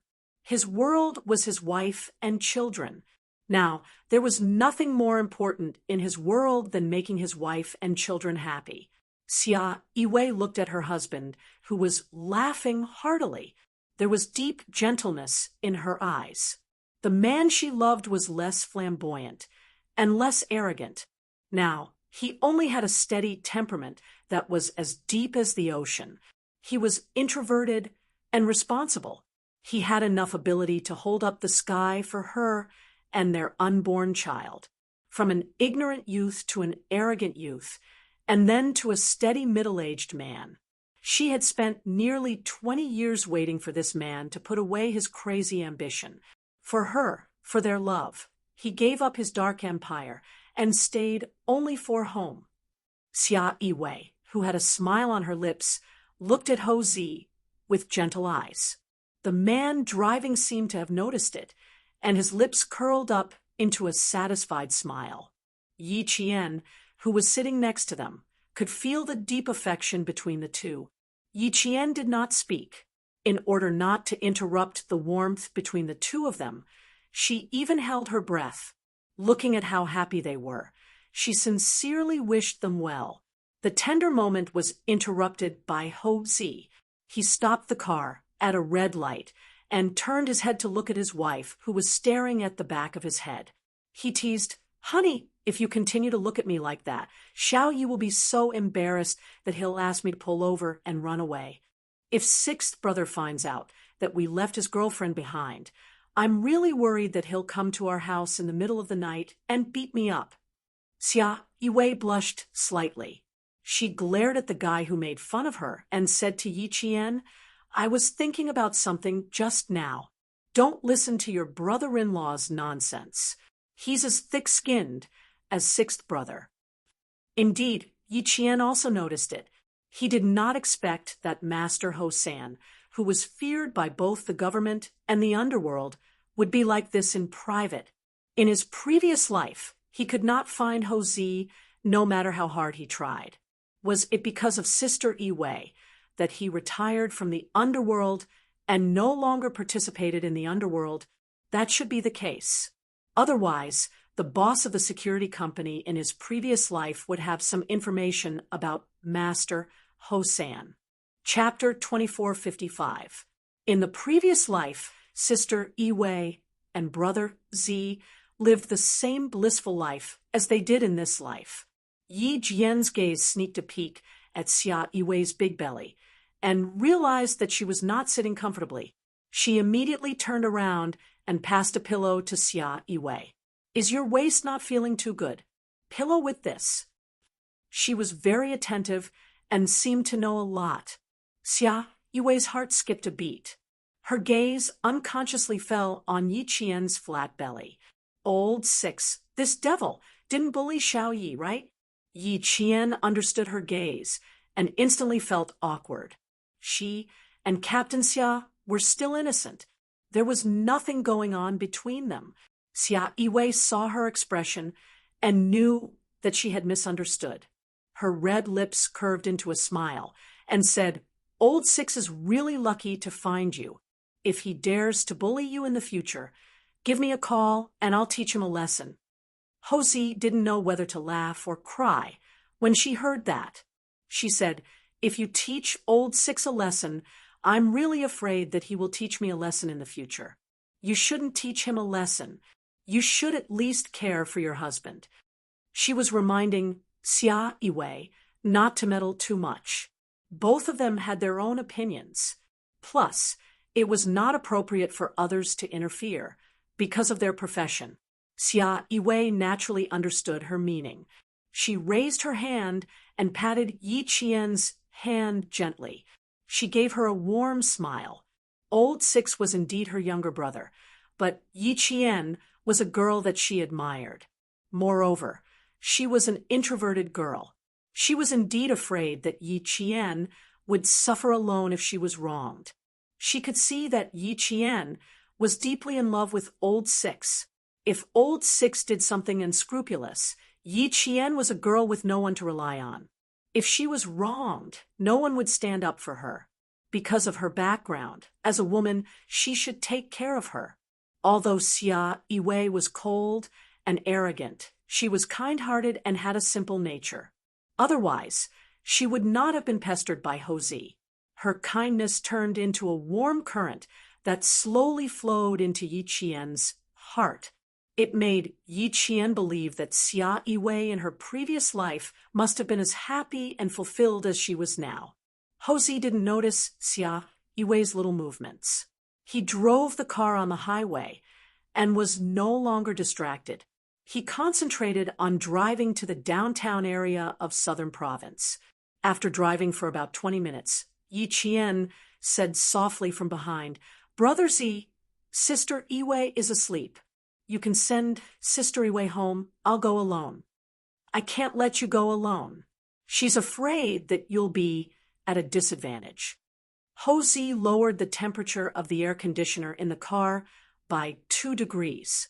Pregnant women were hot and covered with a thin blanket, so lowering the temperature by 2 degrees would ensure comfort.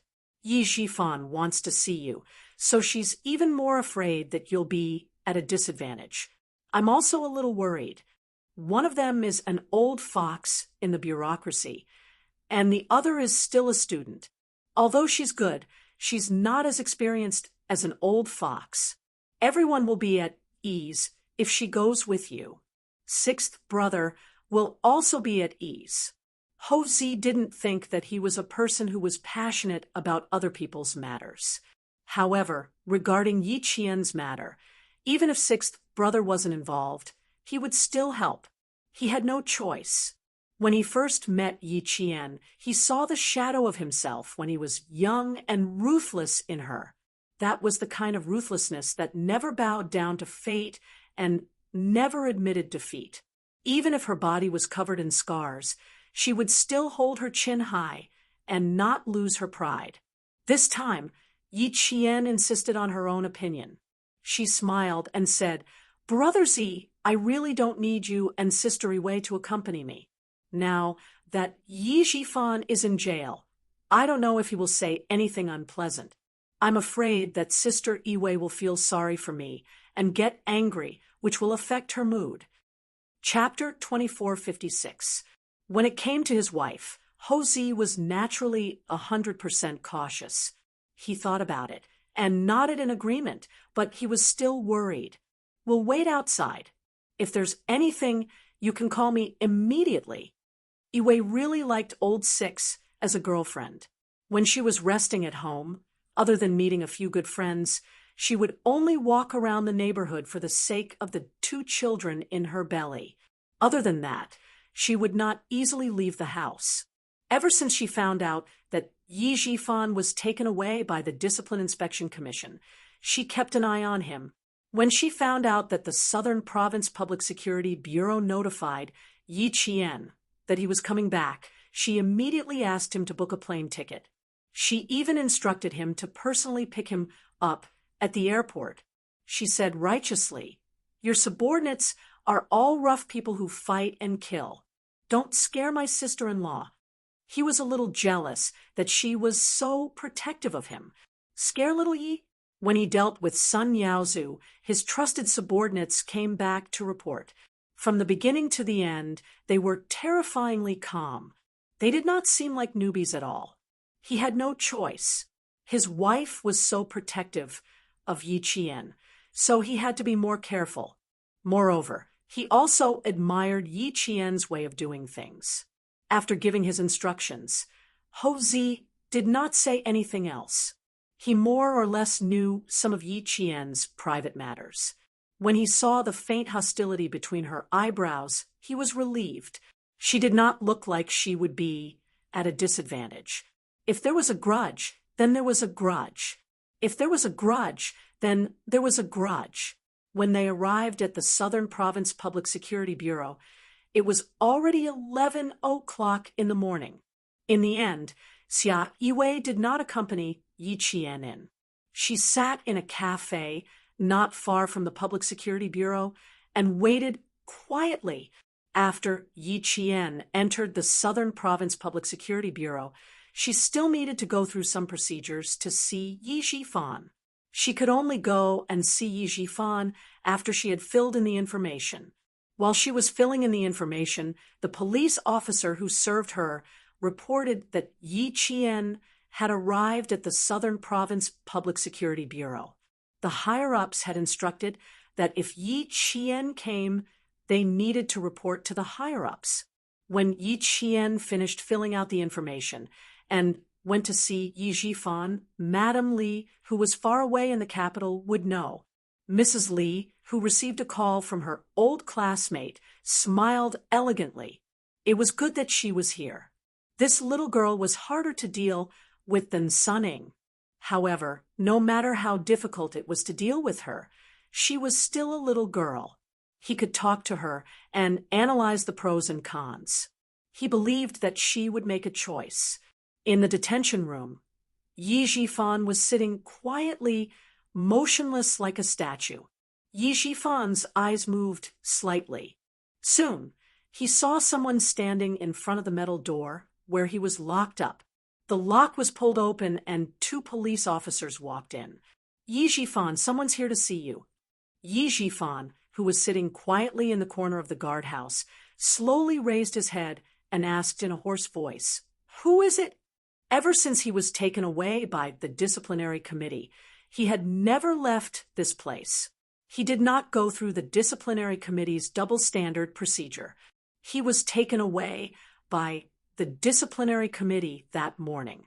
Before he even got out of the car, the arrest warrant from the procuratorate had already arrived, receiving reports, preliminary investigation of clues, filing a case for investigation, arrest warrant, transfer to the court for prosecution. All these processes went very, very quickly. It was so fast that every day that passed made him feel more and more hopeless. Someone was secretly pushing the entire investigation process, and someone was determined to pull him down. That stupid Sun Dongqing's report letter was just a trigger.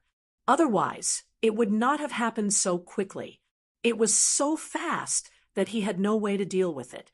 It was so fast that he clearly knew that this time he was really going to fall. The metal door where he was locked up opened with a clang. The uniformed police officer was expressionless as he answered in a businesslike manner, "We'll know who it is when we get there." Chapter 24:57. Yi Jifan didn't ask any more questions. He was a person who was very good at getting what he wanted. All these years, he had been like this. He just didn't know if he could continue to hide from them. After walking out of the detention room and into the meeting room, Yi Jifan knew who had come to visit him. When he was first brought in by the Commission for Discipline Inspection, he really wanted to see Yi Qian. However, no one paid any attention to his request, and no one told Yi Qian that he wanted to see her. When he finally gave up, Yi Qian came. "Yi Qian," he muttered softly. His gaze was locked on Yi Qian. Before he even sat down, he directly asked, "You're the one behind this?" He had two suspects. One was the young face in front of him that he had never looked at, but had made him suffer again and again. The other was Madame Li, who had been offended by Sun Ying. Other than these two, he couldn't think of anyone else who wanted to mess with him. Yi Qian sat down and raised her eyebrows slightly. She smiled faintly and said, "Director Yi, you think too highly of me. I'm just an orphan. How could I have the ability to push Director Yi down? If Director Yi was honest, why would you be afraid of being investigated? Why would you be in jail? If you don't want people to know, then don't do it. Isn't Director Yi asking for all the trouble you're going through now? Director Yi, please don't think too highly of me. I really don't have the ability to do that." Yi Qian was also surprised by the speed at which Yi Jifan had fallen. Under normal circumstances, it would take a certain amount of time for a report to be accepted. Then, it would take a long time for the preliminary investigation to be completed. Given Yi Jifan's status as a provincial official, it would take him at least 3 months to complete the investigation. Now, he had used less than 2 months to transfer the case to the court for prosecution. The process was quite fast. Yes, with the help of the military and the Commission for Discipline Inspection, it was hard not to be fast. Seeing how serious and mocking she was, Yi Jifan's expression darkened, but at the same time, he believed her. Although Yi Qian didn't get along with his family, the way she did things was indeed open and above board. She dared to take responsibility for her actions. This was also what he had taught Sun Ying to learn from Yi Qian. If it was not Yi Qian, then it had to be Madame Li. Yi Jifan clenched his fists when he saw that she was dressed in a military uniform while he was in a prisoner's uniform. However, his eyes were calm as he said, "I have nothing to say to you, now that I've ended up like this. It's exactly what you wanted. You've seen it, so please go back." After he finished speaking, he got up and was about to leave. "I've been waiting for you to end up like this for a long, long time. I'm very happy that you've fallen from grace today. I've finally gotten what I wanted. Facing the enemy that he had hated for 2 lifetimes, Yi Qian really didn't want to miss the opportunity to add insult to injury. Everyone said that she was broad-minded, but they were wrong. Facing someone she hated, she really couldn't be broad-minded. She couldn't do it, and she didn't want to do it. She didn't want to make things difficult for herself just to gain a good reputation. Hearing her slightly smiling voice, Yi Shifan, who was getting up, felt a little sluggish. This niece of his wasn't a descendant of the Yi family. She didn't have the dark secrets of the Yi family. Even if she was ruthless, she was open and above board. She wasn't afraid of you finding out. Sunning, oh Sunning, what right do you have to compete with Yi Jian? Yi Jian thought, Sunning, how can you compete with Yi Jian? You want to betray your own father in exchange for your own safety. You've lost from here on out. Thinking of all the things that his own daughter had done, Yi Shifan's heart was filled with anger. Chapter 2458. It was true that he did not try to get her out of the police station, but that was all he did. He secretly made connections, asked people he knew to take care of her, and not make things too difficult for Sunning. He did all these little things that could not be seen. With his ability, this was all he could do. Did he dare to go any further? With Madame Li and the power behind her, would he dare to get Sunning out? He did not dare. He did not dare and did not have the ability. But what about the end? Who knew what he had done? Did Sunning know? She knew nothing. Did Sun Dongqing know? If that stupid woman knew, she would not have written a report. Both of them hoped that he would not have a good time. Both of them thought that he was black-hearted and hard-hearted. That was because they had not seen him black-hearted and hard-hearted. Since they wanted to see him so much, then he would let them see him. This family had long fallen apart. He did not climb up and was pushed down by his own wife and daughter. Then he really thought that he was all alone. Seeing him slowly sit back down, Yi Qian could not help but raise his eyebrows. He did not ask anything. His bright black eyes held a faint smile as he looked at him calmly. He also saw the coldness that flashed across his face. Yi Qian, you got what you wanted when I came in, but what about Sun Dongqing and Sunning? If we were to talk about harming you, those two mother and daughter are the ones who have harmed you the most. Yi Shifan, who had sat back down, spoke very calmly. He had been an official for decades, but he still looked calm on the surface. When I first came here, I did want you to come, but later I felt that there was not much point. But now I have changed my mind. There are some things that I still need to tell you. In the past, he wanted Yi Qian to come over and say something that would benefit him. He also wanted to secretly make a deal with Yi Qian so that he could escape. However, as the Commission for Discipline Inspection investigated further, some things gradually surfaced, especially Sun Xueqing's sacrifice. 2 days ago, 2 officers came directly to interrogate him. At this point, he knew that he could not make a comeback. Even if the person behind the jade pendant could not help him, he did not hope that the person behind the jade pendant could help him. Jade pendant. That's right. There was still the matter of the jade pendant. Thinking of the jade pendant, Yi Shifan chuckled. You really don't want that priceless jade pendant. This is what your mother left for you. Don't tell me you don't even want what your mother left for you? Sitting down again, Yi Shifan faced Yi Qian, who was calm and composed, as if nothing could affect her. He slowly began to talk about some things. This piece of jade is a good thing. It pushed me step by step from my position as a village cadre to the position of the chief of the Urban Construction Bureau. I went from a village official to a small official. Yi Qian, if you had this piece of jade, wouldn't you have achieved meteoric success? Now that the jade pendant is in Sun Ying's hands, do you want to see Sun Ying soar in power and then come back to settle the score with you? Would you like to? Sun Ying had been bullied since she was young, and it was not easy for her to make a comeback. He did not believe that Yi Qian would let Sun Ying off so easily. Those videotapes, I thought about it. It should be your doing. Since you want to destroy Sun Ying's path to the Li family, you probably don't want to see her live a luxurious life. If that's the case, then all the more you should take back everything that belongs to you. Even if you don't want the power behind the jade pendant, it is still what your mother left for you.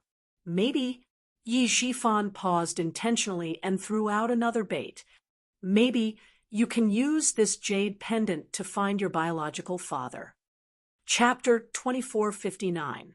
The Jade Pendant, Her Mother's Belongings, Finding Her Biological Father. If it had been in her previous life, Yi Qian would definitely have been moved. But in this life, seeing that Yi Zhifan wanted her to fight Sun Ying to avenge him, the corners of Yi Qian's mouth curled up slightly. She said with a faint smile, "The jade pendant is just an inanimate object. You said it helped you achieve meteoric success. But why hasn't the person behind the jade pendant appeared yet?" These words struck Yi Zhifan's heart. He had thought about it before, but he couldn't understand. If the jade pendant helped him achieve meteoric success, then why hadn't the person behind it appeared now that he was in trouble? Yi Zhifan's face turned cold. He couldn't answer Yi Qian, and he didn't know how to answer her. When he saw Yi Qian's faint smile and understanding look, Yi Zhifan's heart suddenly sank. He, who had been sitting obediently, leaned against the marble platform in front of the iron window. He supported himself with one hand and asked in a low voice, "Do you know something? Otherwise, why would she be so indifferent after hearing him say so much?" Anyone would be moved by a chance to achieve meteoric success, a chance to get rid of all obstacles in their way. But why was Yi Qian so calm? It was as if she knew all along. Yi Qian saw that his pupils had contracted and couldn't help but laugh. "What do I know? I know that Director Yi achieved meteoric success because of the person behind the jade pendant. I know that Director Yi is where he is today because of Sun Dongqing and Sun Ying. I know all of this. I've heard about it outside, and Director Yi told me personally. How could I not know?" He wanted to ask her if she knew about the power behind the jade pendant. She wouldn't tell him. She would let him think and guess on his own. The more he wanted to know, the more she wouldn't tell him. She was deliberately torturing him like this. In her previous life, she had gone through too many days like this. Since she had the chance to repay him in this life, she would definitely repay him well. How could Yi Zhifan not know her intentions? But what could he say? For a moment, he clenched his teeth. The fire in his heart burned brighter and brighter. In the end, it burned until his eyes turned red, and his expression was especially gloomy. "Yi Qian, I don't believe you won't be moved. The jade pendant was left to you by your mother. It's very likely that your biological father gave it to your mother. I don't believe you won't be moved." He gritted his teeth as he spoke, pausing between each word, as if he was trying to increase his bargaining chip. "This is such a good opportunity, an opportunity that can prevent Sun Ying and Sun Dongqing from ever leaving prison. I don't believe that you won't be tempted." It had to be said that Yi Zhifan was really good at manipulating people's hearts. But to Yi Jian, what he said really didn't appeal to her. She was still smiling faintly. She looked at Yi Zhifan as if he was a clown on stage. Her eyes were full of mockery. "It's true that the jade pendant was left behind by my mother. I will definitely take it back, but not now. As for who my biological father is, you don't have to worry about it. Director Yi." Who was her biological father? She already knew who her biological father was. Why should she care so much about the jade pendant? The jade pendant couldn't be touched. After Yi Zhifan's downfall, the military and the military commission were secretly investigating the truth behind her mother's death. She didn't believe that the person behind the jade pendant could remain calm. He would definitely do something. Now, she just had to wait for him to make his move. She wasn't the only one waiting. The military and the military commission were probably waiting too. Chapter 2460. Seeing Yi Jian's indifference, Yi Jifan, whose face was full of malice, suddenly let out a strange laugh and said in a sinister voice, "Do you know why I didn't give you the jade pendant? Do you know why Granny Yi wants to torture you to death? Do you know why Sun Yaozu wants to take your life personally? Yi Qian, if you want to know, let's make a deal. Don't worry, this deal is very beneficial to you. And I only have one request. Don't let that unfilial daughter take a step out of prison.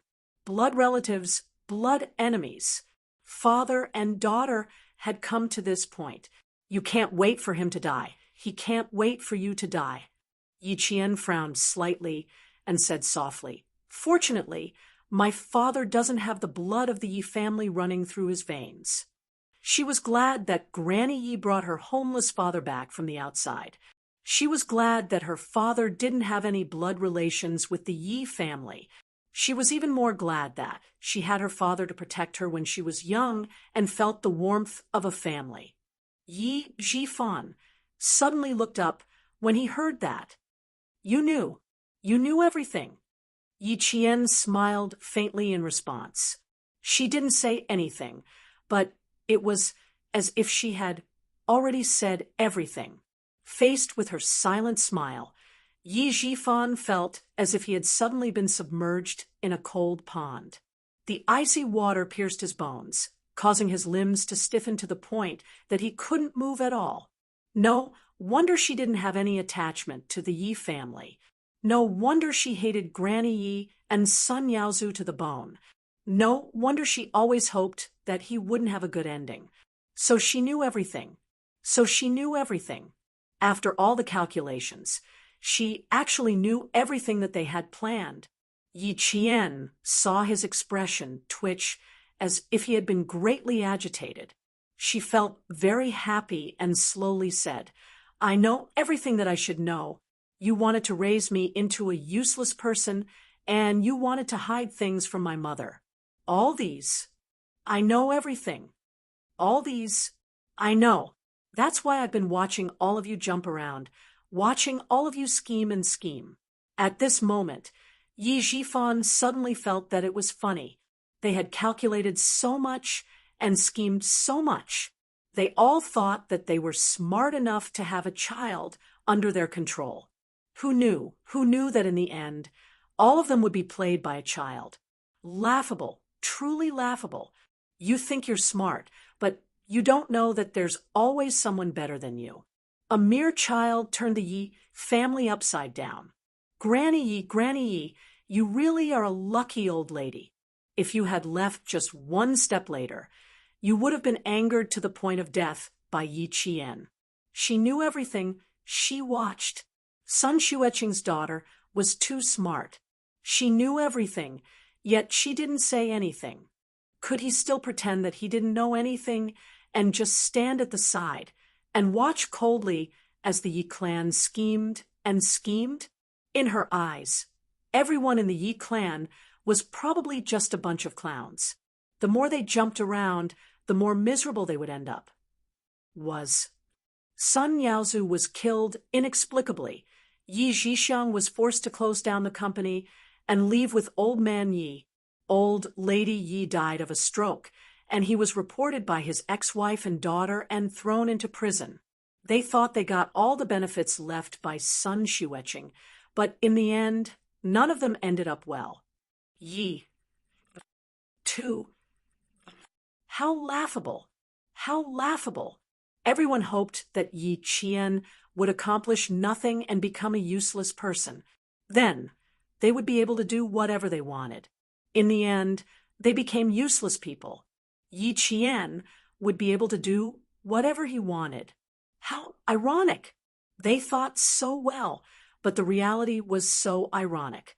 Chapter 2461. He couldn't get out now either. Everything that had happened was brought up one by one.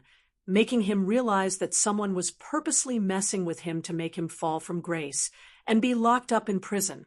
Since he couldn't get out, he couldn't let the people outside have an easy time either. Yi Shifan stared at Yi Qian with his hazy eyes. The voice that came out of his mouth was cold and gloomy. Yi Qian, you are indeed very smart, so smart that even I am afraid of you. No wonder. A strange smile appeared on his face, making him lose his scholarly aura. No wonder that idiot Sunning couldn't win against you. Even I am no match for you. How can an arrogant idiot like her win against you? That's why he wanted to use her hand to make sure that unfilial daughter, Sunning, never leaves prison. She didn't even care about their father-daughter relationship. He really didn't expect her to come and see him after she got out. He could still remember the proud expression on her face the last time they met. Father, my good father, you still want to have a son? Ha! Don't even think about having a son in this lifetime. You want to kick me away so that you can rise up the ranks? Dream on. I've been waiting day and night in prison for you to come and save me, but you want to have a son with a slut? Father, wake up. If I don't have an easy time, you won't have an easy time either. Seeing you locked up now, I'm so happy. Don't you think this is retribution? You don't even want your own daughter. Just stay in prison for the rest of your life. His daughter ran over and deliberately said those words. That expression, that look made him want to vomit. Retribution? Then let's see who gets this retribution. Yi Shifan smiled coldly. He and Yi Qian entered into a formal negotiation. Yi Qian, the person behind the jade pendant, is indeed not simple. After your mother died, I received a letter. Letter? The person behind the jade pendant sent a letter to Yi Shifan? Ha! Was this giving Yi Shifan something to use against him? Yi Qian didn't believe it. Yi Shifan did not expect her to believe him immediately. They had 15 minutes to talk, and he could convince her to believe him. There was no one else in the meeting room to disturb them. Yi Shifan lowered his voice and said, clearly, the mailing address and sender are unknown. The person in the letter told me that if I want to be promoted from a village official to a high-ranking official, as long as I follow his instructions, I can achieve it.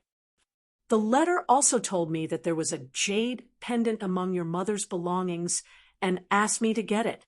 But I didn't expect that old lady Yi also knew about the jade pendant.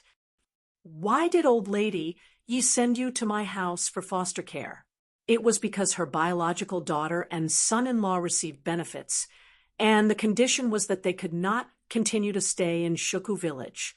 The person who proposed this condition is none other than the person behind the jade pendant. When Yi Shifan said this, he paused for a moment. At the same time, he carefully observed Yi Qian's facial expression. He needed to know if Yi Qian would be interested in what he said. He carefully observed Yi Qian's facial expression. Every time he said a sentence, his gaze would be extremely careful. He needed to know which sentence would move Yi Qian the most. But unfortunately, he didn't find anything different. She still had that indifferent expression that was as calm as water, with no desire for anything, and that pair of eyes that were as dark as night did not have the slightest ripple. When the bright light fell into her eyes when she looked at him again, it actually gave him the illusion that all the careful calculations in his heart had been seen through by her, and there was nowhere to hide. Chapter 2462. Even though they only met for 10 minutes, Yi Shifan knew that it would be difficult for him to see Yi Qian again, so he sped up and told Yi Qian more things that no one else knew about. When you were in elementary school, old Madam Yi didn't bring Yi Zhixiang and her family back for the new year, but to hide from disaster. Everything they do outside is a major violation of the law. Otherwise, with their connections, how could they have acquired such a large business? Just like me, they were all controlled by the person behind the jade pendant. Yi Qian's interest wasn't completely piqued. Sun Yaozu was wanted for arrest, so naturally, he had done something illegal. Now that he had been dealt with by himself, Yi Jifan's words were useless. Her calmness made Yi Jifan grit his teeth and say, "I can tell you with certainty that the person behind the jade pendant had been plotting to kill your mother for a long time, and old Madam Yi knew it very well.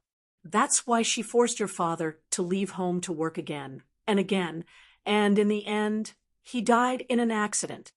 Then, she used your mother's death as an excuse to make your mother restless every time she came back from a vacation. When you were 2 years old, your mother originally wanted to retire from the military and focus on raising you, but old Madam Yi didn't agree. The last time your mother came back, she received a notice to return from the military. Old Madam Yi told Yi Jixiang that her chance had come, and I received a letter from the person behind the jade pendant at that time. The letter told me that if I followed his arrangements, I would get everything I wanted." Just as he was about to get to the main point, the policeman holding Yi Qian in custody suddenly walked in and reminded him, "There are still 5 minutes left. Hurry up." The policeman's attitude towards Yi Qian, who was wearing a military uniform, was quite polite. In this day and age, there were very few girls who could get into military schools. While being polite, there was also a hint of admiration. The policeman's arrival interrupted Yi Jifan's train of thought. He, who had always been cautious, realized that he had said too much. He pressed his lips together and temporarily swallowed his unfinished words. He had said so much, but Yi Jian, who was sitting outside the iron window, dressed in a military uniform and looking like a bamboo soaring into the sky, did not react at all. Yi Qian's heart was not as calm as it seemed on the surface, because Yi Jifan had said, "If we follow his arrangements, we will get everything we want." Grandpa Jen had told her that the jade pendant was priceless, but it wasn't a good thing.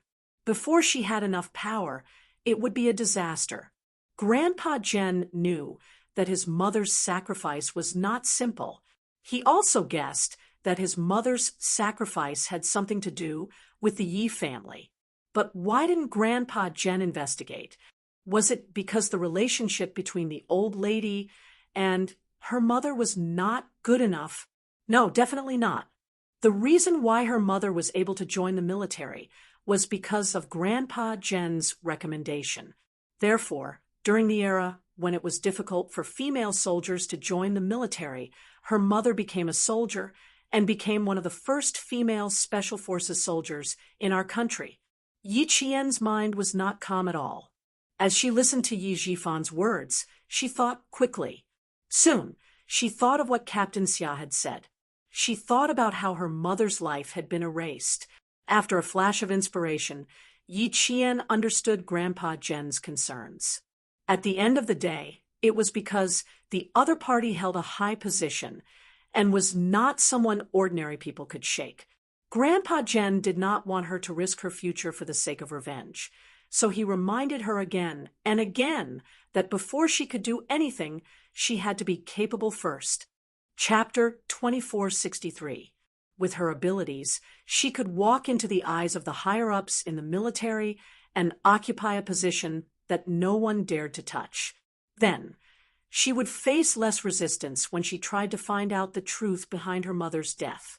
That was indeed the case. The involvement of the military and the Military Commission for Discipline Inspection allowed her to stay out of the matter and not be targeted by the power behind the jade pendant. It was all because the military had protected her. Captain Xia reported everything to Commander-in-Chief Xia, and Commander-in-Chief Xia reported everything to the Military Commission for Discipline Inspection. The Military Commission for Discipline Inspection secretly set up an investigation team to protect her. So, no matter how much she wanted to know who killed her mother, she could not be impulsive and disappoint the people who protected her. Faced with Yi Jifan's temptation, Yi Qian became calmer and calmer. The apple that was handed to her was indeed fragrant and sweet and full of temptation. But compared to the concern and worry that so many people had for her, she had to reject it. She rejected it on the inside, but on the surface, she had to show some emotion. Only then would Yi Jifan have the motivation to continue talking. As for how much of his words were true and how much of it was false, she would slowly choose and reduce it. 5 minutes passed, and then another minute passed. Faced with Yi Qian's calmness, Yi Jifan was a little anxious. That's right. Yi Qian was not sunning. After she underwent a big change in middle school, everything she did and said made him feel troubled. From this, he knew that she was a mature girl and could not negotiate with her as if he were coaxing a child. Plus, she always knew that the Yi family had killed her mother and that the Yi family had done something wrong to her. In that case, it was even more impossible for him to casually say a few words to make her agree. He had to say more things that interested her. He suddenly leaned a little closer to Yi Qian and lowered his voice. Your mother was definitely not sacrificed. She was killed by someone else. The person who killed your mother was not someone else, but someone who helped me and Sun Yaozu. What did Yi Qian want to know? From her face, Yi Jifan could not tell what she wanted to know. He could only keep probing and telling her what he knew in order to figure out what Yi Qian wanted to know. He had said so much to no avail. He didn't believe that she wouldn't be interested in what he was going to say next. Yi Qian, you don't have to take the jade pendant. You don't have to find your biological father. But don't you want to know who killed your mother? Not only did the letter mention the jade pendant, it also clearly told me that your mother doesn't have long to live. After saying so much and waiting for so long, Yi Jifan finally saw the ripple in Yi Qian's eyes. Her calm gaze suddenly shot straight at him, like a cold arrow shooting at him. The coldness in her gaze made his back abruptly turn cold. The iron chain under his feet made a clanging sound. Yi Jifan, who was shocked by the gaze, unconsciously moved his feet and adjusted his sitting position. Although he was frightened, Yi Jifan breathed a sigh of relief. He finally got to the bottom of her heart. That's good. That's good. His biggest bargaining chip would definitely be her guarantee. But before that, he needed her to agree to his request. Then he would tell her the biggest secret he knew. Yi Jifan steadied his mind and said in a low voice, "If you want to know, I will tell you everything I've found over the years. And the deal I want to make with you is very simple." Chapter 24:64. His low voice was filled with malice as he stared unblinkingly at Yi Qian. Every word was filled with malice as he slowly said, "I only want Sun Dongqing and her stupid mother to stay, and I will tell you more about the jade pendant. There are some things you know, but there are some things you may not know." Yi Qian was indeed a little shaken. Earlier, she had deliberately looked cold, but now she wanted to hear what else Yi Jifan had to say. She knew that her mother was most likely harmed by the person behind the jade pendant. Yi Jifan was the only one who had contacted the person behind the jade pendant. Perhaps he did know something. "What else do you know?" she said coldly. "Tell me everything in one go. Don't keep me in suspense." Yi Jifan, who had calmed down a little, looked around, then looked at Yi Qian. "If you agree to my request, I can tell you." Okay, didn't he just want to use her to prevent Sun Ying from escaping? Sure, she didn't want to let Sun Ying escape either. When Yi Qian agreed, Yi Jifan didn't have any doubts. But her agreement wasn't enough to make him feel at ease until she nodded.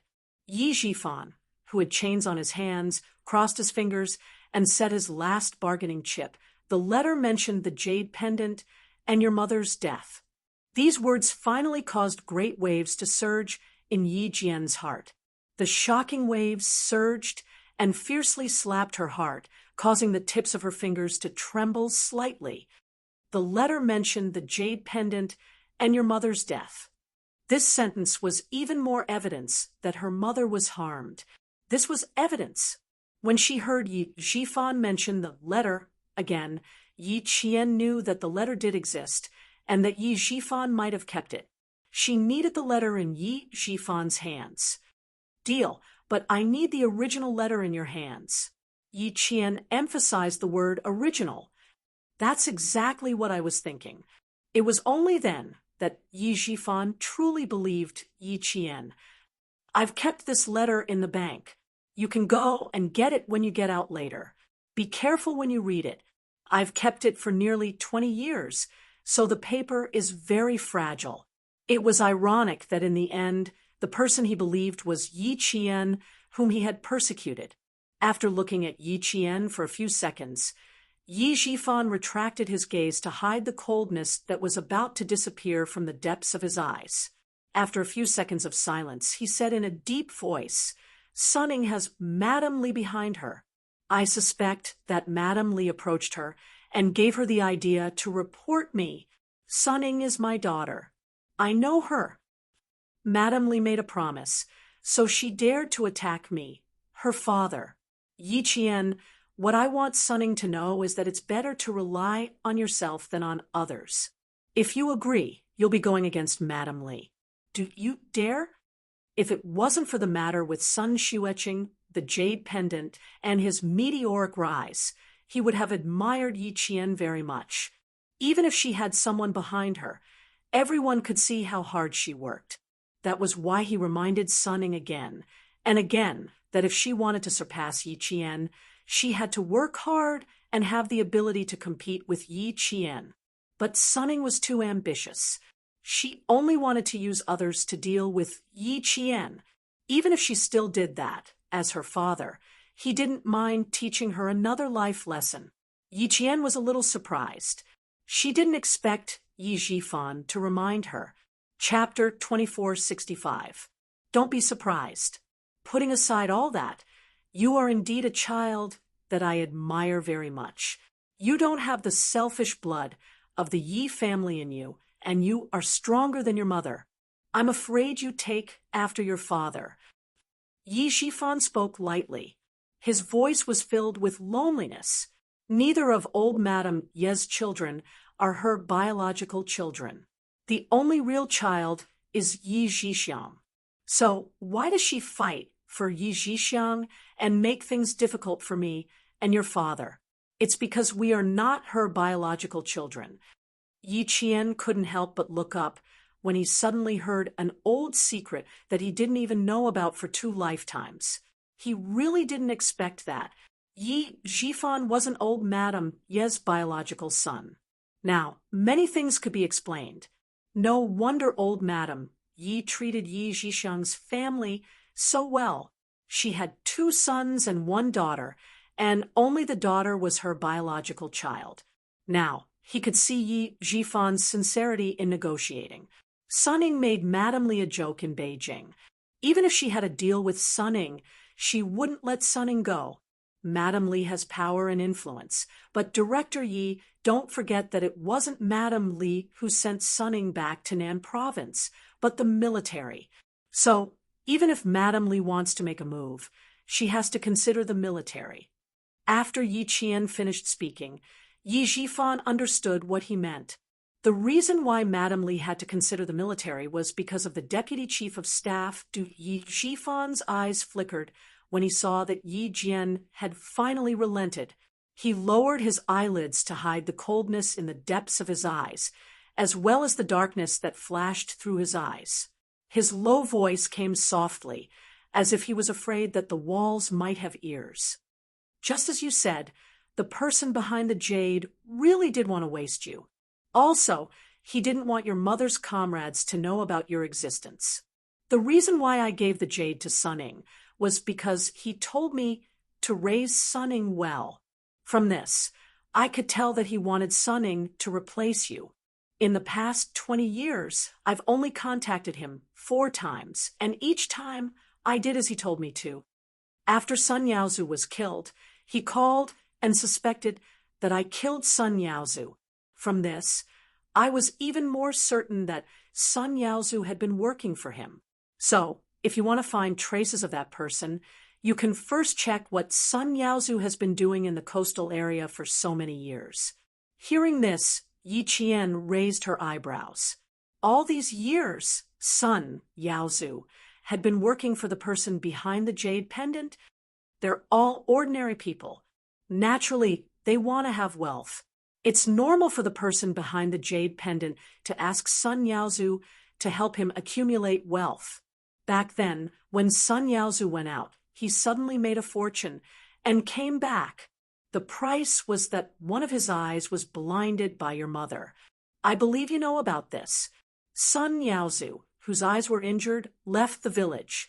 Before he left, old lady, you even took away the things your mother left behind. It was just a cover. Otherwise, how could Sun Yaozu save up hundreds of millions of yuan when one was old and the other was disabled and didn't know anything? Yi Qian pursed her lips slightly. She had missed this point. When she had dealt with Sun Yaozu, she hadn't thought in this direction. It seemed that if she wanted to investigate the person behind the jade pendant, she could start from Sun Yaozu's previous company. She might be able to get more clues from there. Yi Zhifan saw that Yi Qian's expression was no longer as calm as before. When she looked up, her gaze was like a knife, flashing with a fine cold light. He was even more certain that she had set her heart on him. Chapter 2466. Suppressing the sneer in his heart, he continued, "Last year, I took a stab for Du Kaiwei. He is the eldest son of the Deputy Chief of Staff Du, and it was also his arrangement. That's how I managed to establish a relationship with the Deputy Chief of Staff Du before your mother died. He wrote a letter to me and established a relationship with old Madame Yi. Later on, he was able to promote me from a village official to a provincial official. Then, he got Sun Yaozu to do things for him. Later on, he even arranged for me to save Du Kaiwei and establish a relationship with the Deputy Chief of Staff, Du Yiqian. The person who caused your mother's death is someone from the military, and he has a lot of power. It won't be easy for you to find him. Even if you find him, how are you going to take revenge? He's not like me. I don't have a strong foundation, and once something happens, everyone will push me down. But he's not like me. He had such power 20 years ago, and 20 years later, he's still the same. He can even deceive an important deputy chief of staff. Yi Qian, your enemy is not simple. I have a suggestion. You can hold on for the time being and see if you can find your biological father first." Yi Zhifan was a scheming person. Now that he knew it would be difficult for him to get out, he didn't mind giving Yi Qian some pointers. Of course, he didn't want to rely on Yi Qian to get him out of here. What he was doing now was just to make Yi Qian believe in his sincerity. Other than that, he had no other plans. When Yi Qian heard that he was making suggestions for her, the coldness on her face almost disappeared. She raised her eyebrows slightly, giving Yi Zhifan the illusion that she wanted to continue listening. Seeing that she really believed him, Yi Zhifan's expression became more sincere. "Your mother has always been in the military, so your father should be in the military too. Go to the military when your mother was alive and look for him. Maybe you can find your father, and then slowly investigate who wanted to harm your mother. You can even tolerate our family for more than 10 years, so 3 to 5 years won't make a difference. What's more, now that you've made a name for yourself and know a commander-in-chief, you should establish yourself and gain the attention of the higher-ups in the army.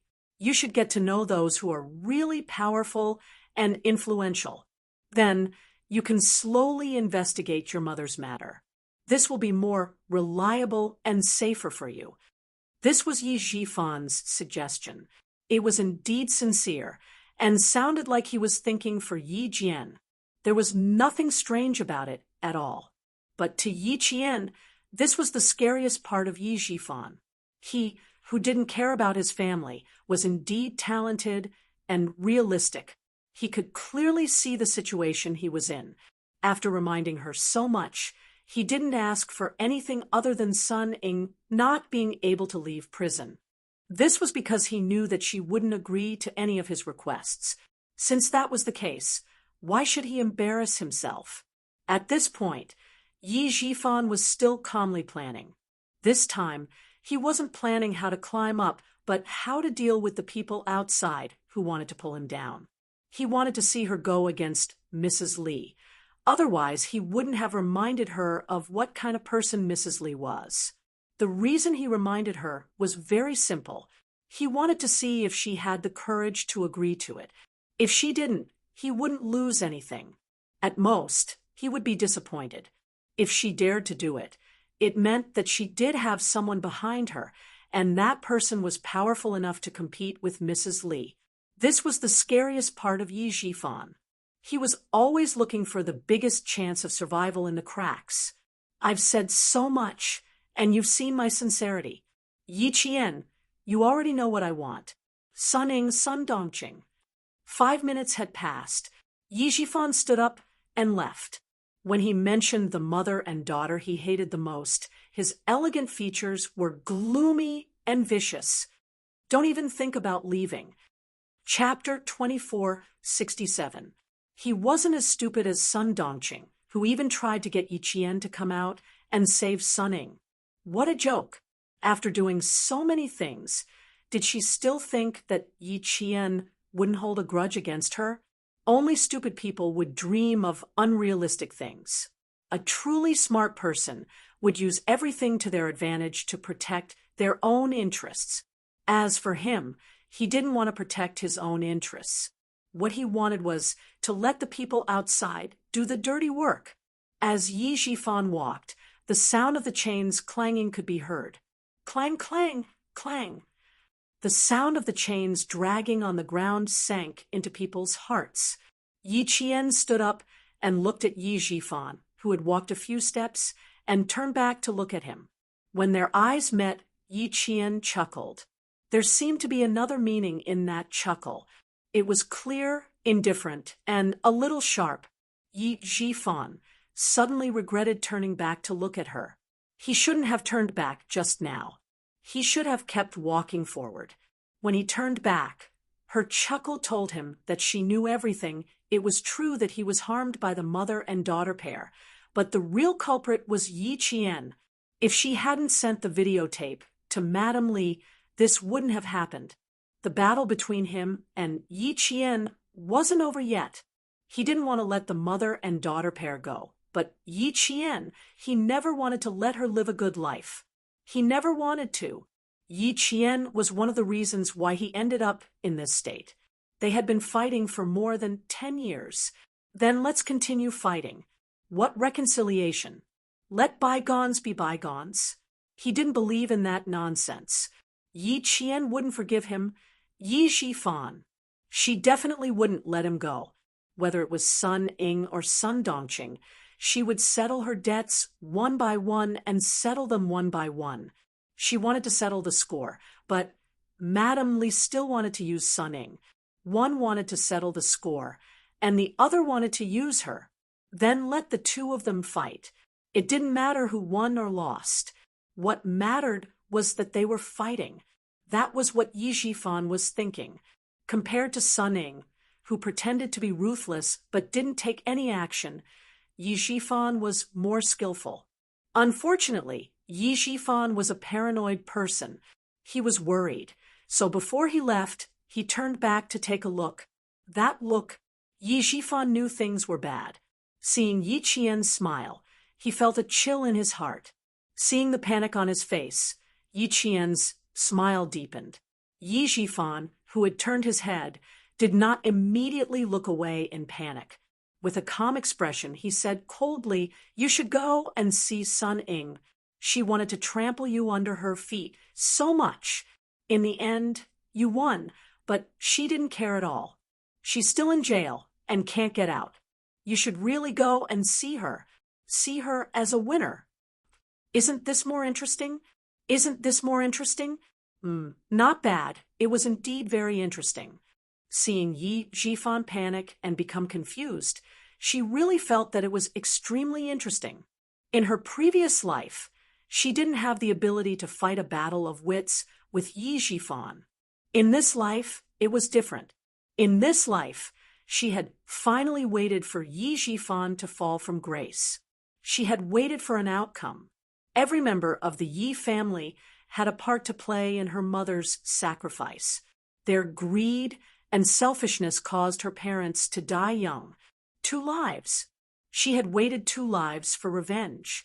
Now that she had waited for this day, how could she let Yi Jifan get what he wanted? So what if Sunning got out? With Madame Li's personality, would she let her have a good life? No, even if Sunning got out, she wouldn't have a good life. Chapter 2468. The iron door closed with a clang, followed by the sound of the lock. Yi Jian turned around and walked out of the shady room. However, what Yi Jifan was scheming against was possible. With Du Jiayi and the family Xiao's relationship with the Du family, it was possible that they would face off against Madame Li in the future. But it was definitely not now. There was one more thing that Yi Jifan was right about. Her enemy was indeed not simple. All the clues pointed to the person who caused her mother's death being a high-ranking official in the military. Only someone like that could slowly push Yi Jifan from a village official to a high-ranking official. Grandpa Zhen knew, she knew, Captain Xia knew, the military and the Commission for Discipline Inspection all knew, which was why they were so cautious. As she walked, Yi Jian slowed down again.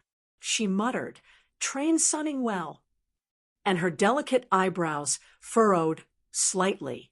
Ray's son, Ingwell, the jade pendant, was her mother's keepsake. Yi Jifan suspected that it was a keepsake that her father had left for her mother. She might be able to find her father. The jade pendant was not in her hands. It was in Sun Ying's hands.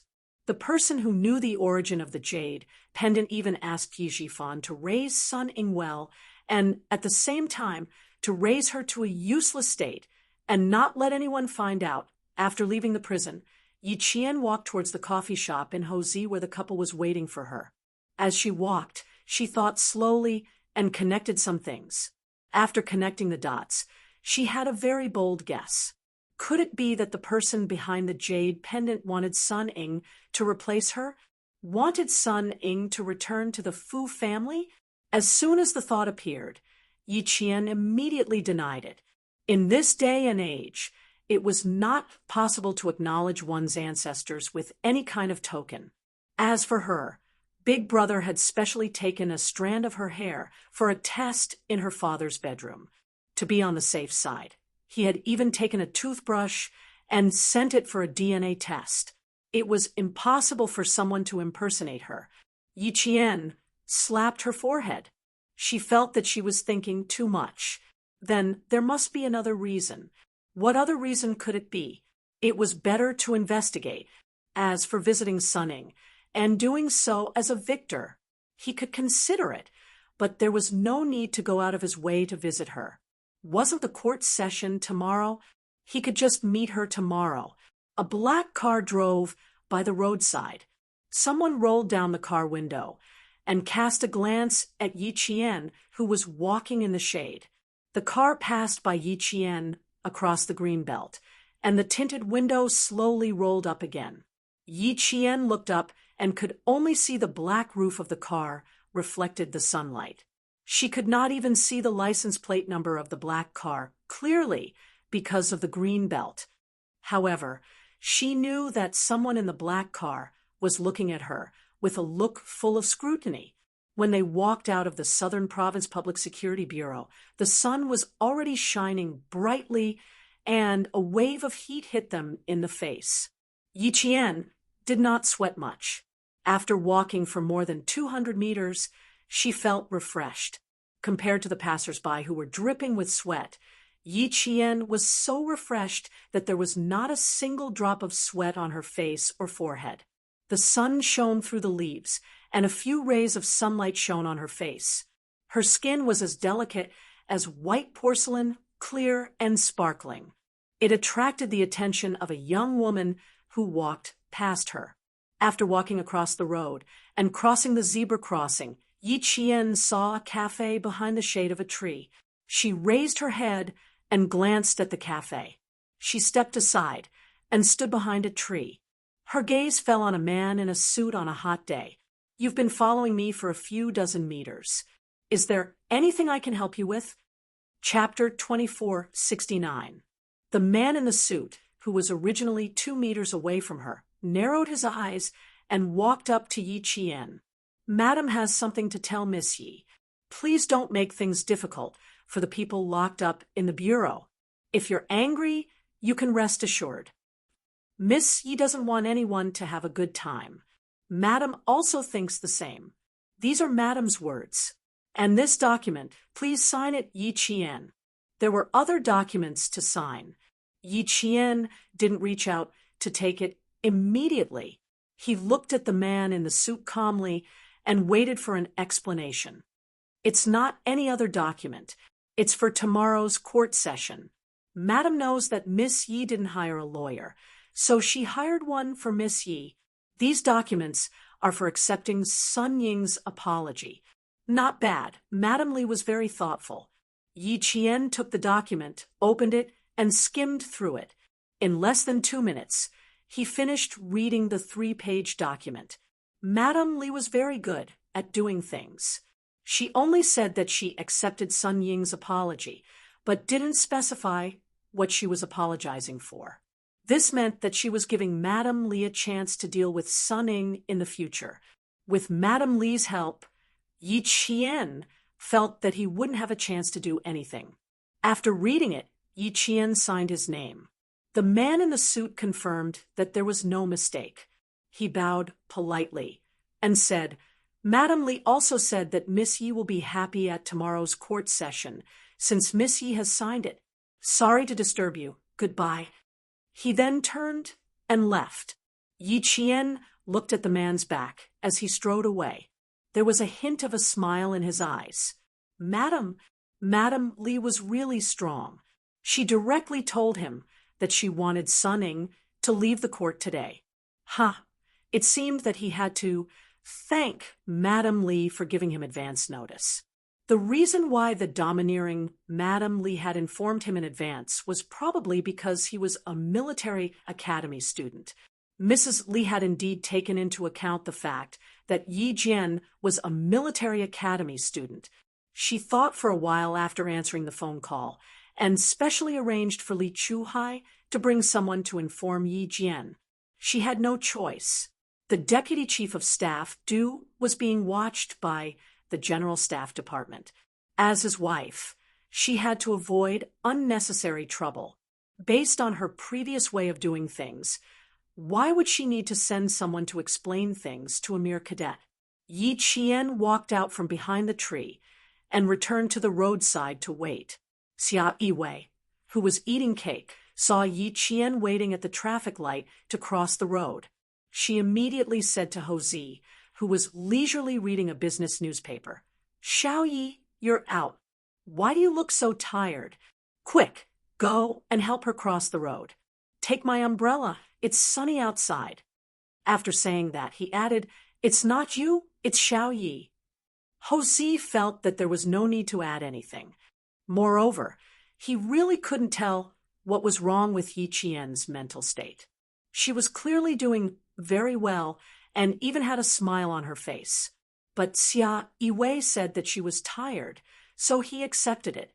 When Yi Qian saw that Ho Zi had specially come over to pick him up with a woman's pink floral umbrella, the corners of his mouth twitched a few times. She really wanted to laugh. The tall man had such a strong aura when he walked that even speeding cars would step on their brakes. Even though the traffic light was red, he still walked with a domineering aura that said, "This road is built by me." Yet, he still had to hold a pink floral umbrella. It was so out of place. Yi Jian held back her laughter. It was really funny. The boss of the underworld was holding a woman's umbrella, and it was a very small one. Along the way, he was not holding an umbrella, but carrying a big knife. It was a déjà vu. Chapter 2470. Don't laugh. Yue said you weren't feeling well, so she asked me to come and pick you up. She was the one who asked me to hold the umbrella.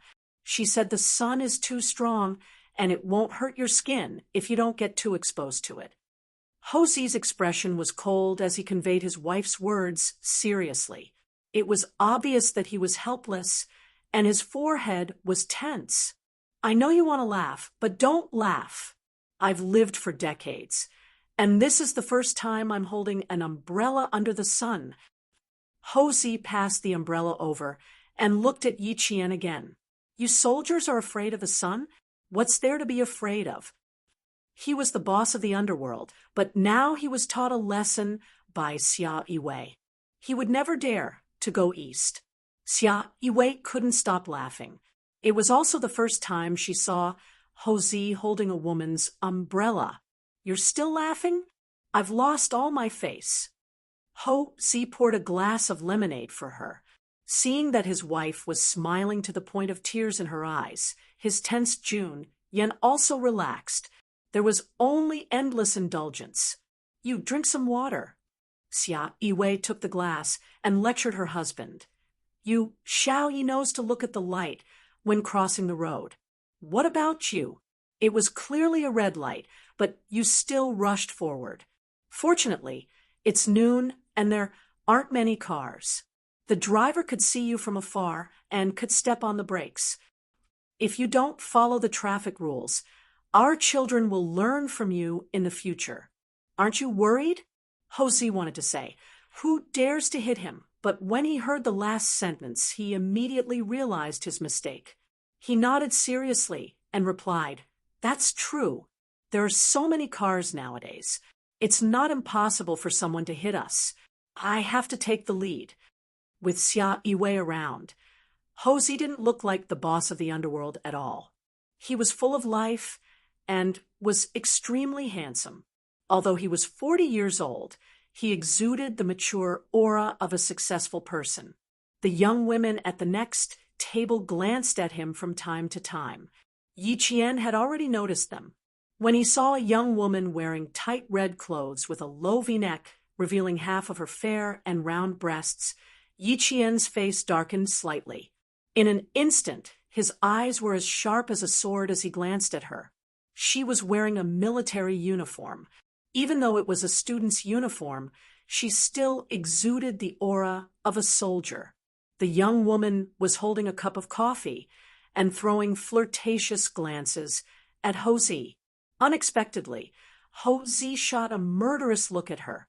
The young woman was so frightened that she let out an The brown coffee spilled out of the cup and splashed onto her half-exposed breasts. The coffee spilled all over her chest, and she looked extremely embarrassed. The young woman put the cup of coffee on the marble table and glared at Yi Qian. If the woman in the black dress hadn't stopped her in time, she probably would have rushed up. Hosey finally moved. He turned his head and glanced at the young woman indifferently. The young woman's arrogance instantly disappeared. She lowered her head in panic and took a tissue from her companion to dry the coffee on her chest. All right, take a break. Who do you think you are? A woman in her late 20s wearing a tight black dress with an exquisite figure scolded her girlfriend. She then apologized to Yi Qian. I'm sorry. My sister didn't do it on purpose. Sorry for offending you. Compared to Yi Qian, the woman in the black dress was more afraid of Hosey. They were all from the brothel and had a good eye for people. Although the woman in the military uniform looked at her coldly, it was only a warning. Chapter 2471. His temperament was extraordinary. With one look, one could tell that he was a man with a lot of money. He was not someone to be trifled with. His eyes swept over, cold and full of killing intent. That kind of high and mighty gaze swept over. The lives of these people were just ants in his eyes. He could easily kill them with a raise of his hand. She was apologizing, but Hosey didn't even look at her. He looked away indifferently and saw that Xia Yiwei had started eating dessert again. His cold expression changed drastically, and he instantly turned into a filial husband. Baby, the doctor said that you can't eat too much dessert. Be careful of gestational diabetes. You need to control your sugar intake. It can't be too high. You just ate a portion, so you can't eat more today. He coaxed and forced Xia Yiwei to take the dessert away. He was still worried, so he dipped the spoon into the cake. Xia Yiwei didn't even have a chance to speak before he finished the dessert in 2 bites. Yi Qian felt that he didn't have to be so calculative with the young woman at the next table. Their relationship was so good that no one could interfere. She was overthinking things. Xia Yiwei didn't like desserts in the past, but she didn't know why she started eating desserts after she got pregnant. Seeing that her favorite cake was in Hosie's stomach, she gritted her teeth and pinched Hosie's strong shoulders with her slender fingers. When I give birth, you'll gain at least 20 pounds. I'm giving you a heads up. I don't like fat men. You'd better maintain your figure. Yi Qian, who was sitting opposite her, picked up a business newspaper on the table and started reading. At this time, it wasn't convenient for her to disturb them. Pinch me when we get home. I'll have my fill when we get home. Hosie was more than willing. He even put his arm around his wife's shoulders and kissed Xia Yiwei's cheek gently and attentively. Xiao, you won't be coming home with us later. Let's talk business first. Xia Yiwei removed the strong arm from her shoulder and smiled at Yi Qian, who was reading the newspaper. Your brother Z can control himself, but I can't. You don't have to worry about me. She pushed the untouched dessert in front of Yi Qian, who had placed the newspaper on the table. Have some dessert to fill your tummy first. We'll go for dinner later. Let's talk while we eat. It took less than half an hour for Yi Qian to meet Yi Zhifan. It was almost 12 o'clock now, just in time for lunch. After eating a small plate of desserts, Hosie helped Xia Yiwei up. His actions were so gentle that it was as if his wife was a fragile porcelain doll. Get up slowly. Be careful not to bump your stomach. The floor is a little slippery. Next time, if I don't accompany you, you're not allowed to come here alone. His domineering tone left no room for doubt, but it was comfortable to listen to. Did you see that? He treasures his wife so much. You never learn from your mistakes. Do you think that every man will stare at your breasts and climb into your bed? When they reached the door, Yi Qian heard the woman in the black dress lecturing the woman in the red dress. Out of the 4 people at the table, the woman in the red dress was the most unruly. She was also the prettiest, but she was also the most impudent. Who knew that he wouldn't know how to behave? He's so blind. Shut up. Don't get yourself killed without even knowing it. The door to the coffee shop closed, cutting off the woman in the black dress voice. Yi Qian didn't know if Hosie heard it, but seeing that the couple didn't take it to heart, she forgot about it. When they reached the private room of the restaurant and Hosie left, Xia Yiwei smiled at Yi Qian. What happened at the coffee shop used to happen a lot. Hosie also knows how to behave, but now he knows how to restrain himself. He's scared. He also knows that I can still survive without him, so he doesn't dare to do it anymore. Chapter 2472. Yi Qian was pouring water when she heard that. Her hands paused, and the water stopped flowing. He probably went out to reflect on himself. When the dishes are served, don't call him. We'll eat on our own, Xia Yiwei said calmly. There was no haze between her eyebrows, only tenderness. A prodigal son was more precious than gold. Sister Yiwei had waited for her lover to come back. Although those things in the past hurt her, she still had a long life ahead of her. 20 years of feelings could not be let go so easily. The man she loved still loved her deeply. Let bygones be bygones, Yi Qian could more or less understand Xia Yui's thoughts, but when it came to her, ha ha ha, she smirked and filled a glass with water. When she passed it to her, she replied softly, I can't do it. Some things hurt and can't be forgiven. Yes, I know your personality. So now that you're in a relationship with sixth brother, no matter how much he flirts with you, you have to protect yourself. Don't let him get to you so easily. Men are all the same. They don't know how to cherish the moment they get what they want too early. Xia Yue said gently. She was like a big sister telling Yi Qian intimate words. Yi Qian had never been taught these words in her 2 lifetimes. Hearing that, she nodded. Thank you, Sister Yue. I'll remember it. Don't tell sixth brother. Xia Yue winked playfully. She had the maturity of a woman and the playfulness of a young girl. Her bright and beautiful face glowed with happiness. She saw Yi Qian's stubbornness, so she wanted to remind her. She believed in sixth brother's character, but there were too many uncertainties in life. Some things were clearly within your control, but there were bound to be some deviations. Yi Jian was a good girl with an unyielding character. However, such a girl happened to have a fatal flaw, which was that she would never nod her head easily. If sixth brother really did something wrong to her, she would not choose to forgive him. She would definitely leave and not give sixth brother a chance to start over. The more determined she was, the greater the pain in her heart. She did not wish for this to happen. Men with family Xia were very loyal before and after marriage. Everyone in their family was in a high position. None of them were involved in any scandals. Sixth brother was a little reckless, so it was better to play it safe. When Xia Jinyuan found out later, he was so angry that he almost vomited blood.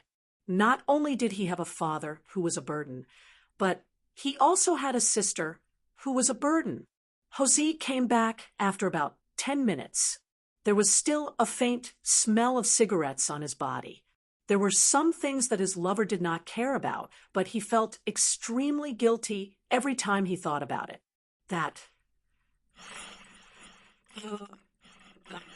With a private room, no one would disturb them. Yi Jian told Jose about some of Yi Jifan's affairs. Jose couldn't help with other things, but she could ask someone to keep an eye on Madame Li and see what she would do. There's no point in specially visiting a defeated opponent in prison. He wants you to see Sunning because he wants to make the conflict between you and Sunning worse so that he can achieve his goal. I won't go. The court will be held tomorrow afternoon. I'll just listen. Madame Li made a big move in the southern province 2 months ago. After she came back to the capital, she did not do anything. Now, her brother, Li Chuhai, is in charge of the southern province.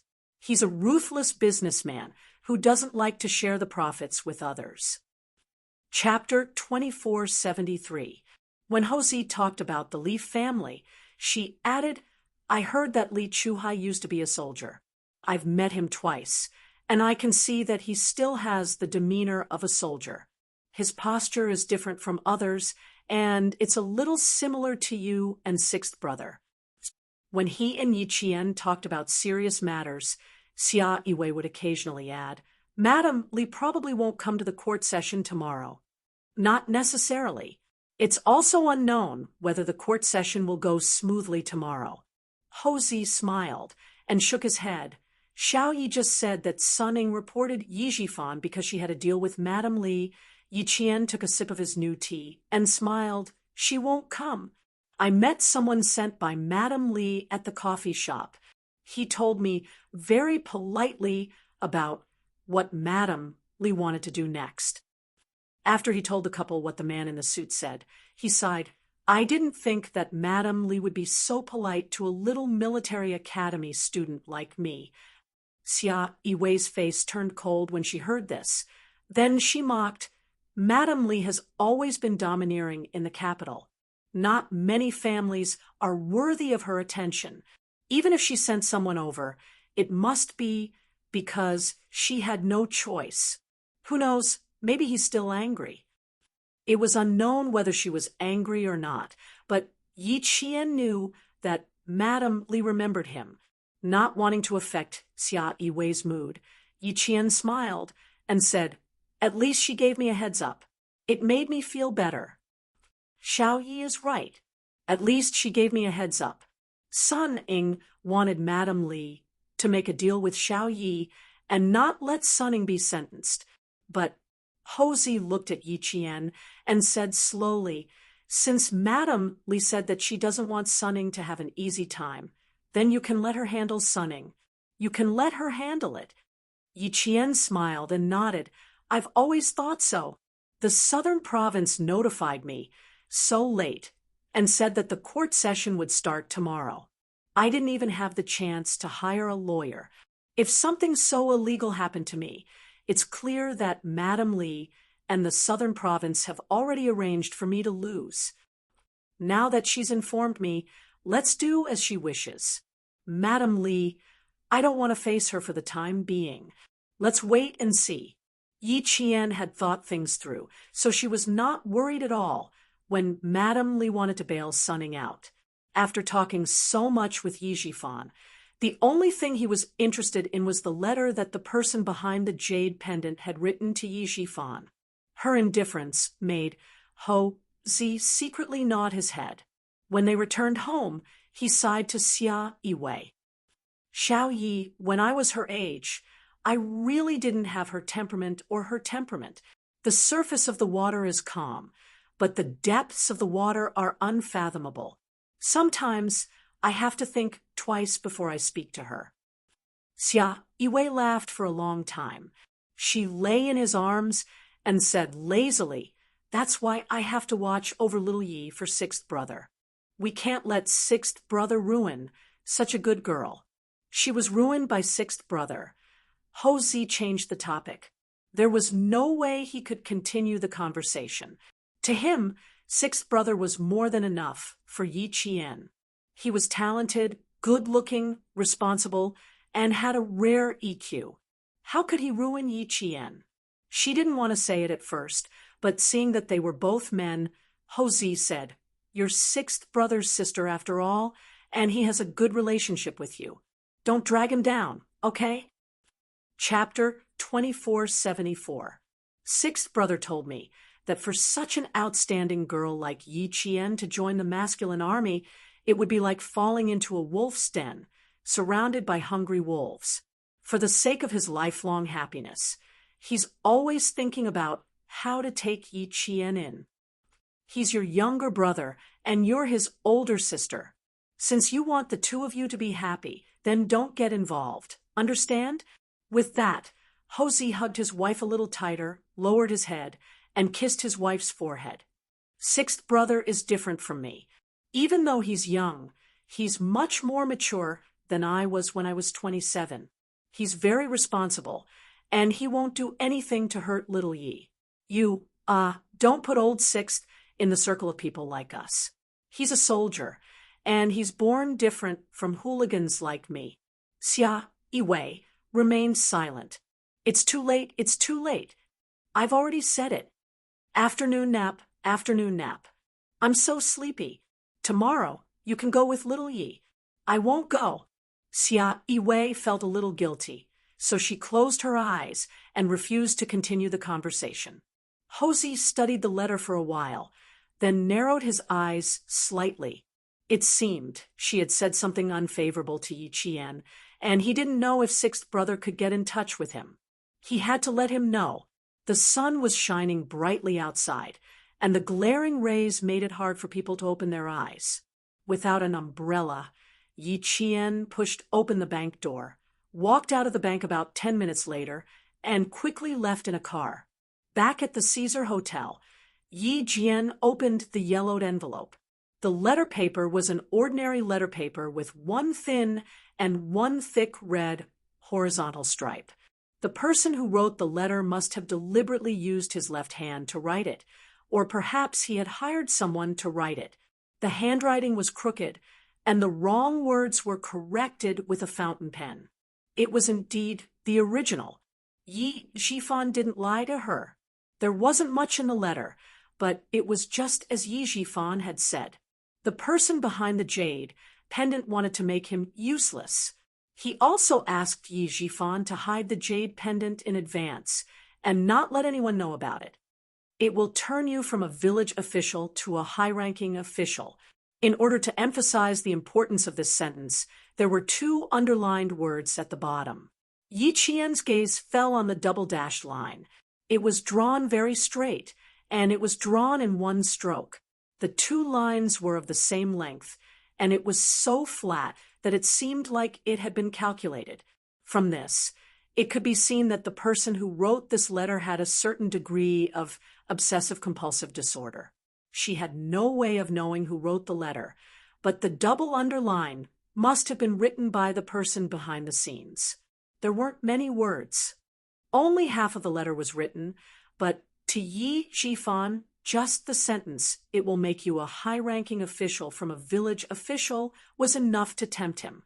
After so many years, he had not just changed from a village official to a high-ranking official. Carefully putting away the yellowed letter, Yi Qian called Principal Chen, who was the instructor at the Southern Province Sniper Base. Principal Chen didn't know that she had returned to Southern Province. When he heard that she was at the Caesar Hotel, Principal Chen immediately said, "I'll take a car now. Wait for me at the hotel." Yi Qian didn't want him to rush back and forth. She smiled and said, "Uncle Chen, you should rest well. Sun Ying's court date is tomorrow. It's not a big deal. Don't worry about it." With Mrs. Li's interference and the delay in informing her of the court date, it was obvious that she would see Sun Ying's smug face at the court tomorrow. If she hadn't promised Uncle Chen that Yi Zhifan's family had to report to him in detail, she wouldn't have told Uncle Chen about her return to Southern Province.